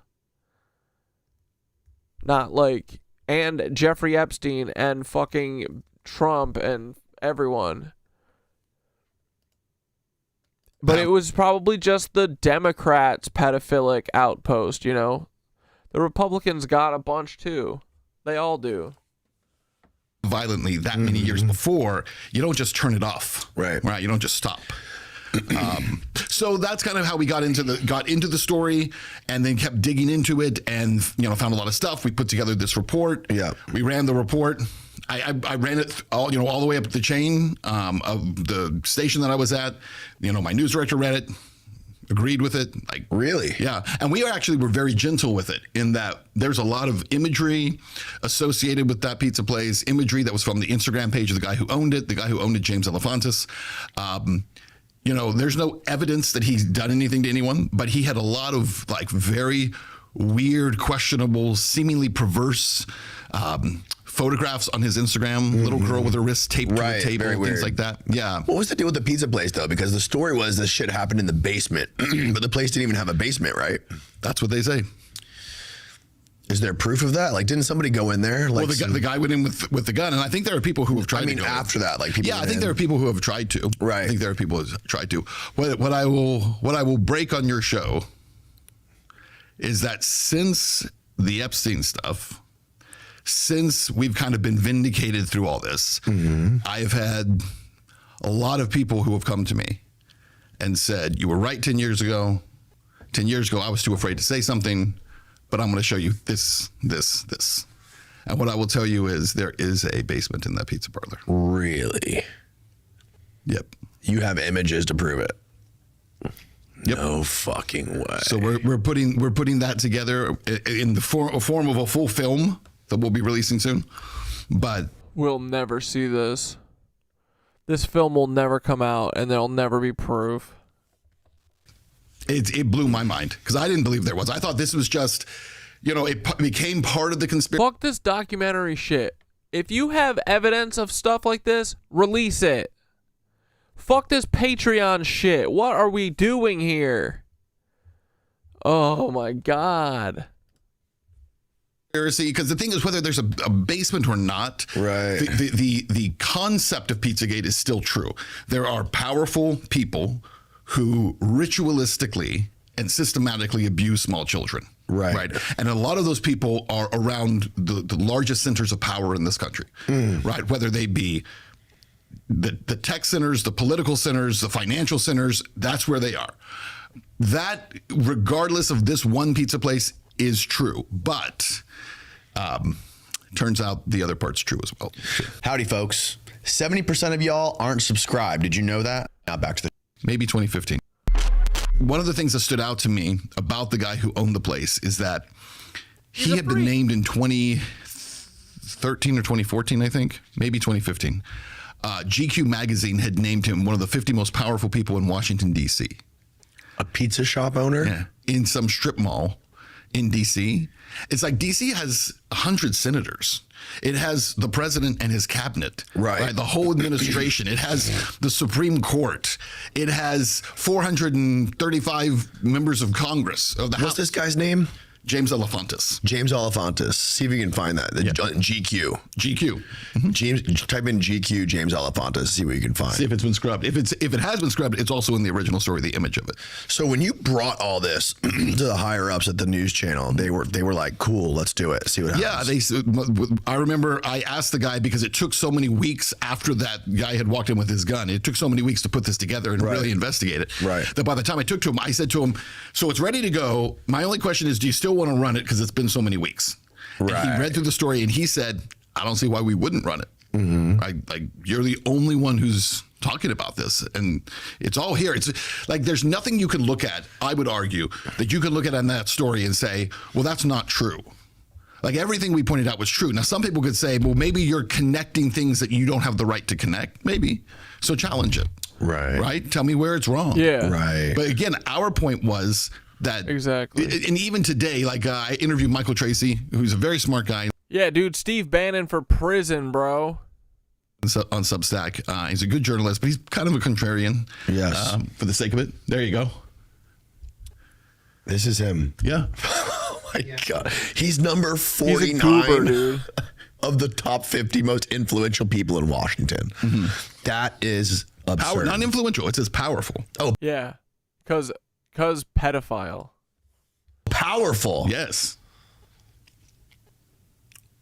Jesus Christ, dude. And you own a single pizza shop. So it wasn't a chain. It was just one off. You owned one. Yeah, it's not a chain. It's his own place. And the reason he got dragged into the whole thing is because he's all over Podesta's emails communicating with Podesta about pizza. So that's how people traced it to him specifically. Dude, come on, right? Like, if you're a fucking pedophile, freak, 4chaner, right? You think this shit's so funny? If you had money, you would literally open a pizza shop so you can be like, ha ha ha, cheese pizza, you want cheese pizza? All day. 1,000,000%. It's the perfect cover. That's why he got dragged into it. And then the whole thing about Podesta's brother and his house with all those paintings and all that creepy ass artwork that he has in his house. It just adds a whole nother layer to this thing. Like, what the fuck are these people really doing? It's crazy that people know about that artwork. How the shit did that get out? Do they people just he like did what? One of those fucking like what's the YouTube videos where people modern living or whatever the fuck where people show their fancy ass houses? He's like, here's my child pornography collection. Please take pictures. It does add another layer, and I think when you again, it's so interesting because the sourcing for that isn't some internet sleuth who was like, oh, I found out what Tony Podesta has in his house. Tony Podesta had, I believe it was from the Washington Post, had some Lifetime editor who years before had walked through his house to show off all of his artwork. Crazy. Yeah, and it's a glowing piece written about his kind of risque artwork. His risque artwork is like little girls lined up, bare-bottomed with their asses are red where they've been spanked, right? Dude, it's fucking nuts. He'd been disciplined. He had there it is, Jeffrey Dahmer. That's the pose of how Jeffrey Dahmer left some of his victims. Really? Yeah, that's what that piece of art is. The headless body twisted like that, hanging in his foyer. And that is the way Jeffrey Dahmer left some of his. Dude, these fucking people are crazy. And we don't think he kidnapped Madeleine McCann. And he's posing in front of it like this. There's way sicker shit than this too. Yeah. There's like weird shit with like kids all lined up, like chained together and stuff. It's very, very perverse stuff. And by the way, I would argue this is something else we're working on as part of this new film we're going to put together. There is a look at that one. That thing with the big long like sloth hands. Did they scrub the shit? Yeah, dude, all this weirdo shit. Now, is that in his place? I don't know if that's in his place or not. Probably not. Yeah, that's pretty weird. He does have some weird there is a correlation, like I would argue, between what these, I don't want to say these, right? I want to get sued. Between what these child ritualistic predators do and cannibalism. There is definitely a correlation between those two worlds. And the reason I say that is, like, again, if you go into like what Podesta has there, right? Why would Tony Podesta have artwork that celebrates the victims of a cannibal? John Podesta, his brother, whose emails were leaked, in his campaign office, and you can look this one up too, in his campaign office for Hillary Clinton, when he was working for her as chief of staff, he has a painting of a doctor eating one of his patients. And so there's a lot of like cannibalistic stuff that fits into that. The other thing is there's a woman named, and you'll find a lot of her stuff. You've probably already seen it as you're going through that stuff. Named Marina Abramovich, who is a performance artist. This is going to be, by the way, great for your Patreon channel, because so much of this is going to have to get bleeped out. Yeah. For people on YouTube, I'm very, very sorry. There's going to be lots of bleeps or muted areas of this podcast, but the full unedited version will be on Patreon. There you go. So you need to go there to hear all this stuff. But so she is a performance artist, and one of the things she does is something called spirit cooking. Have you heard of this? No. So spirit cooking is performance art using blood and semen, and you're drinking both blood and semen as part of this. It's spirit cooking. You're making this little mix. She does a lot of this stuff. A lot of her performance art. It's nothing new. It's just sacrificing on top of the pyramids and shit. Exactly. That is exactly what's going on. Involves images of children or depictions of children. Whoa, a 7.1 earthquake hit Venezuela a few hours ago. Children. Sexual abuse themes run through almost everything she does. Sexual abuse for adults as well. And then, like I said, a lot of the spirit cooking stuff. So there's a lot of these spirit cooking conversations with John Podesta in the emails where she's inviting him to another spirit cooking event and come to this thing. What? Yeah, there's a lot of it. And so she's heavily tied into this as far as kind of representing, I think, for a lot of people, that kind of satanic element, right? So her name goes away, and then it's so interesting because there is a direct connection all the way back into the Epstein stuff, which is that so Epstein was very close to the little dictator over in Ukraine, Zelensky. They were very close. Really? Yeah, there's a bunch of emails between the two of them. They had lunch together multiple times. Really? Epstein was very involved in Ukraine since 2014. He was very excited about the U.S.-led coup there. Wrote an email describing it as being very, very good for us, and saying there were many possibilities that would take place because of the destabilization of Ukraine. And the fact that the U.S. overthrew the leader there and installed their own guy. When Zelensky was running, he liked Zelensky. He wrote an email to someone basically saying Zelensky was an idiot and doesn't know anything, but that's why he would be easy to manipulate. Right. And then they had a lot of meetings together. Well, flash forward all the way to 2023, the war's going on between Russia and Ukraine. And while that war is going on, Zelensky invites performance artist Marina Abramovich to come to Ukraine and to become an ambassador, not to Ukraine, an ambassador for Ukraine. And she's not even Ukrainian, she's Romanian, but he wanted her to come and be an ambassador for Ukraine. And you can't make this stuff up. Her specific area would be to be the ambassador for the children who were orphaned by this war. Makes sense.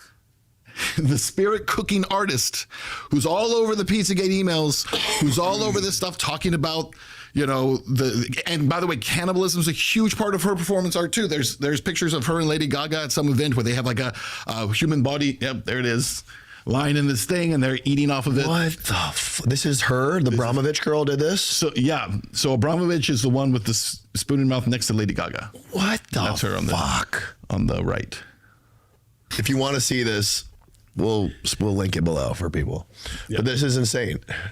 It's insane. Oh my God. This is her artwork? Yep. Artwork, dude. Keep going down? Yeah. Going down. We can't show this or else we'll get this shit nuked off YouTube. James Elephantis, evil gay, 100%, dude. Wow.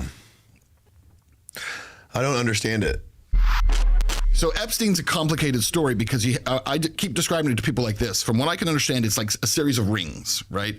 The widest ring is like, just because you're in one of Jeffrey Epstein's emails doesn't mean you're even Yes, that's a great way to put it. Right. That's a great way to put it. Outer ring, that's a lot of people in there. Because that was his job. Part of what he did as an intelligence asset is he's just going to connect to as many people as he can. I've talked to lots of scientists that have done just one-off Zoom calls with the guy just because he was interested in whatever they were looking at. And they knew, like, why wouldn't I do this? This guy's funded all of my smartest people I know. Yeah. You know what I mean? Absolutely. He was a what are you looking for? Oh, the doctor photo? There was something really Type in. Yeah, that was in the Tony Podesta home. Those are the girls who were. He said it was a doctor eating patient. Type that in. And that was also a write-up that was done, I think, by the Washington Post about his is that on the clown? No, I would recognize it if I saw it. Keep looking, Steve. You'll find it. See, some of this stuff gets scrubbed, and that's what's interesting too. Yeah, a lot Google of curates this shit, dude. Big time. When you Yeah, dude, evil gays are exhausting. You gotta be gay, do crime, and be happy. It's not that hard.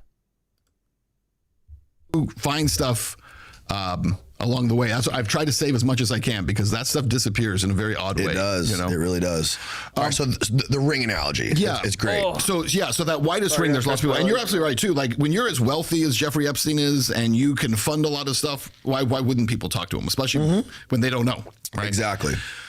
So you have that wider ring. Then you had and this is a pretty kind of crude analogy because obviously you're trying to draw lines without really understanding the lines. But I would say the next ring up is that, okay, there are people who, hey, maybe we go a little bit deeper. I'm into some weird stuff like cloning and I want human experimentation and let's do gene modification and sperm modification.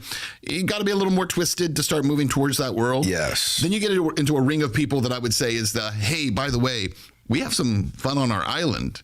You know, if you like girls, I'm not talking about kids. I'm talking about girls who are like, 17. They're barely where they're not supposed to be. Or maybe they're 18 or maybe they're 19. Right. And you get there and you don't even know the girl's like 17 instead of 19. Right. Because that's also part of the honey trap. She trap. could look 25 and you would never know. And that's part of the game. Yes, right? 100%. And we don't know who fits in what circle either. We have no idea. By the limited hangout of the emails that we've gotten. Because we have, you know, for example, Elon Musk could be totally fucking innocent. But we have emails of him going back and forth with Epstein about wanting to go to the island. We have no proof that he ever went. It doesn't seem like... Remember when he was like, Jeffrey, please get me on the island. I will be available from July 4th. And Ghislaine was like, get him the fuck out of here. Tell him we there's no plane for him. We already sent Jeffrey home. Sorry. Oh, Jeffrey's email doesn't work just for Elon. Sorry. It's broken. We'll figure it out. Like he went. Right. But like there's a huge gap there in our knowledge of who fits in what part of that circle. Well, and then we know that like the Commerce Secretary Howard Lutnick, right? We know that he lied. Scumbag. He went to the island. Fucking liar. He took his kids to the island. Yeah. But we don't know he did anything on the island, right? We did know he fucking lying through his teeth. But we know he lied about it. Right. Exactly. So that... Bro, Nutlick, remember when Nutlick said, yo, I'm bringing my kids. I got a 3, a 5, a 7, a 9, an 11, a 14, a 16, a 17. What the fuck? Becomes a bigger problem. The bigger problem is that if you did nothing wrong, why'd you lie? Why'd you pretend that you were never? And why the fuck does he still have a job? That's my question. Yeah. How's that guy still the fucking Commerce Secretary when he lived 10 steps away from Jeffrey Epstein and lied to fucking everybody in the most condescending, theatrical... Bro, there's no way they didn't have adjoining doors inside their mansions, bro. Of course they did. ...way. On that stupid podcast, whatever that thing was called, Pod Save America or whatever it was. Yeah, that's what it was. Yeah, anyways. So then you have that circle, and there's a circle of men who I think were brought there, and they were supposed to be honey trapped, right? That's the whole point of it. Right. But then you have that kind of darkest circle, which is the very top one, right? Which is for very select people, there is a ritualistic, abusive element that's focused on very young, small children. In some cases, kids as small as infants or babies. And it also seems to be tied into kind of a satanic belief. So there's like a satanic element to that. It's ritualistic. It's very focused on very young children. And it absolutely exists. It is absolutely within every power structure, it seems like. And there are people who are in those circles who are running around with lots of other powerful people who have no idea that they're in it. Right. So I think where people make the mistake is you think, well, it's like the Illuminati, right? The people at the very, very top, they're all in on it. No, they're not all in on it. There's a very select group of people who are in on it. And those people believe they are deriving power from this. They think it's giving them power over everyone else. Where does this derive from? Where does this come from? This is ancient. This is ancient shit. Biblical shit. From this belief. I think a lot of it comes from kind of a satanic... A lot of people are now more familiar with this Baal worship or... Like, dude, everything is a continuous line from the past, right? It's unbroken. All of these rich families that have survived all these cataclysms and shit, imagine the fucking satanic, weird, dark shit that they've been doing to stay around. And now we're at the tail end of it. But it's just these families teaching each other the same thing throughout history. Baal worship. Oh, yeah. That comes out of Canaanite and Hebrew theology. Yeah. I think it's related to that, but I think it's really just more of kind of like this satanic belief. And there's also a belief within those circles that there is absolutely a God and there is a devil, and they absolutely believe in heaven and hell. But where they seem to have a very different view when we think of heaven and hell versus how they view it, they view hell as a place that has hierarchy.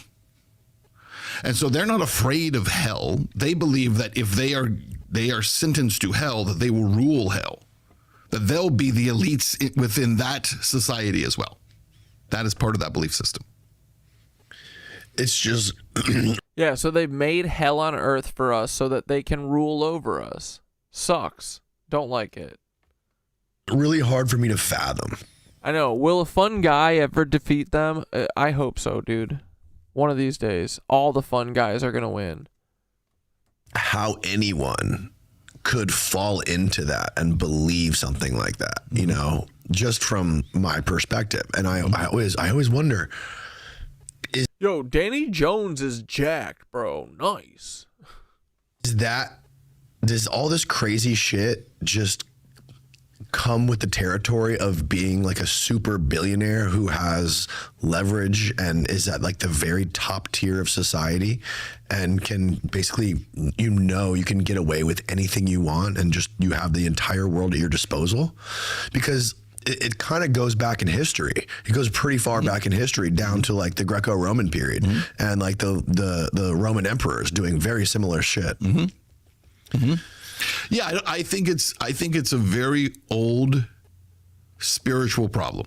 Yeah. I think it is a religious problem that is older than what we call religion today, right? I think it transcends every generation. But I think there is and I believe that there are very real spiritual darkness in this world. And I think these people tap into it. And I think it's some of what pulls them deeper and deeper into this stuff. Because you have to think about, it's one thing to kind of have weird or perverse tendencies. But when you're talking about things that involve, children and babies, like where does someone find that inside them? And then where does someone find it inside them to do this repeatedly? The other thing that I think is fascinating as I've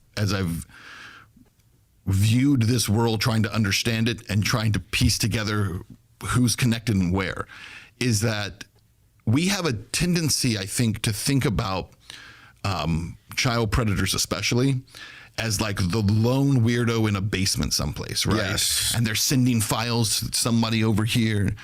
It was a comedian. And he was making a joke, but he said, what's the deal with like, it sounds like Jerry Seinfeld. What's the deal? What's the deal with like Epstein writing to everyone? It's like, dear billionaire friend, would you like to come to my island and we'll have children? And they write like, oh, Jeffrey, it sounds like a wonderful time. I'll bring so-and-so and so-and-so, right? And they all like, share this information and they're incriminating themselves. Yeah. Why do it this way? Well, in part, because part of Jeffrey Epstein's job was to incriminate you. It was to get you to admit certain things. But the other thing is that there's a belief within this where at a certain level, they believe they have to involve other people with this.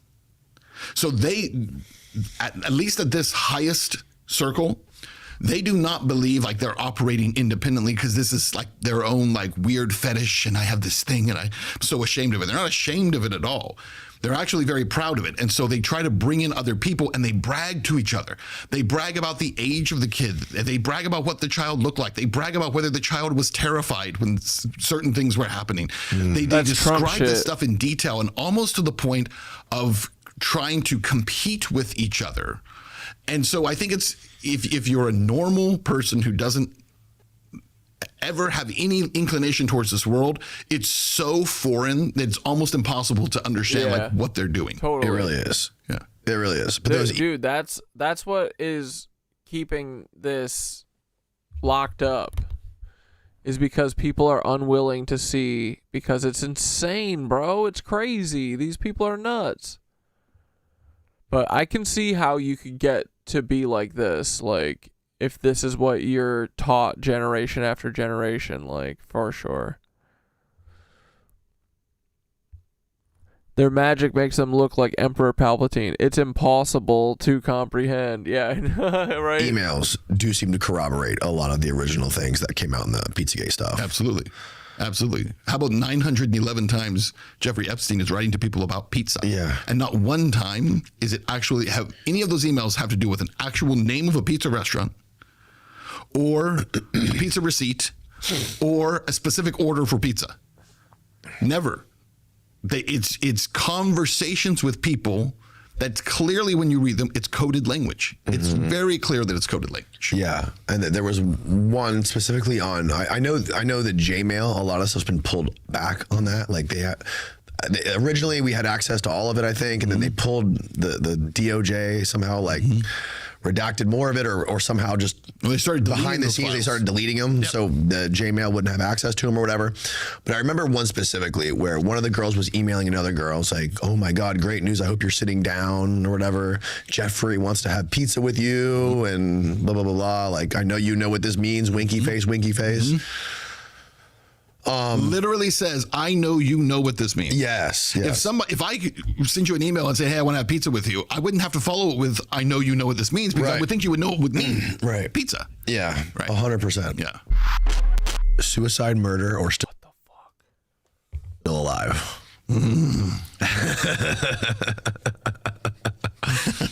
Okay. You want me to tell you where I am first? Please. I think he's still alive. Yep. Yeah. I would say I'm 90% that he's still alive, 10% that he was killed. Dude, Danny Jones is kind of a baller. I was 99% he was killed until I met someone through the Pizzagate stuff we're working on. Who He's definitely says alive, bro. he is absolutely alive. Really? And did this person have any evidence? This person is giving me their belief based upon someone else who's very close to them. And the person who's very close to them would absolutely know. Really? So then now I'm like completely unsure. So I went from being like 99%. Yeah, I kind of like Danny. He's an endearing himbo for sure. Yeah. He tries his best. I like that in Danny. Sure he's dead to now being like... If you believe he's 99% dead, you're controlled op.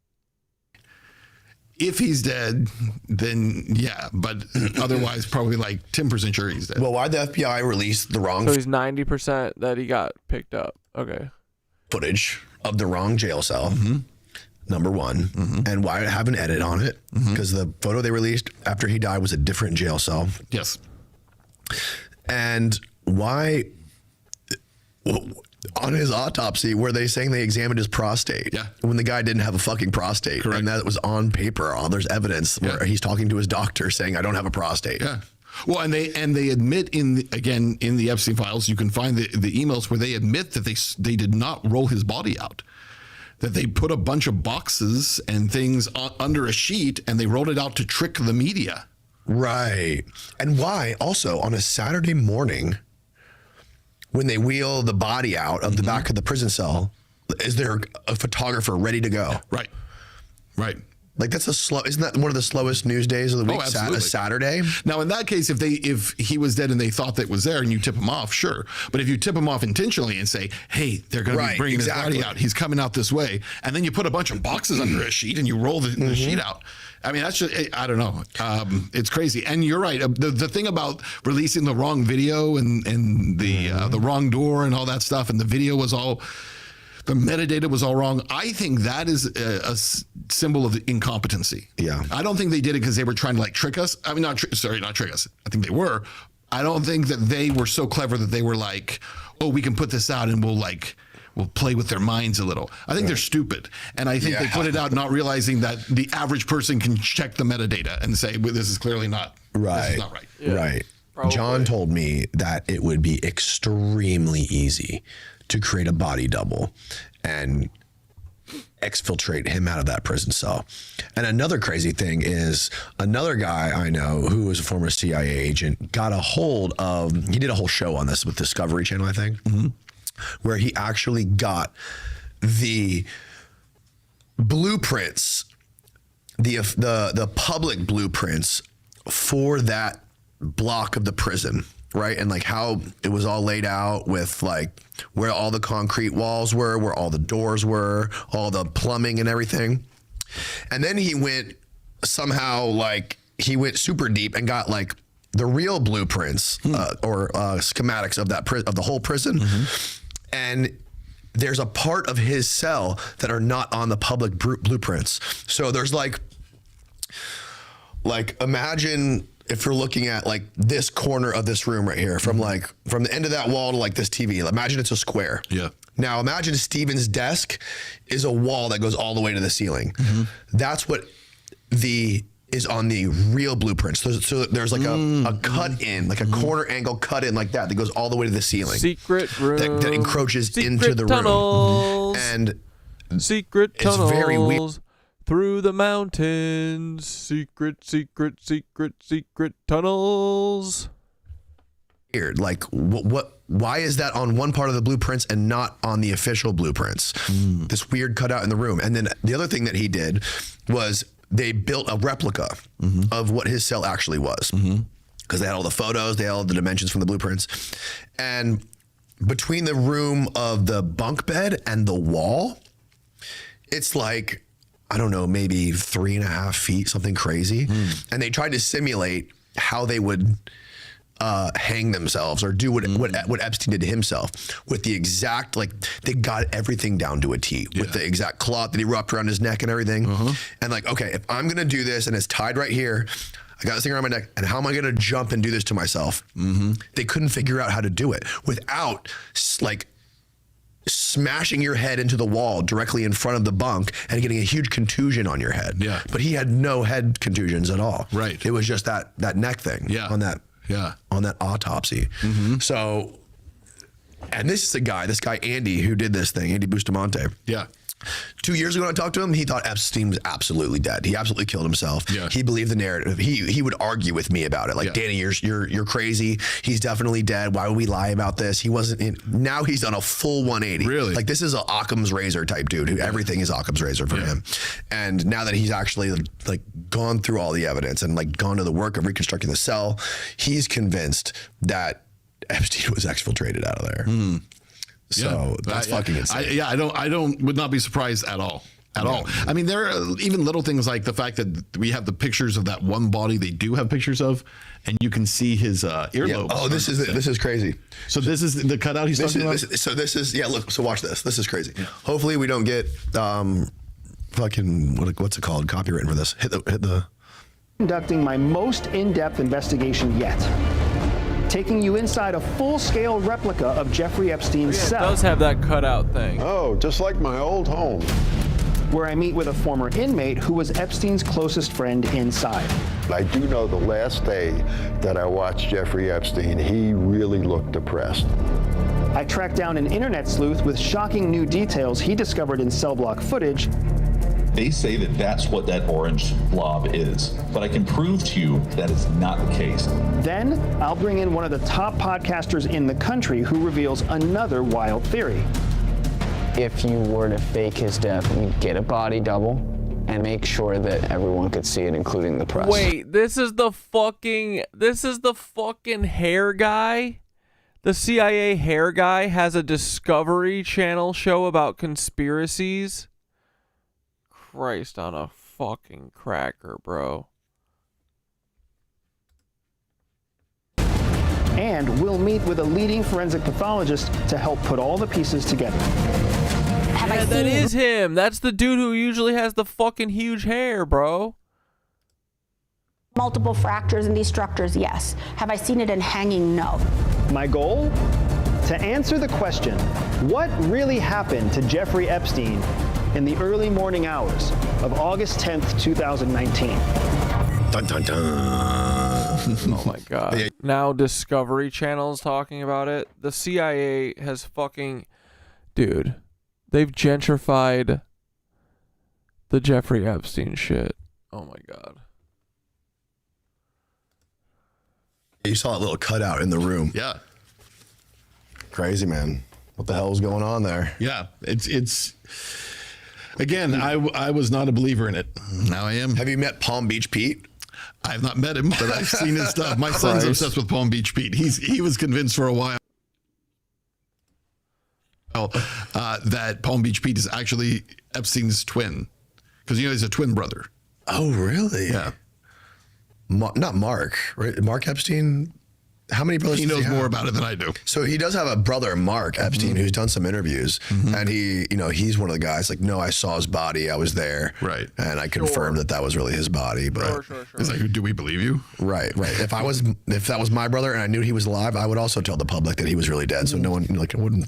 Yeah, based on right. It's not like he's walking out like I have pictures. Right, exactly. Yeah. If you enjoy watching our show on Spotify or YouTube and you want to be more involved, I encourage you to please come check out our Patreon community. Not only does our Patreon community get every episode you see on YouTube early, fully uncensored, and ad-free, but we're also doing Patreon. Man, everybody got a fucking Patreon. We're going to have to follow the trend. It's Patreon time, boys.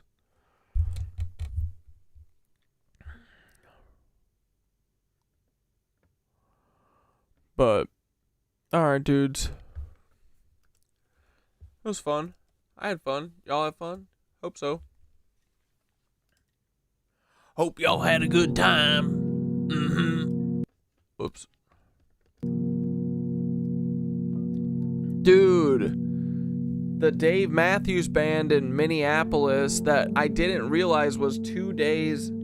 It was 2 days after I was there.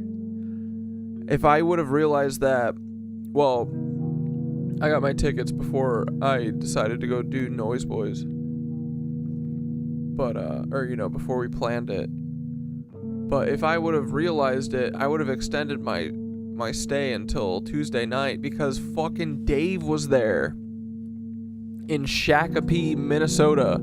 I didn't realize that it's literally just outside of Minneapolis. But I'm glad that I didn't because it got rained out. Apparently this place is brand new. And the whole inside got flooded or some shit.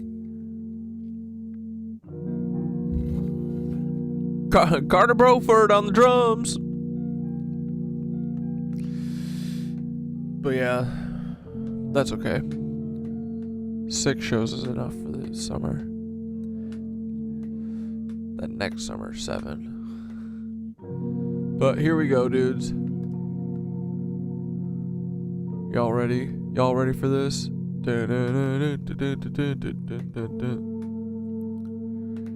We are the Night Witches. Alright, ready to breathe? Here we go. Breathe in.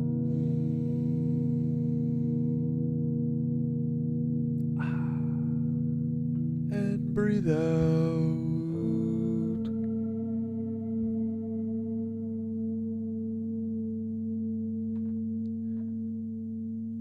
And here we go, breathe in.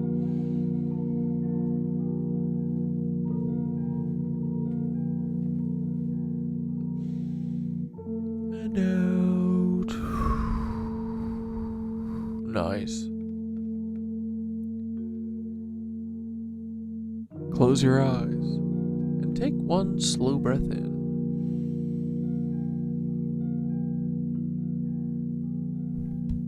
And let it go.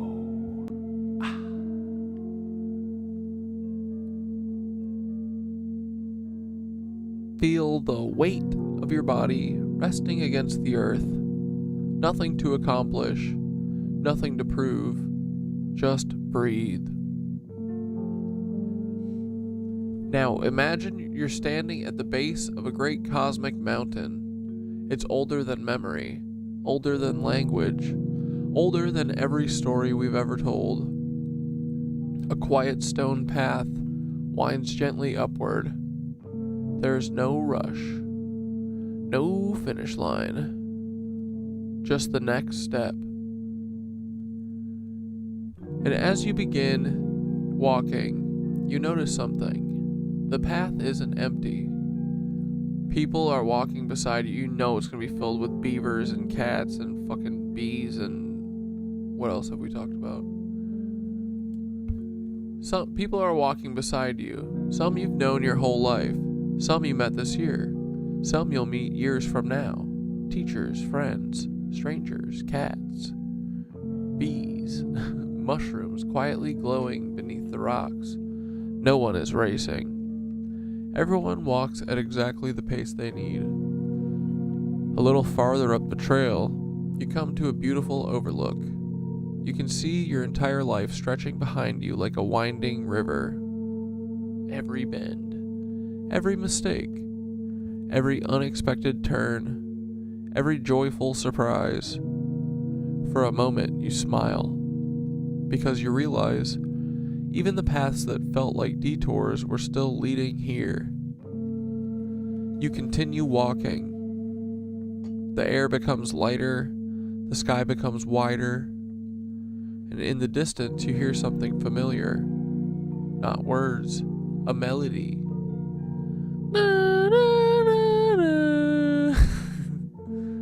Soft, gentle, like someone humming an old song they've always known. You recognize it. It's your own breath. Oh, I thought it was a literal song. The first rhythm you ever learned. The same rhythm that's carried you through every hard day, every beautiful day, every ordinary day. You've been practicing this song since the day you were born. Now imagine that every breath you take becomes a tiny thread of light. Each inhale gathers wisdom, and each exhale offers kindness back to the world. Soon thousands of glowing threads stretch from person to person across the earth. No one controls them. No one owns them. They simply appear.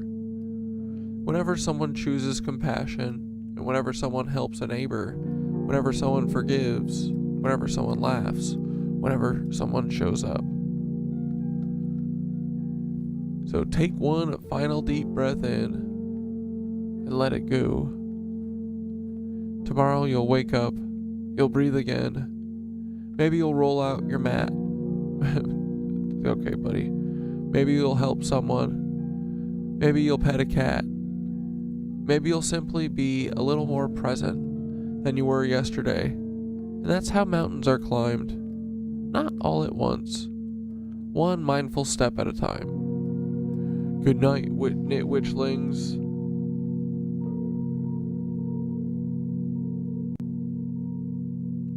Fuck yeah, dude. Alrighty. Well, have a great night. I'll see y'all tomorrow.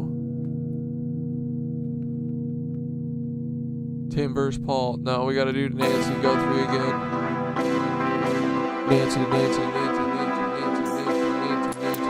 Nancy, come home. Get back, Miss Guthrie. Took America's grandma. It's about to get ugly. Everyone thought she'd come home. She ran out of space-time. I saw the blood drop. She went out throwing up gang signs. Nancy, come home. Get back, Miss Guthrie. Took America's grandma. Billy said, do you think they get off when they release a redacted file with 10,000 lines blacked out? Yeah, dude, they get hard from that Hey, shit. Savannah Guthrie, if you don't ever hear from your mommy, it's probably just somebody on some Here comes Johnny. Never wake up from the coma. Nope. That's how they deal with the commies. Yup. Casinos dealing cards, stealing hearts from zombies. Money isn't real. Nope. There was no stopping anarchy. It's a delusion. It'll only cost you an army. Storm chasers don't watch for warning. We follow the storm like everything's normal. Top of the morning, never fought in a war, but fought for control of every thought that's forming an unstoppable force. That's getting used to this immovable object. Hey, wait, did we decide? Do we think that was Fran Drescher? Who doesn't think that was Fran Drescher?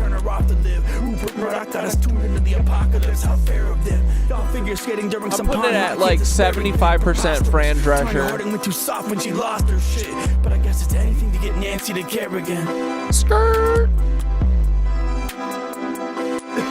Never forget Nancy. Never forgive Paul. Back, Miss Guthrie. Took America's grandma. It's about to get ugly. Everyone thought she'd come home. She ran out of space. Yup. I saw the blood drop. She went out. Growing up West Side. Nancy, come home. Get back, Miss Guthrie. Took America's grandma. It's about to get ugly. Everyone thought she'd come home. Jump scare. Ran out of space time. I saw the blood drop. She This went is out Savannah growing up Guthrie. gangs. Yo, Savannah Guthrie. Where's your wholesome mommy go?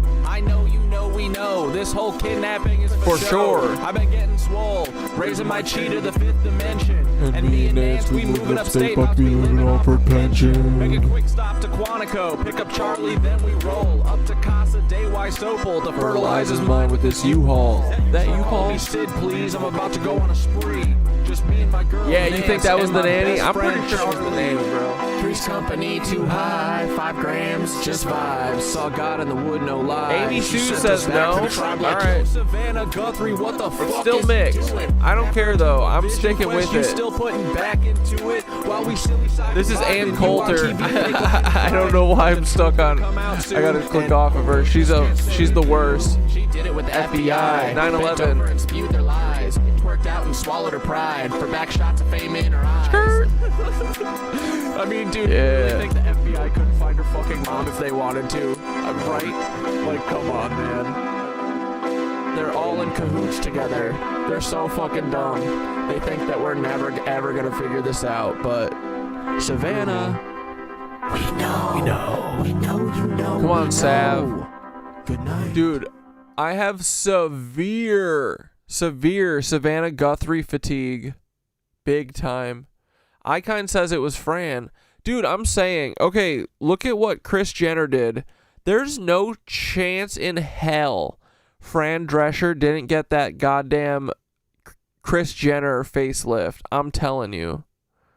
No shot.